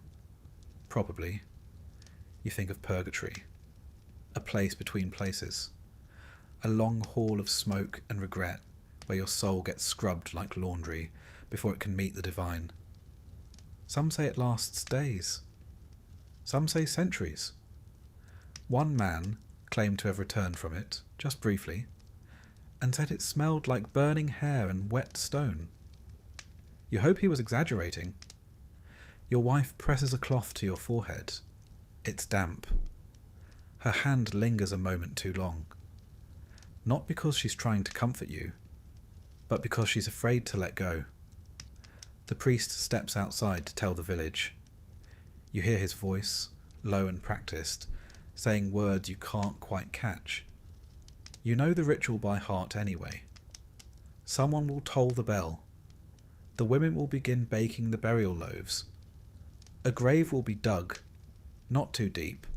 The ground is hard this time of year. There will be a mass, maybe 2, if your wife can afford the second. Your name will be said aloud, then folded into silence. A life summarized in 4 syllables and 1 candle. If you're lucky, someone will remember to light another for your soul next year. You wonder what death looks like. The church says it's a passage, like stepping through a veil. There's judgment, of course. A great book. A balance. St. Peter, possibly, though no one's quite sure what he actually does. You imagine your soul as a flickering wisp, standing in line behind 1,000 others, all waiting to be sorted like sacks of barley. What if you don't make it? What if the weight of your sins, however small, tips the scales the wrong way? What if your final confession wasn't complete? What if you died thinking of the wrong thing? They say your last thought matters, that whatever fills your heart in that final breath echoes into eternity. You try to think of Christ, of mercy, of golden gates and angels with wings made of light, but it's hard. Your thoughts keep drifting to your wife's face, to the warmth of her hand, to the way the fire crackles when she's not watching it. You hope that counts. A chicken clucks outside. Somewhere in the village, someone laughs. Not cruelly, just the normal sound of someone living. You wonder if they'll quiet down when they hear the bell. You wonder if they'll stop for a moment, say a prayer, or if they'll just keep walking, kicking dust and muttering about the weather. The church says you are not gone, just past. That prayers can still help you, that masses can still reach you, that the living owe the dead a duty. You hope that's true, because otherwise it's just dirt. Your final moment doesn't come with fanfare. There's no light, no trumpet, no angel. Just breathe, then no breath. A silence that deepens. The priest will return soon. He'll close your eyes, even if they're already shut. He'll cover your body with a cloth and begin the prayers of commendation. Go forth, O Christian soul, he will say, and everyone will nod, as if they understand where you're going. Your family will cry. Not all at once, some tears are delayed. Your youngest might not cry until the burial, when they see the hole in the earth. You'll be buried with a cross, a simple wooden one. There's no money for stone. Maybe someone will mark it with a name, maybe just a carved X. In time, grass will grow over it. Children will run across the hill. Some might step right over you without knowing. You don't mind, because deep down, you've done what you could. You lived quietly. You obeyed the bells. You feared the right things. You hoped, even when it felt silly, that it all meant something. And in your final moment, when everything else fell away, you held the cross and whispered the only words you knew for sure. Have mercy. You could say that after the First World War, Germany wasn't so much a country as a sigh. It was exhausted. Physically, morally, spiritually, and economically. The war that was supposed to make Germany great had instead dismantled everything that made it feel human. 2 million dead, millions more wounded or haunted by memories they couldn't explain, and a nation stripped of its empire and its pride. When the guns finally went silent in 1918, it wasn't peace that followed. It was weariness, a deep, bone-soaked fatigue that no amount of sleep could cure. The Kaiser was gone, the monarchy dissolved, and democracy arrived like an unexpected guest. Nobody quite sure whether to offer it tea or show it the door. This was the Weimar Republic, born out of necessity rather than enthusiasm. It tried to modernize Germany, to drag it from imperial grandeur into something more parliamentary. But democracy doesn't feed people, and the new republic soon found itself presiding over economic chaos so absurd it bordered on tragicomedy. Reparations from the Treaty of Versailles demanded billions in gold marks. Money Germany simply didn't have. The government's solution was ingenious in its simplicity: print more. By 1923, printing presses were running around the clock, turning forests into banknotes faster than citizens could spend them. The result was a kind of financial theatre.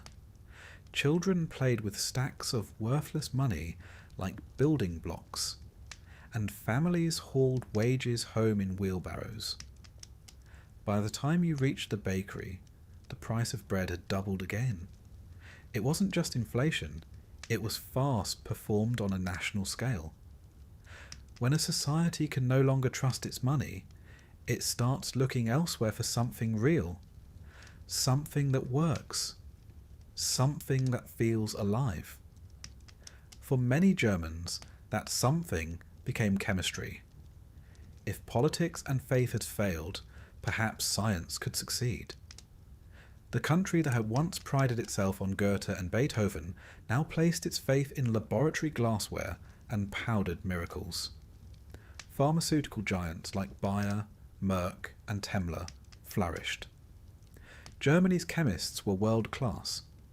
Men in spotless white coats who believed that human misery could be measured, refined and cured. They gave the world aspirin, morphine, and less nobly, heroin, which was marketed, without irony, as a cough suppressant for children. There was a pill or tonic for everything: nerves, appetite, fatigue, melancholy. Germans didn't just want to live again, they wanted to live efficiently. It was in many ways the first modern society of burnout. Cities buzzed with electric trams and typewriters, but the people running them were running on fumes. The war had changed the rhythm of life, faster, harder, more mechanical, and peace brought no rest, only anxiety. Sleep became a luxury. People worked long hours in unstable jobs, political violence simmered in the streets, and there was a creeping sense that the country itself was staying awake on borrowed time. To be tired in Weimar Germany was normal. To feel nothing at all was worse. And so, citizens sought little ways to lift themselves. A tonic here? A stimulant there? A chemical push to make another bleak morning bearable. The 1920s are often remembered for cabaret, jazz, and smoky Berlin nightclubs where anything went. That image is true but incomplete. The decadence wasn't joy. It was defiance, an attempt to dance away despair.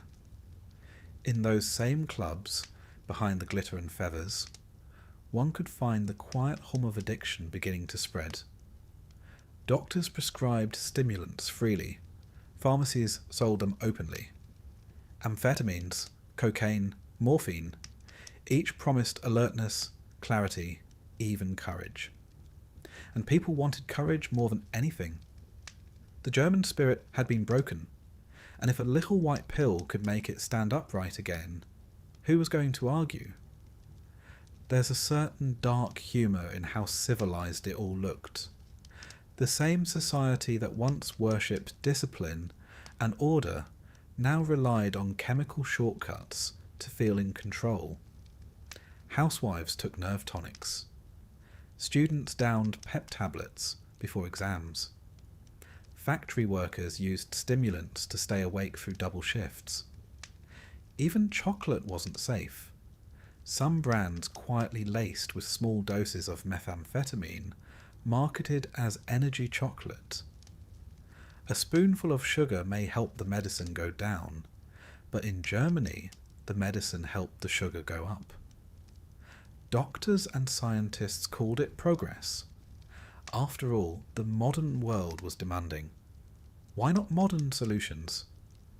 Fatigue, sadness, and fear were no longer seen as human conditions, but as inefficiencies, flaws in the machinery of the self. If chemistry could fix a broken machine, it could fix a broken man. The logic was intoxicating. Germany's greatest export wasn't coal or steel anymore. It was faith in scientific salvation. But beneath the optimism, the nation was unravelling. By 1929, the American stock market crashed, and with it went Germany's fragile recovery. Loans from Wall Street dried up. factories closed, and unemployment soared past 6 million. For a country already fraying at the edges, it was the final insult.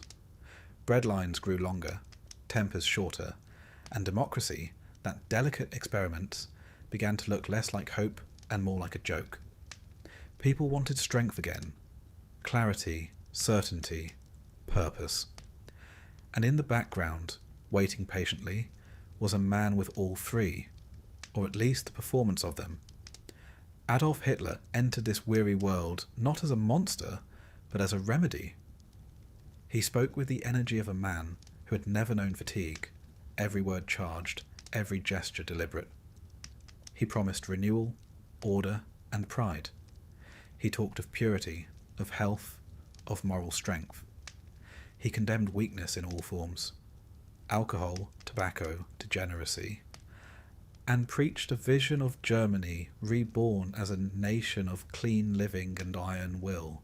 It was, in retrospect, the perfect sales pitch to a country quietly addicted to staying awake.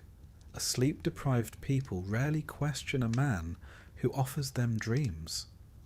In the cafes and factories, life continued to stumble forward.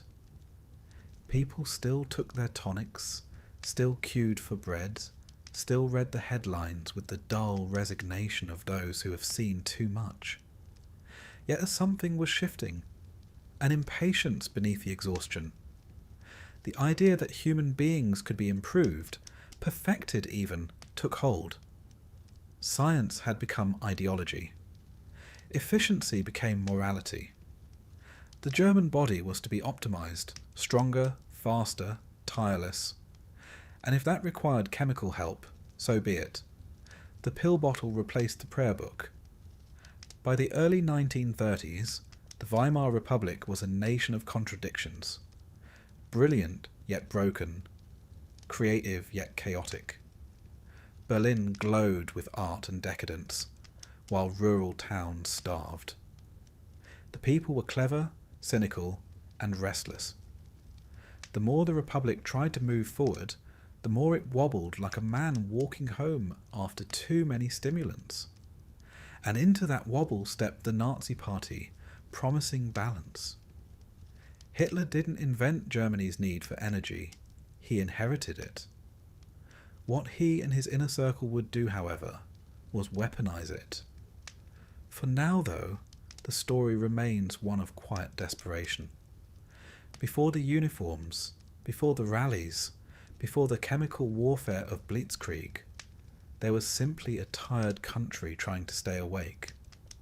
The pharmacists of Berlin and Munich may not have known it, but they were already shaping the next war in powder form. Every prescription filled for nervous exhaustion, every amphetamine sold for alertness, was a small rehearsal for the industrial madness to come. Looking back, it's remarkable how normal it all seemed. A woman takes her tonic before cleaning. A clerk swallows a tablet before work.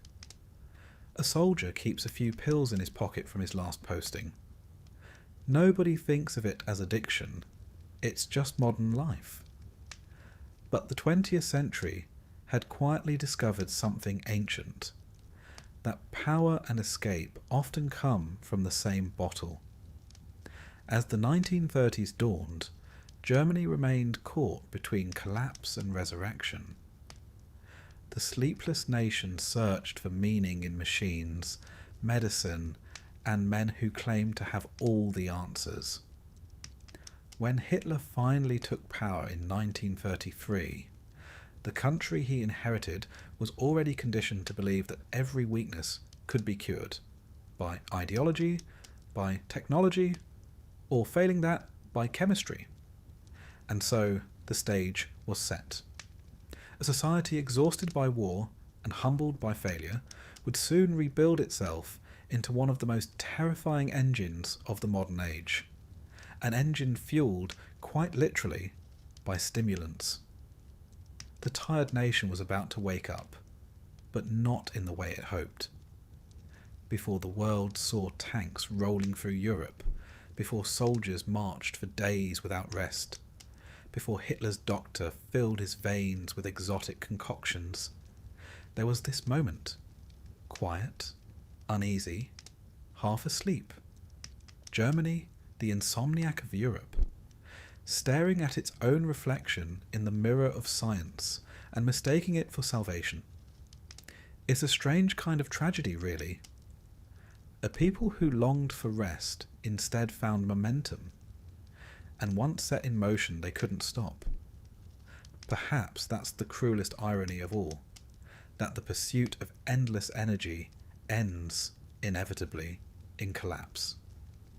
And when it did, the crash was not just chemical, it was historical, and the world would still be feeling its tremors long after the last pill had dissolved.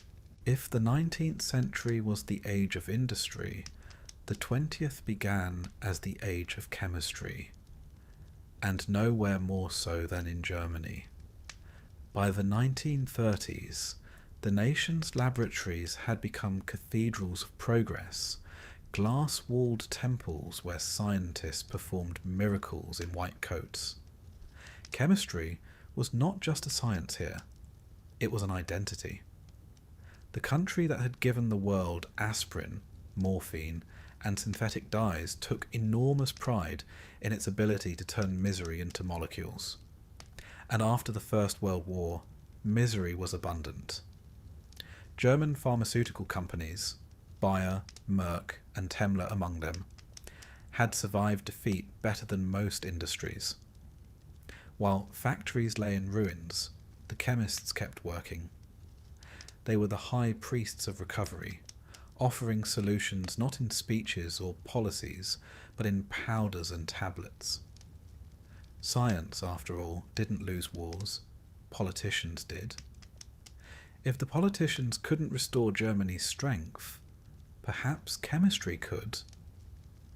By the late 1930s, the country's pharmacies were stocked with bottled optimism.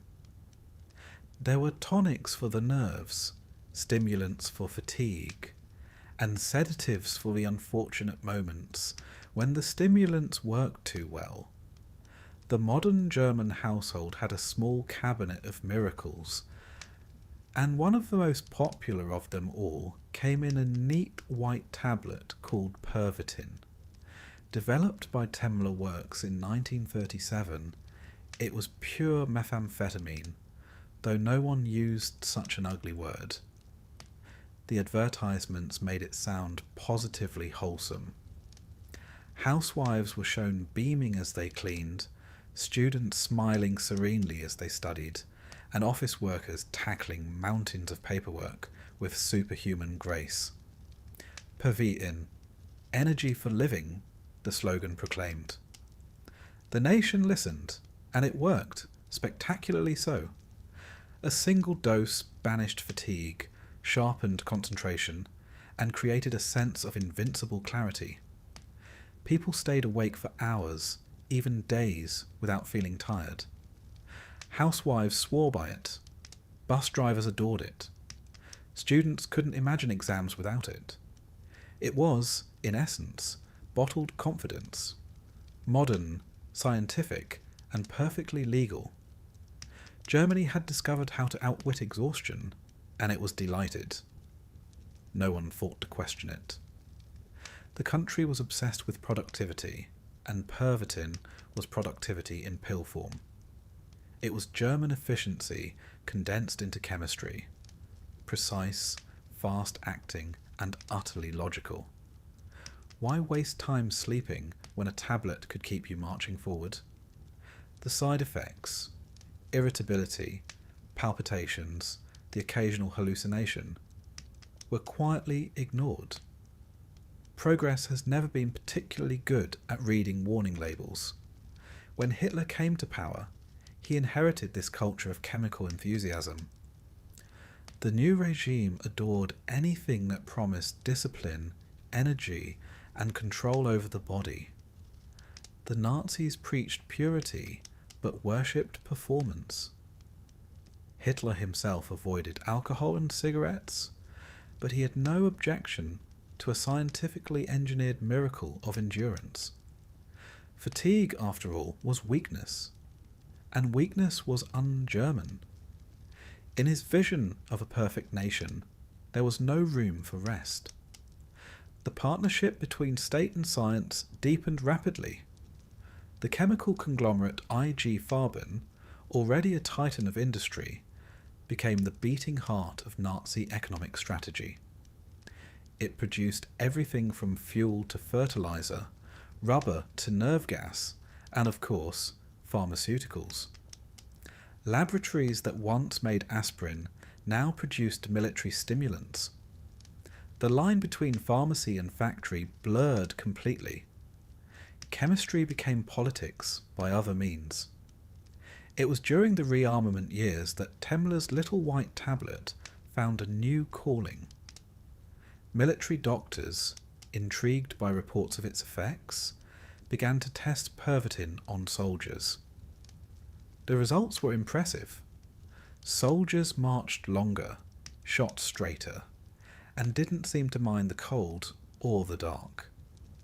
One doctor wrote that the drug created a state of joyful alertness. Another called it the ideal combat aid. Within months, Pervitin went from pharmacy shelves to field rations. During the invasion of Poland in 1939, and later in France, German soldiers swallowed millions of tablets. The official army term was stimulant for sustained performance, which sounds suitably bureaucratic for what was essentially state-sponsored drug use. Commanders praised the results. Troops stayed awake for 3 days straight, covering vast distances in record time. Tanks advanced through the tight. Pilots flew mission after mission with unblinking focus. The Blitzkrieg, lightning war, wasn't just a tactic. It was chemistry in motion. But behind the victories lay a growing cost. When the pills wore off, the soldiers crashed spectacularly. Some collapsed mid-march, shaking and incoherent. Others became paranoid or violent. Still, the orders kept coming. Fatigue was weakness, and the German army had no patience for weakness. By 1940, over 35 million Pervitin tablets had been distributed across the front.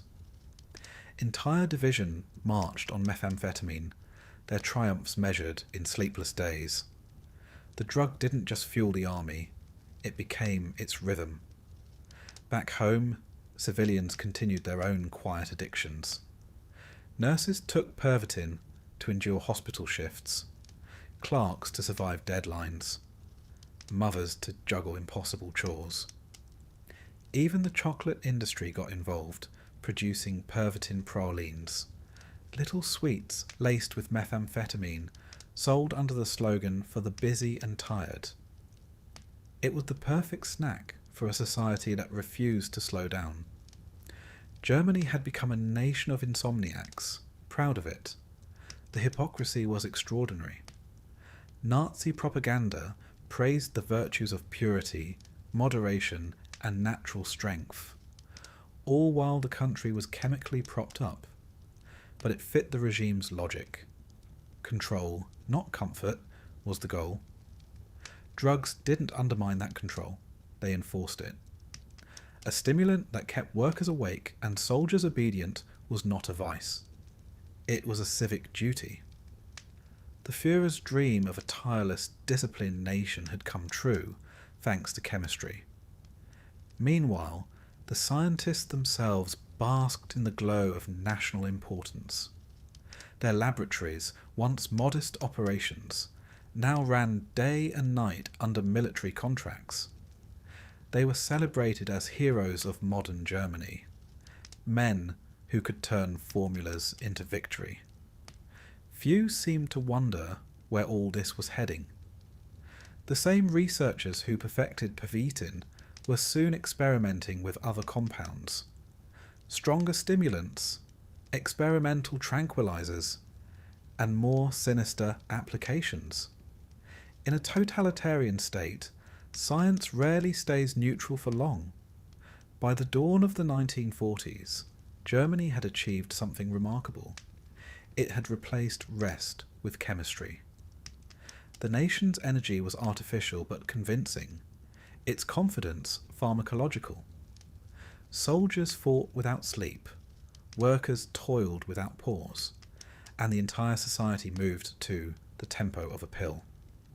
To outside observers, it looked like efficiency. To historians, it looks like mania. The myth of German discipline was, in part, a hallucination, a meth-fueled mirage that couldn't last. In a sense, Pervitin was the perfect metaphor for Nazi Germany itself. Bold, fast, aggressive, and ultimately self-destructive. The drug suppressed doubt, dulled compassion, and replaced reflection with motion. For a regime built on speed and domination, it was ideal. But like all stimulants, the high came with a crash. The same chemistry that powered early victories would later feed paranoia, exhaustion, and collapse. The empire of energy was built on borrowed time. Still, in those early years, few could see the danger. In the glow of apparent success, the pills kept coming, the factories kept humming, and the scientists kept promising that the future could be engineered molecule by molecule. Germany had discovered how to stay awake indefinitely. What it hadn't learned was how to rest. In the end, that may be the truest lesson of this chemical age, that a nation can run on speed for only so long before it forgets what it's running from. For Germany, the answer would arrive soon enough. When the empire built on sleepless ambition finally collapsed into the exhaustion it had spent so long trying to escape. When Adolf Hitler came to power in 1933, he didn't just inherit a broken country, he inherited a tired one. 15 years of humiliation, inflation, and instability had left the German spirit exhausted. What he offered was not simply politics, but adrenaline, the promise of energy, unity, and purpose. He told people they were not weak, merely misunderstood. And in a nation addicted to stimulants and slogans, that sounded like medicine. Hitler himself was a curious study in contradictions. Publicly, he presented the image of perfect control, a man of will, discipline, and moral clarity. He neither smoked nor drank, and his vegetarianism was advertised as proof of spiritual purity. His followers described him as a model of self-restraint, the living embodiment of the Nazi ideal. Yet the man who preached purity would soon become the most medically dependent leader in modern history, a walking laboratory of injections, tonics, and chemical illusions. When he first took power, though, Hitler's energy seemed almost supernatural. He worked late into the night, dictated speeches for hours, and remembered minute details from endless meetings. His inner circle called it the will of the Führer. In truth, it was obsession dressed as stamina. Even before the drugs entered the picture, he was powered by something dangerously close to mania, the kind of restless determination that mistakes exhaustion for virtue. He believed sleep was weakness, that history rewarded only the tireless. His Germany would reflect that belief all too literally. The early years of Nazi rule were an exercise in controlled frenzy. The economy was reorganized, industry nationalized, and dissent systematically erased. Everything, from farming to filmmaking, became part of a single machine geared toward motion. The propaganda ministry called it the National Awakening, which was an apt phrase. The entire country was being kept awake, not only by speeches and parades, but increasingly by chemistry. The same laboratories that produced everyday pharmaceuticals now supplied the state with what it called performance aids. The phrase was intentionally vague. It sounded respectable. It meant drugs. Meanwhile, Hitler's personal life was taken over by his doctor, Theodor Morell, a man described by one aide as half genius, half fraud, and entirely unappetizing. Morell was round, perspiring, and unfashionably fond of garlic pills, but he possessed what every dictator craves: absolute access. He became Hitler's constant companion, administering vitamins, hormones, and eventually narcotics. The Führer's day began and ended with injections, first for energy, later for pain, and eventually for everything in between. He would tell his subordinates that he didn't believe in illness. His veins, meanwhile, told a different story.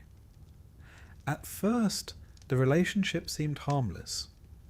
Morell's concoctions, labelled with names like Vitamultin and Hormaton, were advertised as natural supplements. But they contained ingredients far from natural: amphetamines, barbiturates, and traces of cocaine. Morell's records read like a chemist's diary of obsession. Liver extracts, testosterone, glucose, methamphetamine, eucadol, a strong morphine derivative. He mixed and injected with cheerful confidence, always assuring Hitler that the results were marvellous. And to be fair, at first they were. The Führer's energy returned, his moods brightened, and his sense of invincibility soared. Morell called it therapy. History would call it dependency. Hitler's obsession with control extended to his body. He saw himself as the vessel of the German will, and therefore it had to function perfectly. When fatigue crept in, he demanded chemical solutions. When stomach cramps plagued him, Morell injected new formulas. When his eyesight dimmed, there were special drops. His physician once remarked that the Führer's body was treated like a machine with replaceable parts. The irony, of course, is that machines eventually wear out, especially when they run without pause. As the 1930s progressed, the regime's obsession with vitality became national doctrine. Posters showed muscular, glowing citizens under slogans like "Health is Duty" and "Germany lives in you." The Hitler Youth were drilled not just in loyalty, but in exercise routines and hygiene practices. Illness was seen as a moral failure. The state organised mass physical exams, diet programs, and medical campaigns. Yet beneath this surface of health culture, the population quietly relied on stimulants to maintain the pace. The contradiction was striking. A nation preaching natural strength, powered by pills. Hitler's relationship with drugs mirrored his relationship with power: absolute, consuming, and self-destructive. The more he relied on them, the less he could function without them. His confidence swelled with each injection, and so did his paranoia.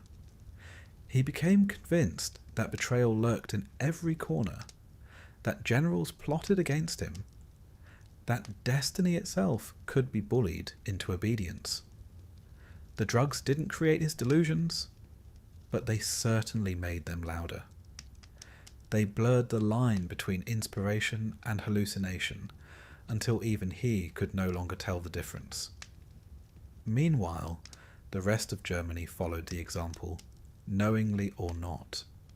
The national work culture became one long experiment in endurance. Factories ran day and night. Workers survived on stimulants and slogans. The rhetoric of unceasing effort took on a strangely literal tone. Fatigue was treated not as a symptom, but as sabotage. Sleep was an indulgence. The army, the government, and the populace all mirrored their leader: driven, restless, increasingly detached from reality. As war approached, Hitler's belief in his own destiny grew almost mystical. He told visitors he was guided by providence, that his instincts were infallible. In truth, those instincts were being chemically curated by a man with a syringe. When plans succeeded, he credited fate. When they failed, he blamed everyone else. Morel kept the syringes coming, and Hitler kept making decisions that would doom millions. It was a partnership built on delusion. The doctor convinced he was saving his patient, and the patient convinced he was saving the world. By the outbreak of the Second World War, Hitler was no longer the disciplined ascetic of early Nazi propaganda. His hands trembled slightly, his mood swung violently, and he lived in a fog of injections and stimulants. Yet the myth of the tireless leader persisted. Films and newsreels showed him striding purposefully through corridors, inspecting troops, shaking hands. No one saw the small glass vials lined neatly in his office, or the doctor hovering discreetly behind the camera's edge. The public saw vitality. The reality was dependence. It's tempting to view this as poetic justice, the dictator undone by his own chemistry. But it's darker than that. Hitler's personal addiction mirrored the moral addiction of his nation. The craving for strength, the denial of weakness, the refusal to rest. The same illusion that drove him drove Germany. That endless motion could replace reflection, that willpower could conquer reality. In both cases, the crash was inevitable. By the early 1940s, Hitler's body was deteriorating, though few dared say so aloud. His once steady voice quivered, his step faltered. Morel increased the doses, adding new compounds, desperate to maintain the illusion of vitality. The Führer's skin turned pale and clammy. His stomach rebelled, his nerves frayed, but he refused to stop. "The German people must never see me weak," he told Morel. And so the injections continued. The man who promised to make Germany great again had become a prisoner of his own laboratory. Power had consumed him as thoroughly as the drugs coursing through his veins. The myth of the tireless leader was sustained by syringes, and every drop brought him closer to collapse. Yet to the end, he believed himself unstoppable. That was the cruel genius of his addiction. It looked like strength until it killed him. And so the Reich marched forward, led by a man running on fumes, commanding an empire running on pills. The illusion of control remained intact, for now. But like every stimulant high, it would end the same way, with a crash so vast it would shake the world awake. In the early days of the Second World War, the German army developed a peculiar advantage, one that didn't appear on any map or strategy paper. It wasn't superior tanks, or brilliant tactics, or even morale. It was a small white pill distributed in tins and ration kits, stamped with the tidy word Prohibition. The soldiers called them pilot's chocolate, alertness tablets, or simply the good stuff. Their officers called them efficient. Historians looking back might call them what they were, methamphetamine. The German military didn't stumble upon this by accident. By 1939, the Wehrmacht had been quietly studying the drug for over a year. Reports from early trials were ecstatic. Soldiers on Prohibition could march for days without rest, eat less, and still maintain focus. They were cheerful, fearless, and perhaps most importantly, obedient. It was a chemical dream come true for a regime built on discipline and denial. Fatigue was no longer a problem. Chemistry had solved it. When the war began with the invasion of Poland, the results seemed miraculous. The Blitzkrieg, literally lightning war, shocked the world. German forces advanced with astonishing speed, cutting through enemy lines like a blade through wet paper. They moved day and night, tanks rolling endlessly, infantry keeping pace as if powered by something more than will, which of course they were. In one 1940 report, an army doctor noted that Pervitin allowed soldiers to march 36 hours without fatigue and with high morale. That's the official version of events. The unofficial one is less tidy. Men began hallucinating, trembling, and collapsing from exhaustion once the effects wore off. A few simply dropped dead from heart failure. But those details were inconvenient. Success has a way of muting caution. Germany was winning, and the pills were declared indispensable. To understand how widespread it became, imagine a modern army where caffeine is replaced with crystal meth. Between 1939 and 1940, over 35 million tablets of Pervitin were issued to troops. Tank crews kept boxes of it in their kits. Luftwaffe pilots carried it in their pockets. Even dispatch riders and telegraph operators used it to stay alert during the endless nights of war. One officer famously wrote home, "We have been marching for 3 days, and we are still fresh. The pills are wonderful." He didn't mention that by the 4th day, some of his men were hallucinating enemy tanks in the trees. It wasn't just the front lines. The home front hummed with its own chemical rhythm. Workers in munitions factories took Pervitin to endure 14-hour shifts. Nurses used it to survive relentless hospital nights. Students, clerks, and mothers, everyone seemed to find a reason to take the little white tablets. In a country obsessed with order and endurance, Pervitin became a quiet necessity. It was sold freely in pharmacies, advertised with cheerful slogans about vitality and modern living. "Stay alert! Stay strong!" The posters might as well have said, "Stay awake until the empire collapses." The Nazi command structure adored the stuff. General Heinz Guderian, architect of the Blitzkrieg, demanded that his troops be always on the move, always alert. Pervitin made that possible. He once remarked that his soldiers could sleep after victory. It's difficult to know whether he was joking.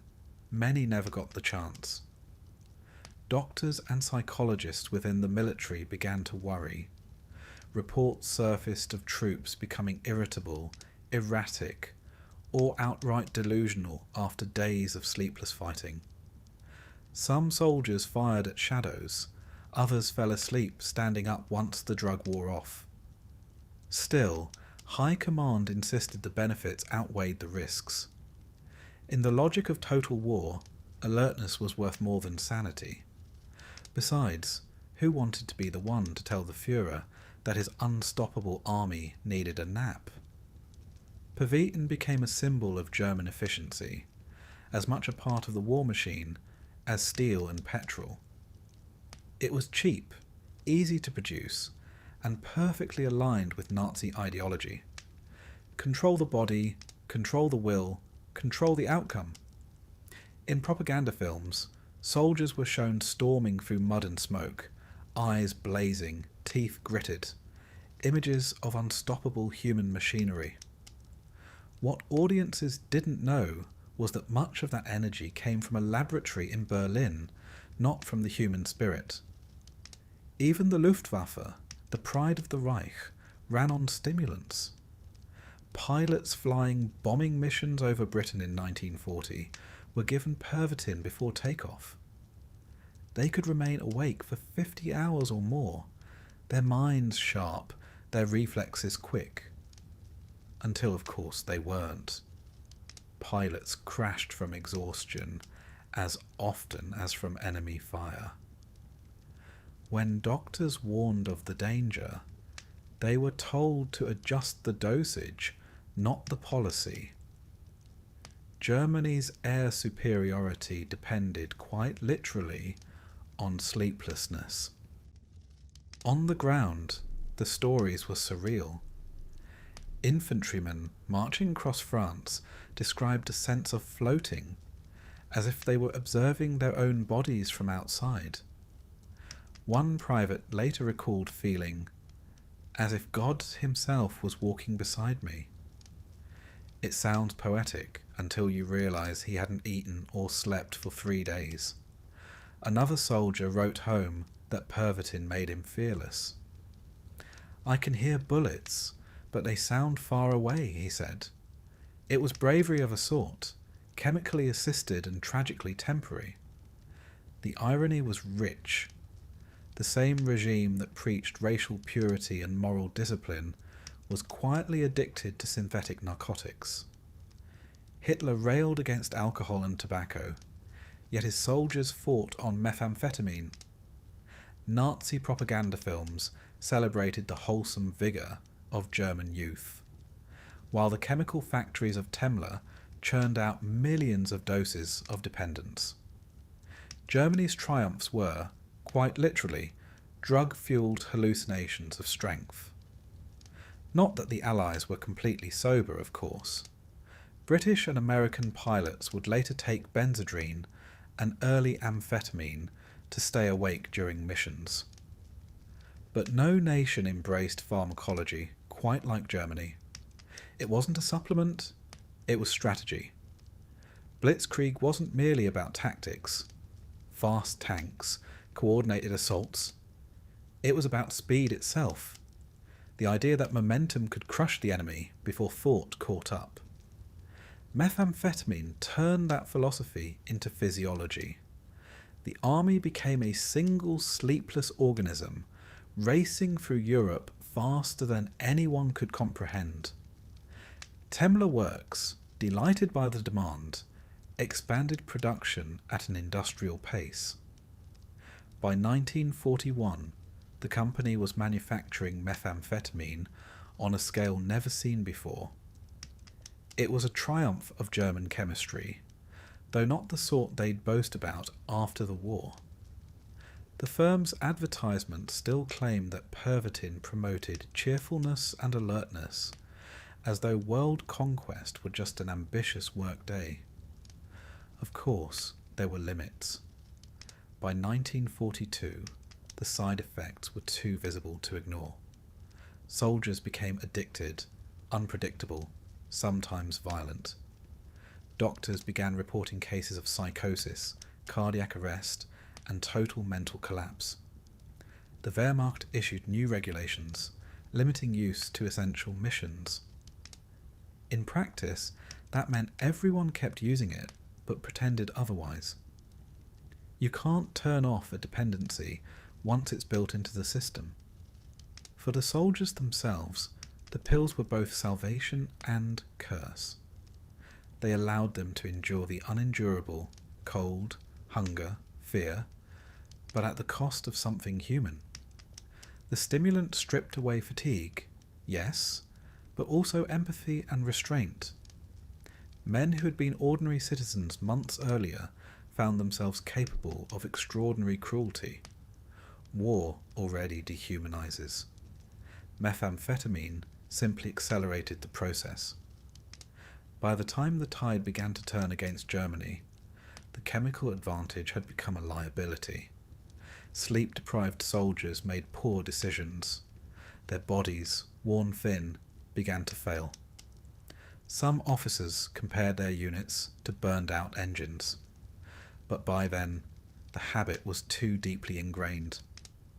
The army that had conquered Europe in a sleepless haze now found itself staggering, exhausted, and dependent. The crash, when it came, was monumental. Looking back, it's hard not to see Pervitin as the perfect emblem of Nazi Germany. Dazzling at first, destructive in the end. a chemical illusion of invincibility that mirrored the ideology it served. Confident, ruthless, and entirely unsustainable. Blitzkrieg, for all its terrifying brilliance, was never just a military strategy. It was a chemical one. And like every high, it couldn't last. The euphoria faded, the exhaustion returned, and the dream of endless conquest dissolved into withdrawal. The empire built on speed was about to slow, and no pill could keep it awake forever. By the time the war reached its height, Adolf Hitler had transformed from a fiery orator into a medical mystery, a man kept upright by a needle. Every morning, as his staff stood nervously at attention, his personal physician, Dr. Theodor Morell, arrived carrying a black leather case that clinked faintly with bottles and syringes. Inside that case was the Führer's secret fuel, a chemical cocktail more complicated than most battlefield strategies. Morell was an odd sight at court. Plump, perspiring, and perpetually reeking of antiseptic and garlic. He looked less like a doctor to a dictator, and more like a man who'd wandered in from the back of a pharmacy. Hitler's inner circle loathed him. Goebbels called him the Reich's most repulsive man. Goering, who knew a thing or two about addiction, sneered that Morell would one day poison us all. But Hitler adored him. To the Führer, Morell was a genius, the only man who truly understood his body. It was, in hindsight, the most dangerous compliment imaginable. When Hitler first summoned Morell in 1936, he was suffering from stomach cramps, headaches, and chronic fatigue, ailments that might have benefited from rest and vegetables. Instead, he received jabs of what Morell called vitamini, a concoction of vitamins, glucose, and liver extract. The results seemed miraculous. Within hours, Hitler felt rejuvenated, declaring Morell a miracle worker. The doctor was promptly installed at the heart of the regime, complete with office space, private quarters, and access no one else enjoyed. From that point on, the injections became ritual. Every morning, before meetings, speeches, or military briefings, Morell would mix a fresh syringe of energizing compounds. At first, it was mild, vitamin blends, caffeine, and glucose. But as the years passed and the pressures of war mounted, the recipes grew stronger.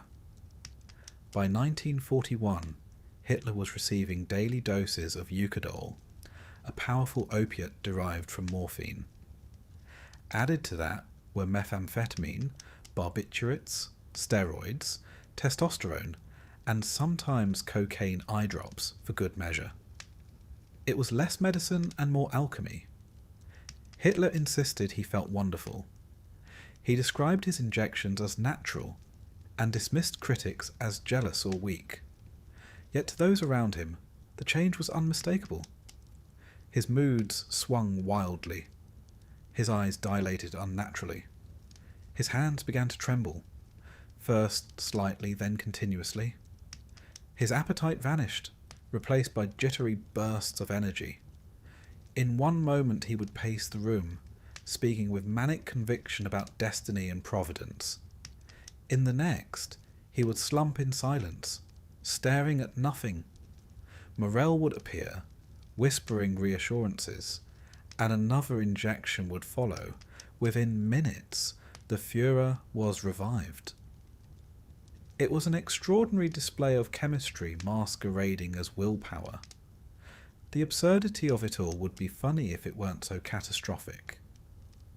The man who preached purity to an entire nation, who outlawed alcohol, banned smoking in public offices, and condemned degenerate habits, was himself a walking pharmacy.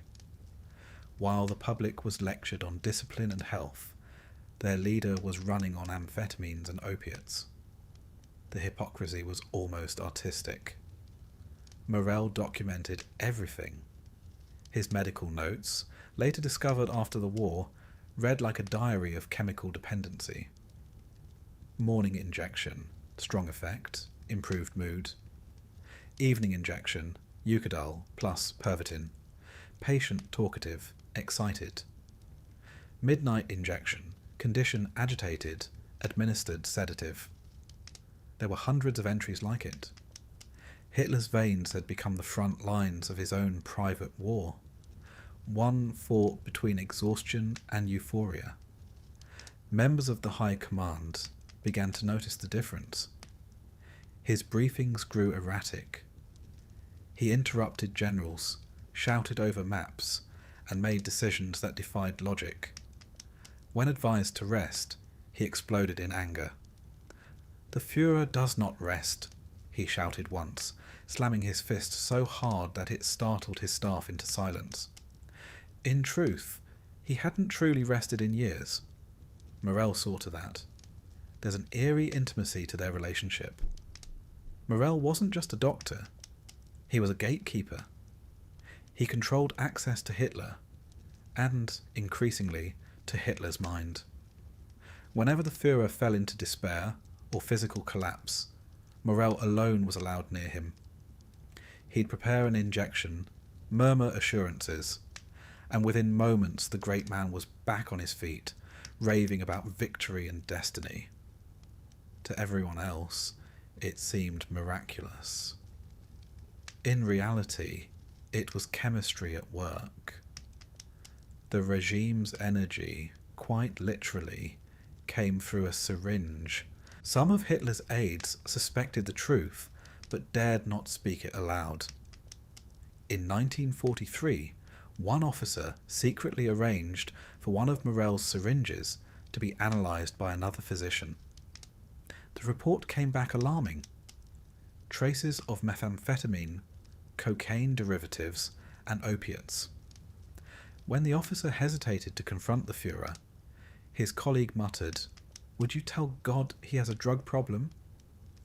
The matter was quietly dropped. Meanwhile, Morel's influence grew. He prescribed treatments not only for Hitler, but for senior officers and their families. His injections became a sort of political currency. To be seen receiving the Führer's doctor's formula was a mark of favour. Some even believed the shots carried spiritual strength, as if Morel's syringes dispensed fragments of divine will. It would be comical if it weren't so chilling.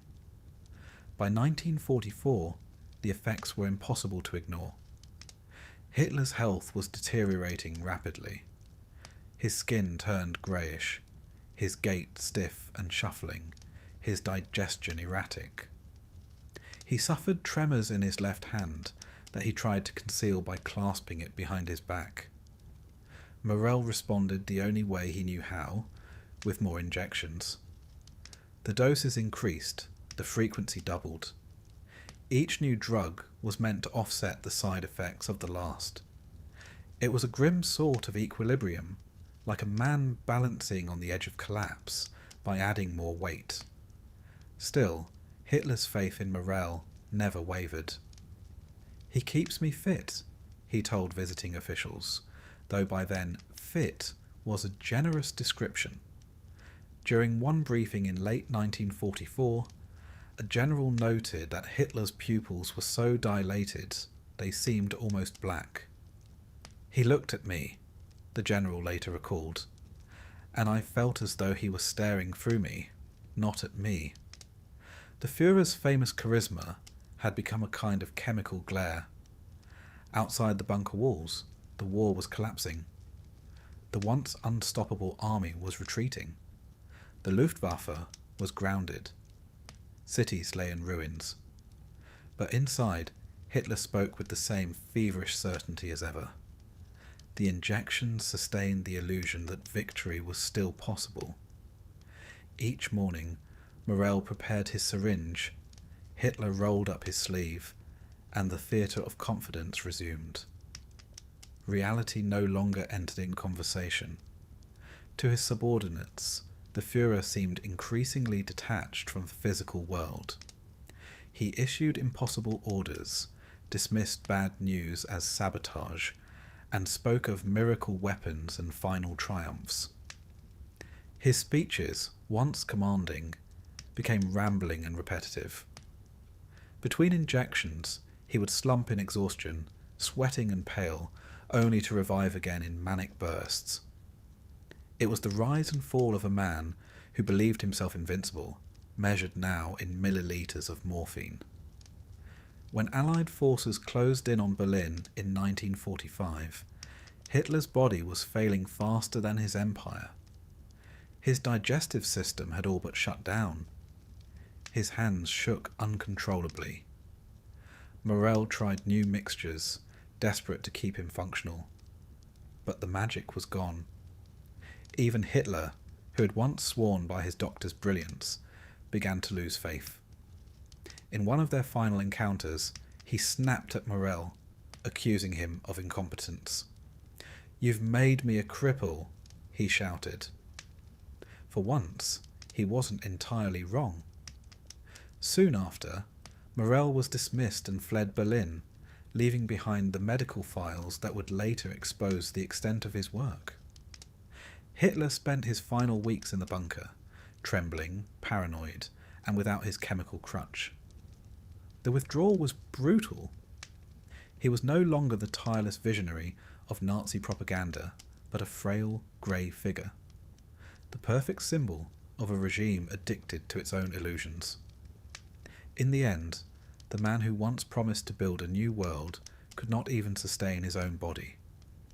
His empire collapsed as he did, jittering, trembling, and hollowed out. The myth of strength had always been synthetic, and when the injection stopped, both man and myth dissolved together. By the middle of the war, Germany's armies weren't so much marching across Europe as vibrating through it. The soldiers had become living extensions of the country's obsession with endurance, mechanical, restless, and utterly dependent on the chemistry that kept them from collapsing. Sleep, that ancient human need, had become a kind of enemy. Rest was for civilians, or worse, for the defeated. The German soldier was expected to be tireless, and thanks to a small white tablet, he almost was. At first, it all seemed so efficient. Pervitin, methamphetamine by another, friendlier name, had worked wonders during the early Blitzkrieg campaigns. Tanks advanced through the night, pilots flew for days, and troops covered impossible distances without rest. They felt invincible, as though the human body had finally caught up with the machine age. Commanders praised their iron discipline, though much of it was chemical rather than moral. The soldiers themselves had little reason to complain.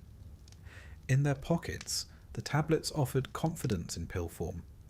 No fear, no fatigue, no hesitation. But like all miracles, it didn't last. After the initial euphoria came the crash, and it came hard. Once the effects wore off, men fell asleep where they stood, sometimes mid-step. Others became paranoid, jumpy, convinced that unseen enemies were whispering in the dark. The body, it turns out, has limits, and no ideology, not even one with swastikas on it, can override biology forever. Still, the orders were clear. The advance must continue. If men collapsed, others took their place, tablets at the ready. It was war waged at double speed, with double the casualties. Letters home from the front reveal a strange duality. Soldiers wrote that they felt fresh and strong, as though they could go on forever. And yet many described an emptiness behind the energy, a sense of moving without meaning. One wrote, "I no longer feel fear or pity, only movement." Another confessed that after 4 sleepless days, I saw faces in the trees, and they spoke to me. Yet even as these symptoms grew, the distribution of Pervitin continued. The army couldn't afford sentiment, only stamina. In 1940, German doctors issued over 35 million tablets to soldiers during the invasion of France alone. Some regiments were so dependent that officers requested emergency resupply when shipments ran low, as if the drug were ammunition. In one infamous episode, a commander halted his unit not because of enemy fire, but because his men had run out of pills and were falling asleep en masse. The soldiers called Pavitin Stücke chocolate, after the dive bombers that screamed through the skies, because it gave them that same dizzying rush before the inevitable drop. As the war spread east into the vastness of the Soviet Union, the chemical dependency deepened. The Eastern Front was a nightmare of mud, cold, and endless marching. Sleep was a luxury no one could afford. Soldiers swallowed Pervitin like breath mints to keep moving. They fought battles half dreaming, their nerves shredded, their tempers explosive. Some officers noticed an increase in reckless behaviour. Attacks launched without orders, gunfire at imaginary foes. The drug that made the army unstoppable was also making it unhinged. The Wehrmacht's medical corps began to take notice. Reports arrived describing soldiers with trembling hands, violent mood swings, or total collapse. Military doctors warned that the stimulant caused temporary psychosis and dangerous delusions. The warnings were duly filed, stamped, and ignored.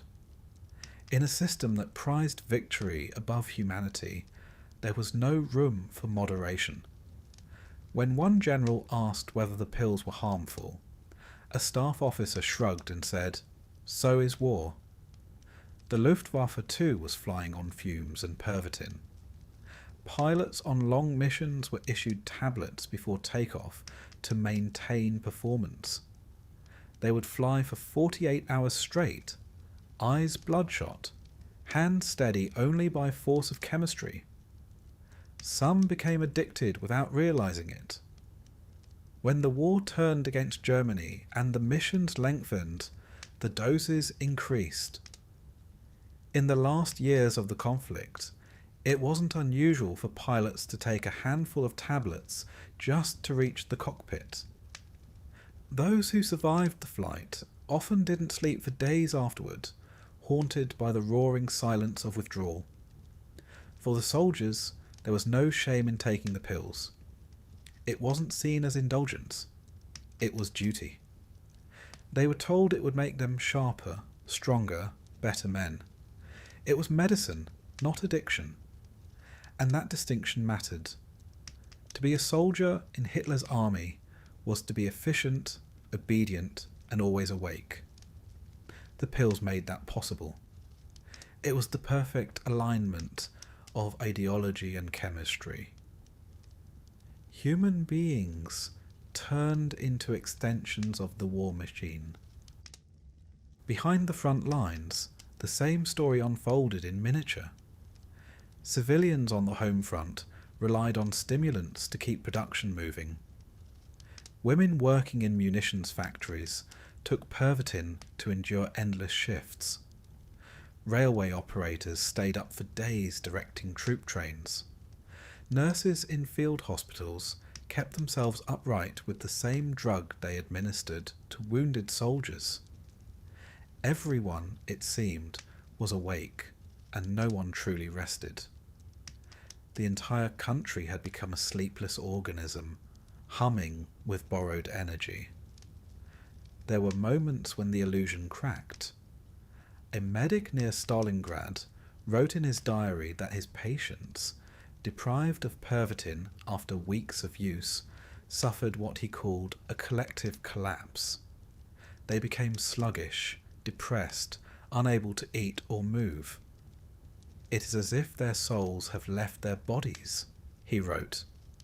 The pharmacy of victory had produced its first mass withdrawal. Still, the orders continued to demand endurance. The empire had built itself on speed, and now it could not stop. The culture of sleeplessness became self-reinforcing. Hitler himself was the model of it. A man who boasted that he slept only 4 hours a night, sustained by sheer will, and, of course, Dr. Morell's injections. His generals tried to imitate his schedule. They too began to rely on chemistry to match his manic energy. Meetings stretched into the early hours, plans were drawn, redrawn, and abandoned, all while the participants blinked through the haze of exhaustion. The Reich was running on stimulants and delusion in equal measure. By 1943, the Military Medical Office finally admitted there was a problem. New guidelines restricted the use of Pervitin to special circumstances. In theory, this meant emergencies only. In practice, every battle was an emergency. Production continued, though it was now kept quiet. No more cheerful advertisements or public praise. Officially, the drug didn't exist. Unofficially, it kept Germany on its feet for 2 more years. The psychological toll was enormous. Addiction stripped away what little empathy remained in the ranks. Soldiers grew numb to suffering, both theirs and others. Violence came more easily. Civilians in occupied territories spoke of German troops who seemed like machines, expressionless, tireless, detached. They weren't entirely wrong. Stimulants dull the part of the brain that hesitates. In a war already defined by cruelty, that was a catastrophic advantage. By 1944, the army was visibly unravelling.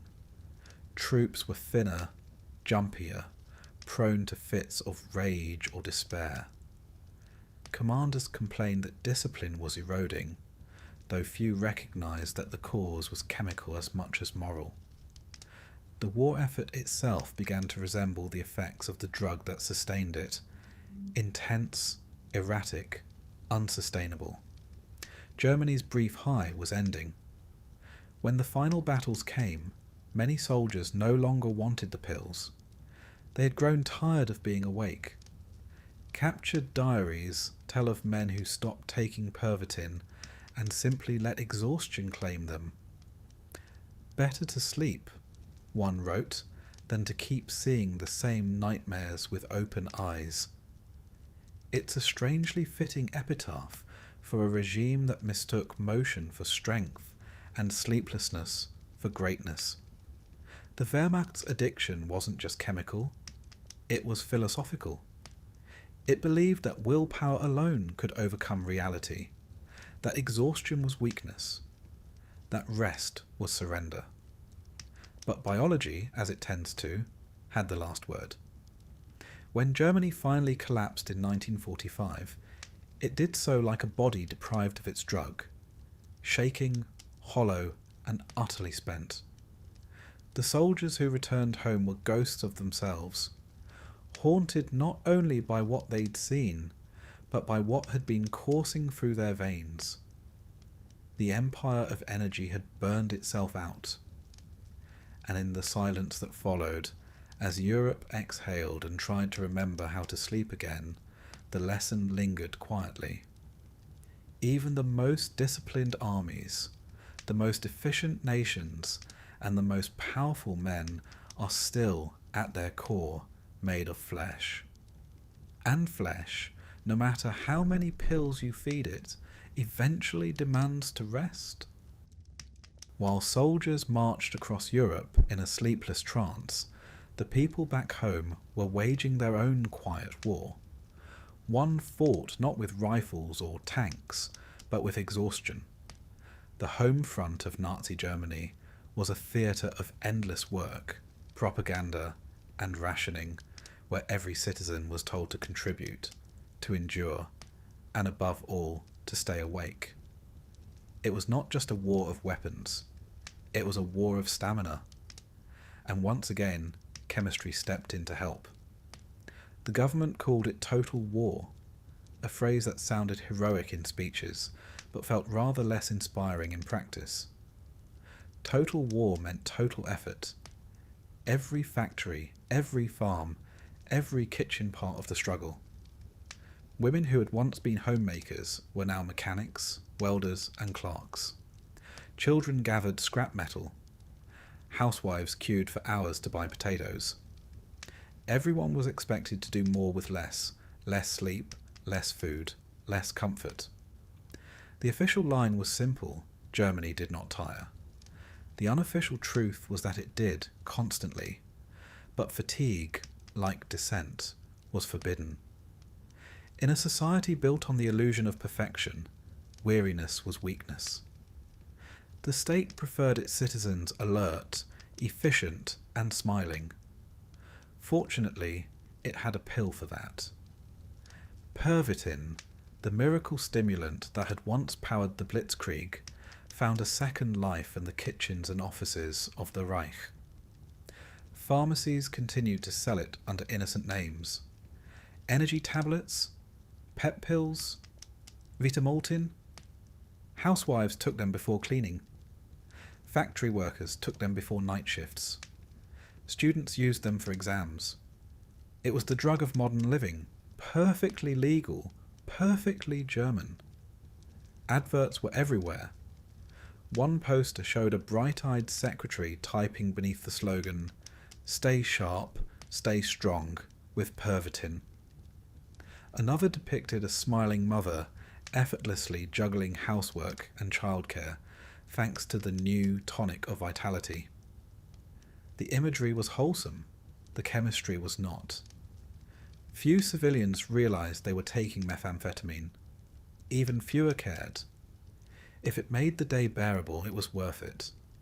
In a country ruled by anxiety, alertness felt like hope.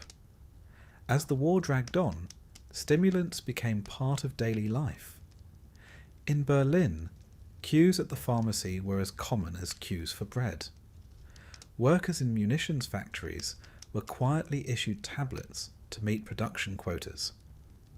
Nurses kept Pervitin in their pockets beside morphine and bandages. Even chocolate was spiked with methamphetamine. Hilf mir Schokolade, or Help Me Chocolate, sold as a cheerful pick-me-up for busy women. It was war candy for an overworked nation. The irony, as always, was exquisite. The regime that preached purity and natural strength was quietly feeding its citizens synthetic courage. Hitler's speeches extolled discipline, virtue, and the cleansing power of hard work. Meanwhile, the people listening were chemically encouraged to survive the experience. The Third Reich wasn't just a dictatorship of ideology, it was a dictatorship of energy. Every minute of labour, every forced smile, every overlong workday was powered by a little white pill. Life on the home front grew harsher as the war turned against Germany. Bombings by the Allies became routine, cities burned, and food became scarce. Yet the demand for productivity never eased. "Work until victory," the poster said, even as victory slipped further from view. In this atmosphere of exhaustion and fear, stimulants became emotional armour.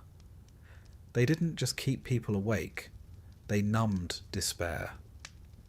A nurse in Hamburg later recalled, "It wasn't that Pervitin made you happy. It made you feel less unhappy. That was enough." Doctors noticed the pattern, but rarely intervened. Many were complicit. After all, the chemical industry was one of Germany's crown jewels, and companies like Temmler and IG Farben had strong political ties. Prescriptions were easy to obtain, and the public trusted science. If a white-coated man said a pill was safe, it must be. After years of propaganda about the wonders of German chemistry, who was going to argue? The result was a society humming at an unnatural frequency. The war demanded constant motion, and stimulants kept the machine running. Office clerks stayed up all night redrawing maps. Train conductors worked double shifts directing troop transports. Women in bombed-out cities cleaned rubble by day and sewed uniforms by night. "We were always busy," one survivor said. "It was easier than thinking." And perhaps that was the point. A sleepless population is too tired to rebel. Not everyone handled the pace. Reports began to surface of workers collapsing at their machines, of mothers fainting in queues, of soldiers on leave wandering the streets in delirium. Doctors called it circulatory exhaustion. Few used the word addiction. To admit dependency was to admit weakness, and weakness was unpatriotic. Instead, the propaganda machine found new ways to reframe fatigue. Posters urged citizens to work joyfully, as if enthusiasm could replace oxygen. Radio broadcasts praised the German woman's tireless spirit, conveniently ignoring the amphetamine that kept it alive. Cocaine, too, made its quiet return. Though banned in many countries, it remained available in medical circles as a local anesthetic, an ingredient in certain nerve tonics. In Germany, it was used in small doses in some pharmaceutical products, particularly for pain and depression. Among the wealthy and well-connected, it became a discreet indulgence, a way to maintain composure in high society. Nazi officials who preached temperance at rallies sometimes snorted lines behind closed doors, excusing it as medicine. For a regime obsessed with control, cocaine offered a brief illusion of it. By 1943, the home front was a mirror of the front lines, jittery, exhausted, and dependent. Civilians and soldiers alike shared the same glazed determination. The war had turned into a chemical feedback loop. The more dire things became, the more stimulants were consumed. And the more stimulants were consumed, the longer the illusion of progress could be maintained. It was a slow-motion collapse disguised as efficiency. In cities like Berlin, pharmacies stayed open late, even during air raids. People queued in the flicker of searchlights, clutching their ration cards and hoping the shelves hadn't emptied. For many, Pervitin was as vital as bread. One woman later said, "It made me feel like I could survive anything. And when it wore off, I didn't want to survive at all." The pills created a rhythm of hope and despair that matched the rhythm of the war itself. By the last years of the conflict, addiction had become a silent epidemic. Soldiers returning from the front brought their habits home. Civilians who had relied on stimulants to endure the bombings found they couldn't stop. Doctors began treating nervous collapse cases in alarming numbers. The war had left not only ruins and graves, but an entire population chemically frayed. Yet even as Germany crumbled, the propaganda continued to preach vitality. "Germany does not fall," one radio broadcast insisted in 1945. Perhaps not, but it was certainly running out of pills. After the war, the pharmaceutical industry distanced itself from its wartime role. Temmler quietly rebranded, IG Farben dissolved and resurfaced under new names, and methamphetamine was recategorized as a controlled substance. But the cultural habit lingered. In post-war Germany, stimulant use among civilians remained high for years. A nation that had lived in chemical overdrive struggled to remember what normal felt like. The silence of peace must have seemed deafening. Looking back, the home front offers one of the war's more haunting ironies. While soldiers fought under the influence of Pervitin, their families endured under it. The same pill that kept tanks rolling also kept mothers smiling and workers standing. It was not just a military tool. It was social policy, hidden in plain sight. The drug did not make people evil or heroic. It simply made them capable of surviving longer than they should have had to.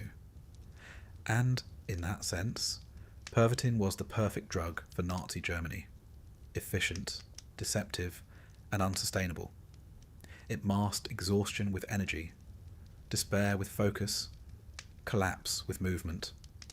The regime's great lie, that strength could replace humanity, found its chemical equivalent in a white tablet that promised both and delivered neither.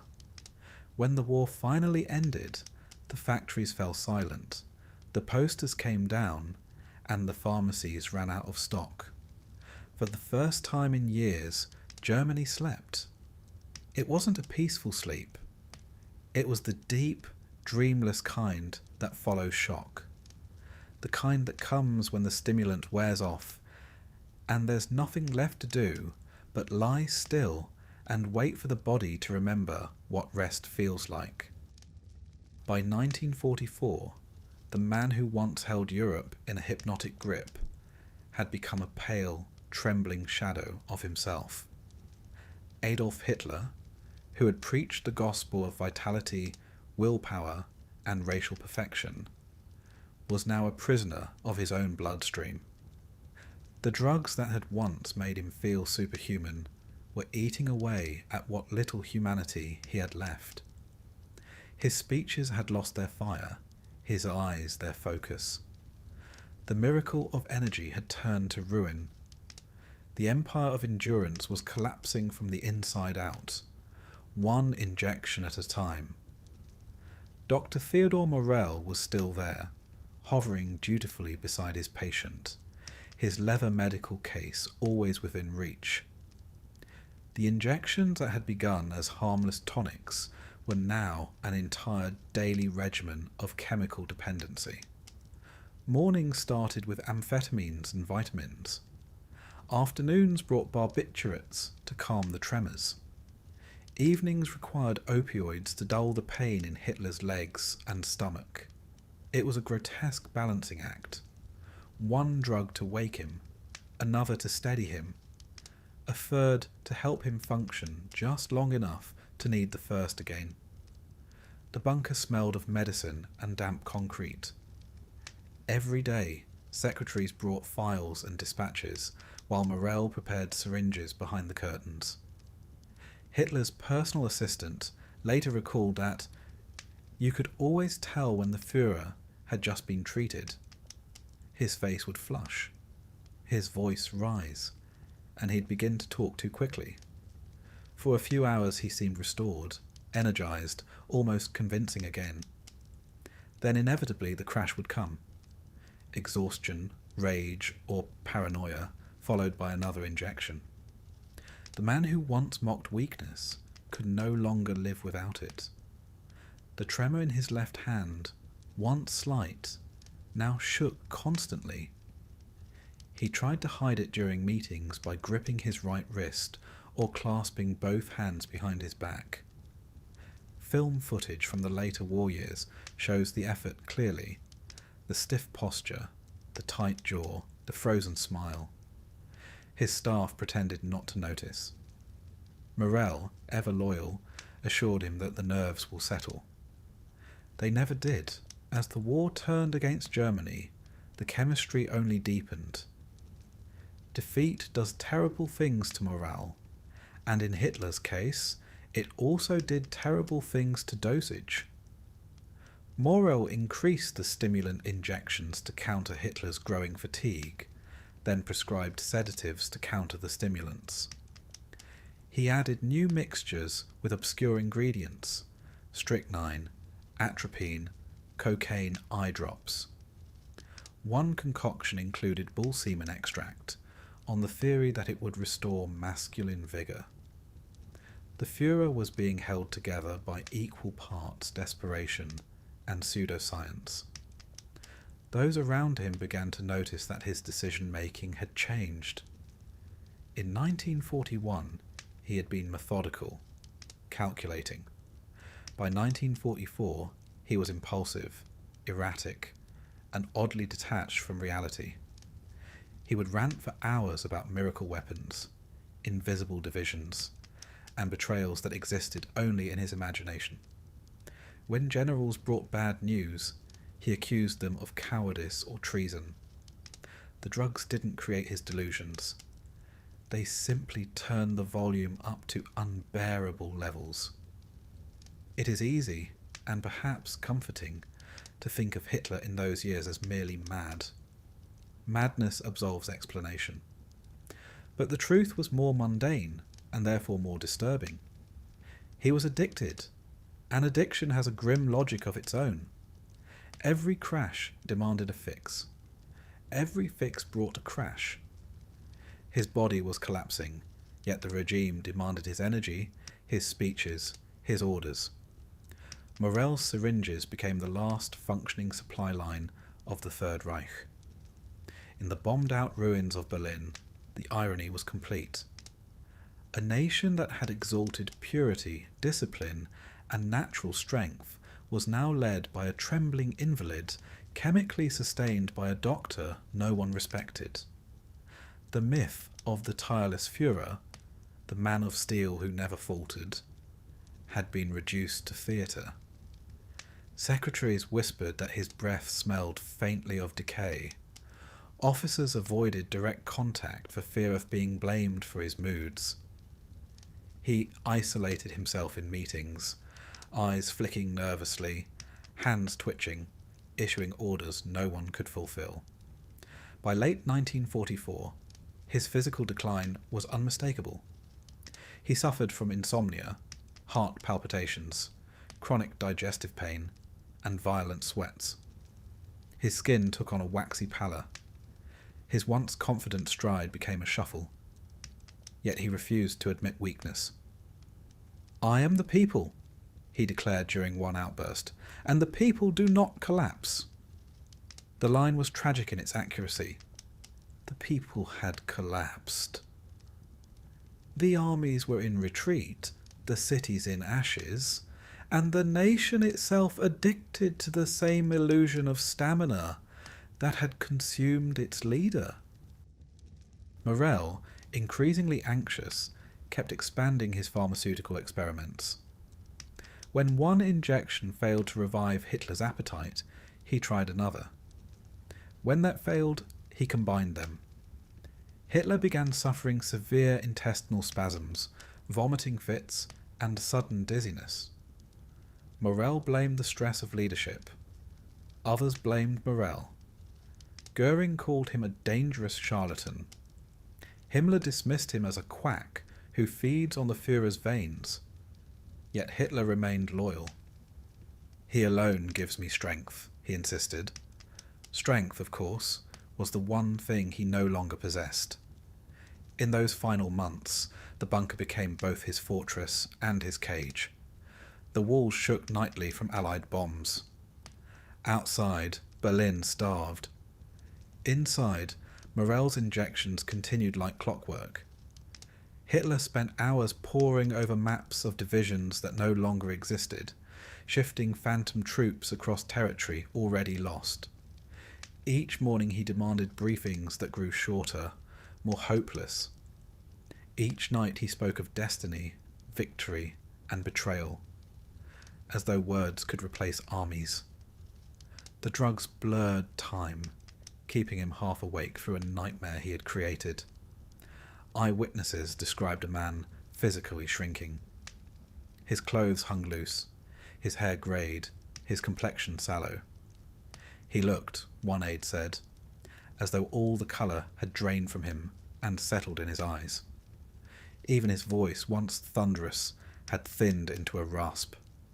Yet his temper remained volcanic. When generals suggested negotiation, he erupted with paranoid fury. "They want to rob me of my victory," he shouted, though there was no victory left to rob. The contradiction was complete. A dictator obsessed with strength, reduced to a frail addict, raging against his own decay. It would be poetic if it weren't so cruel. The same ideology that demanded the elimination of weakness had created a man wholly defined by it. The empire built on willpower was now sustained by morphine. The self-styled Superman could not stand without a syringe.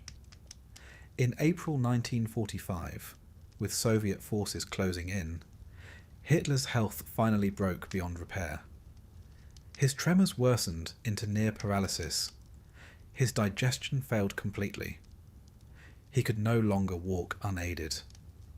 Morel, panicked, offered new mixtures, but they made matters worse. Hitler accused him of sabotage, then dismissed him. The doctor who had once been indispensable was led away by SS guards, his medical bag confiscated. His final note in the Führer's record read simply, "Patient refuses treatment." It was the understatement of the century. Without his chemical crutch, Hitler deteriorated rapidly. He slept for hours, then woke in confusion. He ranted incoherently about armies that no longer existed, about vengeance and destiny. The withdrawal was savage, shaking, sweating, muttering. Those around him spoke in whispers, waiting for the inevitable. The man who had built a world on motion now sat motionless, staring at nothing. In those final days, he dictated his political testament with the same manic energy that had once propelled him to power, though his hand trembled so violently he could barely hold the pen. Outside, artillery echoed through the city. Inside, the once mighty Führer was a ruin of flesh and chemicals. His fall was not dramatic, only pitiful, the natural end of an unnatural high. When he finally chose to end his life, it was not out of courage, but exhaustion. The last reserves of chemistry had failed him. There were no more injections left to delay reality. He died not as a Superman, but as a man long since hollowed out by his own illusions. In the days that followed, the bunker fell silent. Morel's medical files were discovered. Hundreds of pages detailing years of injections, doses, and strange concoctions. The Allies who examined them were astonished. One report concluded that Hitler had been a severe drug addict under near constant chemical influence. It was both diagnosis and epitaph. The collapse of Nazi Germany was mirrored perfectly in its leader's decline. Both had chased invincibility, both had denied weakness, and both had mistaken stimulation for strength. In the end, they crashed together. A nation and a man, chemically sustained, morally bankrupt, utterly spent. The world awoke to the ruins and asked how it could have happened. The answer, as ever, was simple and terrible. Nothing lasts forever, not even the high. When the war finally ended in 1945, Germany collapsed not with a bang, but with a sigh. Cities lay in ruins, factories smouldered, and the people, thin, hollow-eyed, and dazed, stumbled through the wreckage like sleepwalkers suddenly awakened. The Reich that had promised 1,000 years of triumph had lasted barely 12, and now the spell was broken. But what followed was not just political defeat or physical destruction. It was withdrawal. An entire nation coming down from a 6-year chemical high. The pharmacies that had once dispensed vitality were empty. The factories that produced pervitin and other stimulants had been bombed or seized. For millions of soldiers and civilians alike, the end of the war meant the end of their supply. The drugs that had numbed hunger, fear, and exhaustion were gone, and what remained was the raw, unfiltered pain of reality. The hangover was national. All across the country, men returned from the front, addicted to the small white tablets that had kept them awake through hell. They had fought battles in a blur of sleepless adrenaline, and now found themselves unable to rest. Some shook uncontrollably, others fell into weeks-long depression. Their bodies, once fueled by chemistry, refused to function without it.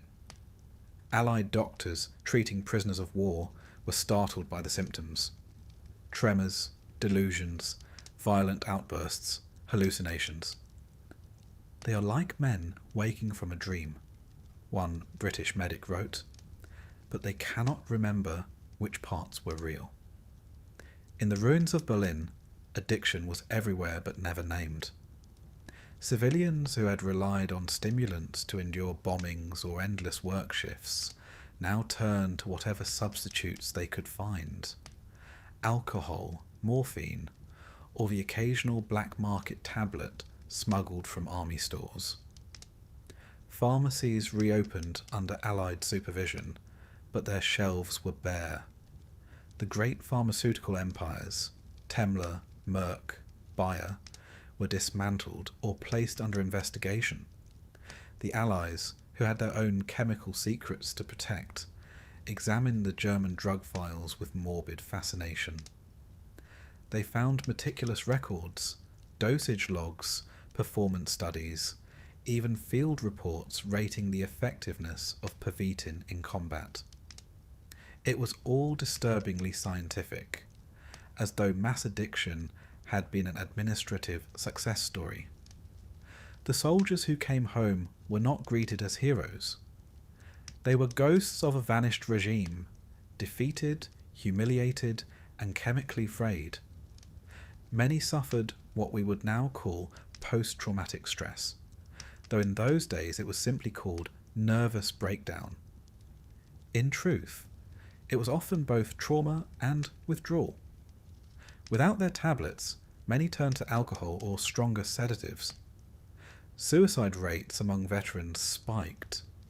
One psychiatrist in Munich described his wards as filled with men who cannot sleep because the war will not let them. The civilians fared little better. Years of stimulants had left their mark. Women who had worked in munitions factories found themselves unable to slow down, even when there was nothing left to do. Housewives who had relied on Pervitin to clean, cook, and endure began experiencing sudden fatigue, mood swings, and anxiety.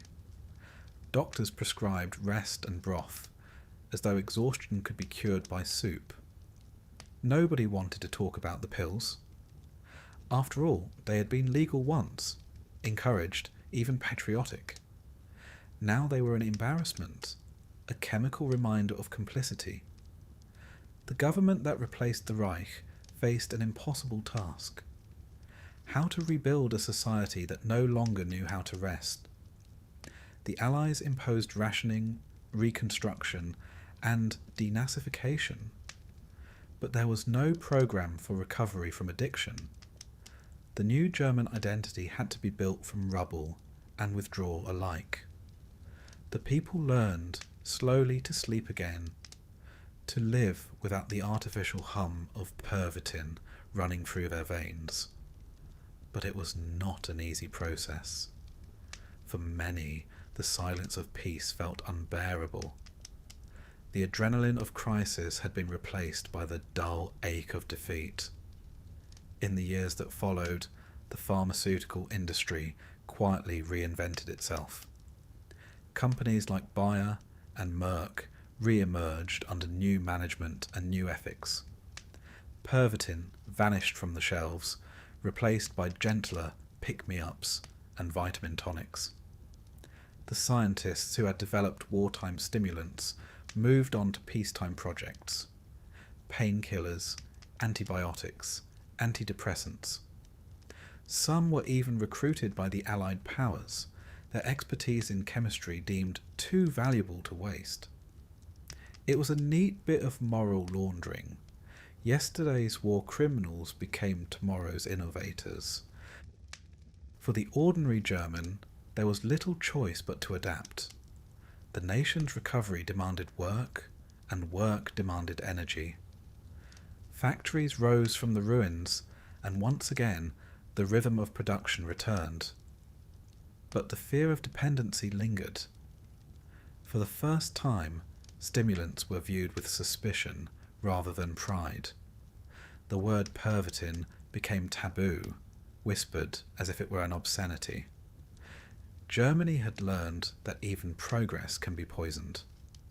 The irony, of course, is that the lesson did not stay confined to Germany. The same research that had produced pervitin would soon inspire post-war stimulant use across the world.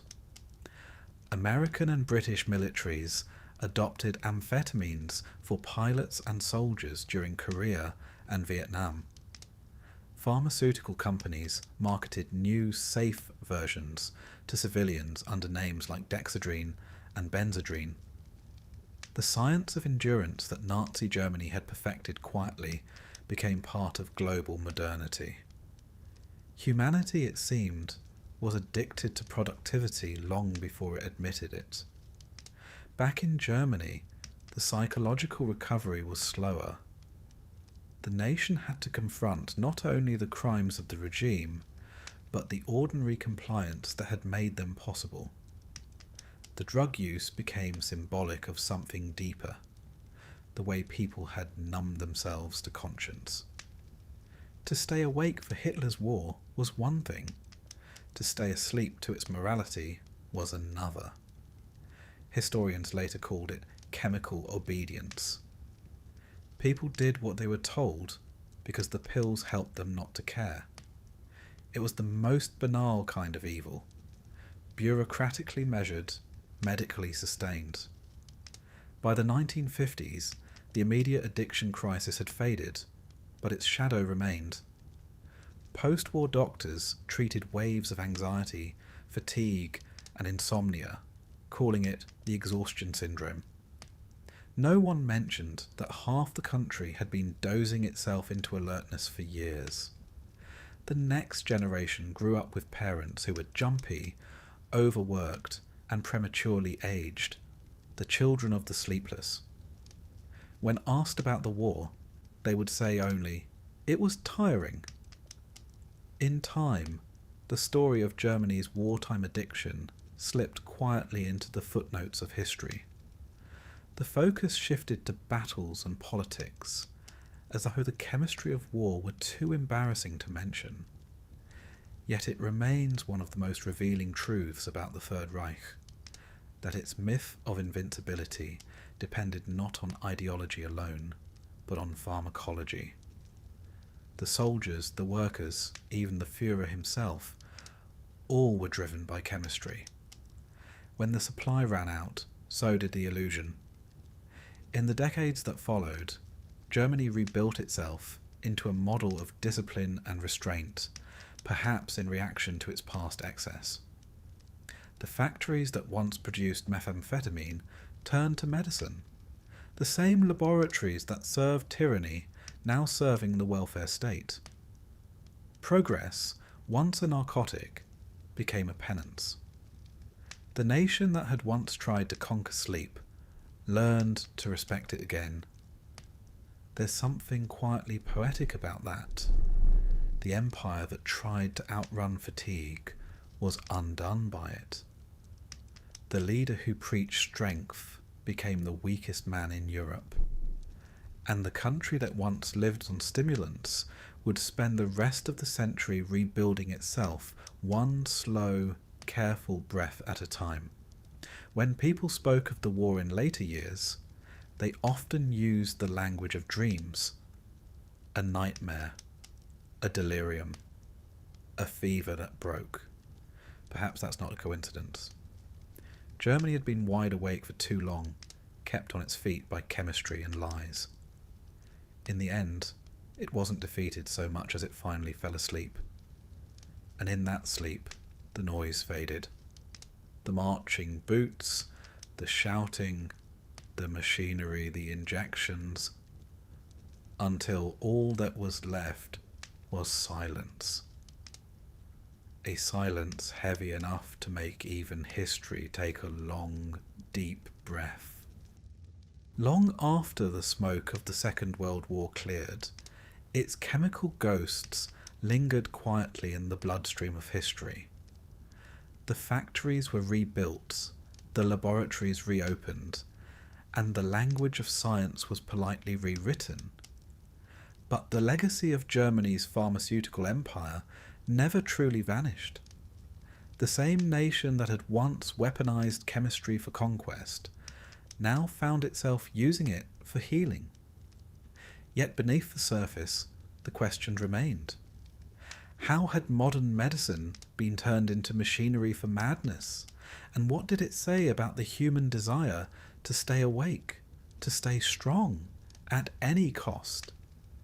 In the 1950s, Germany's pharmaceutical industry rose again like a phoenix, cleaner, more respectable, and determined to distance itself from the sins of the past.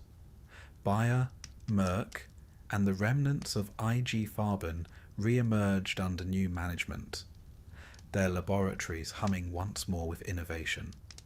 The Allies, eager for economic recovery and Cold War allies, encouraged it.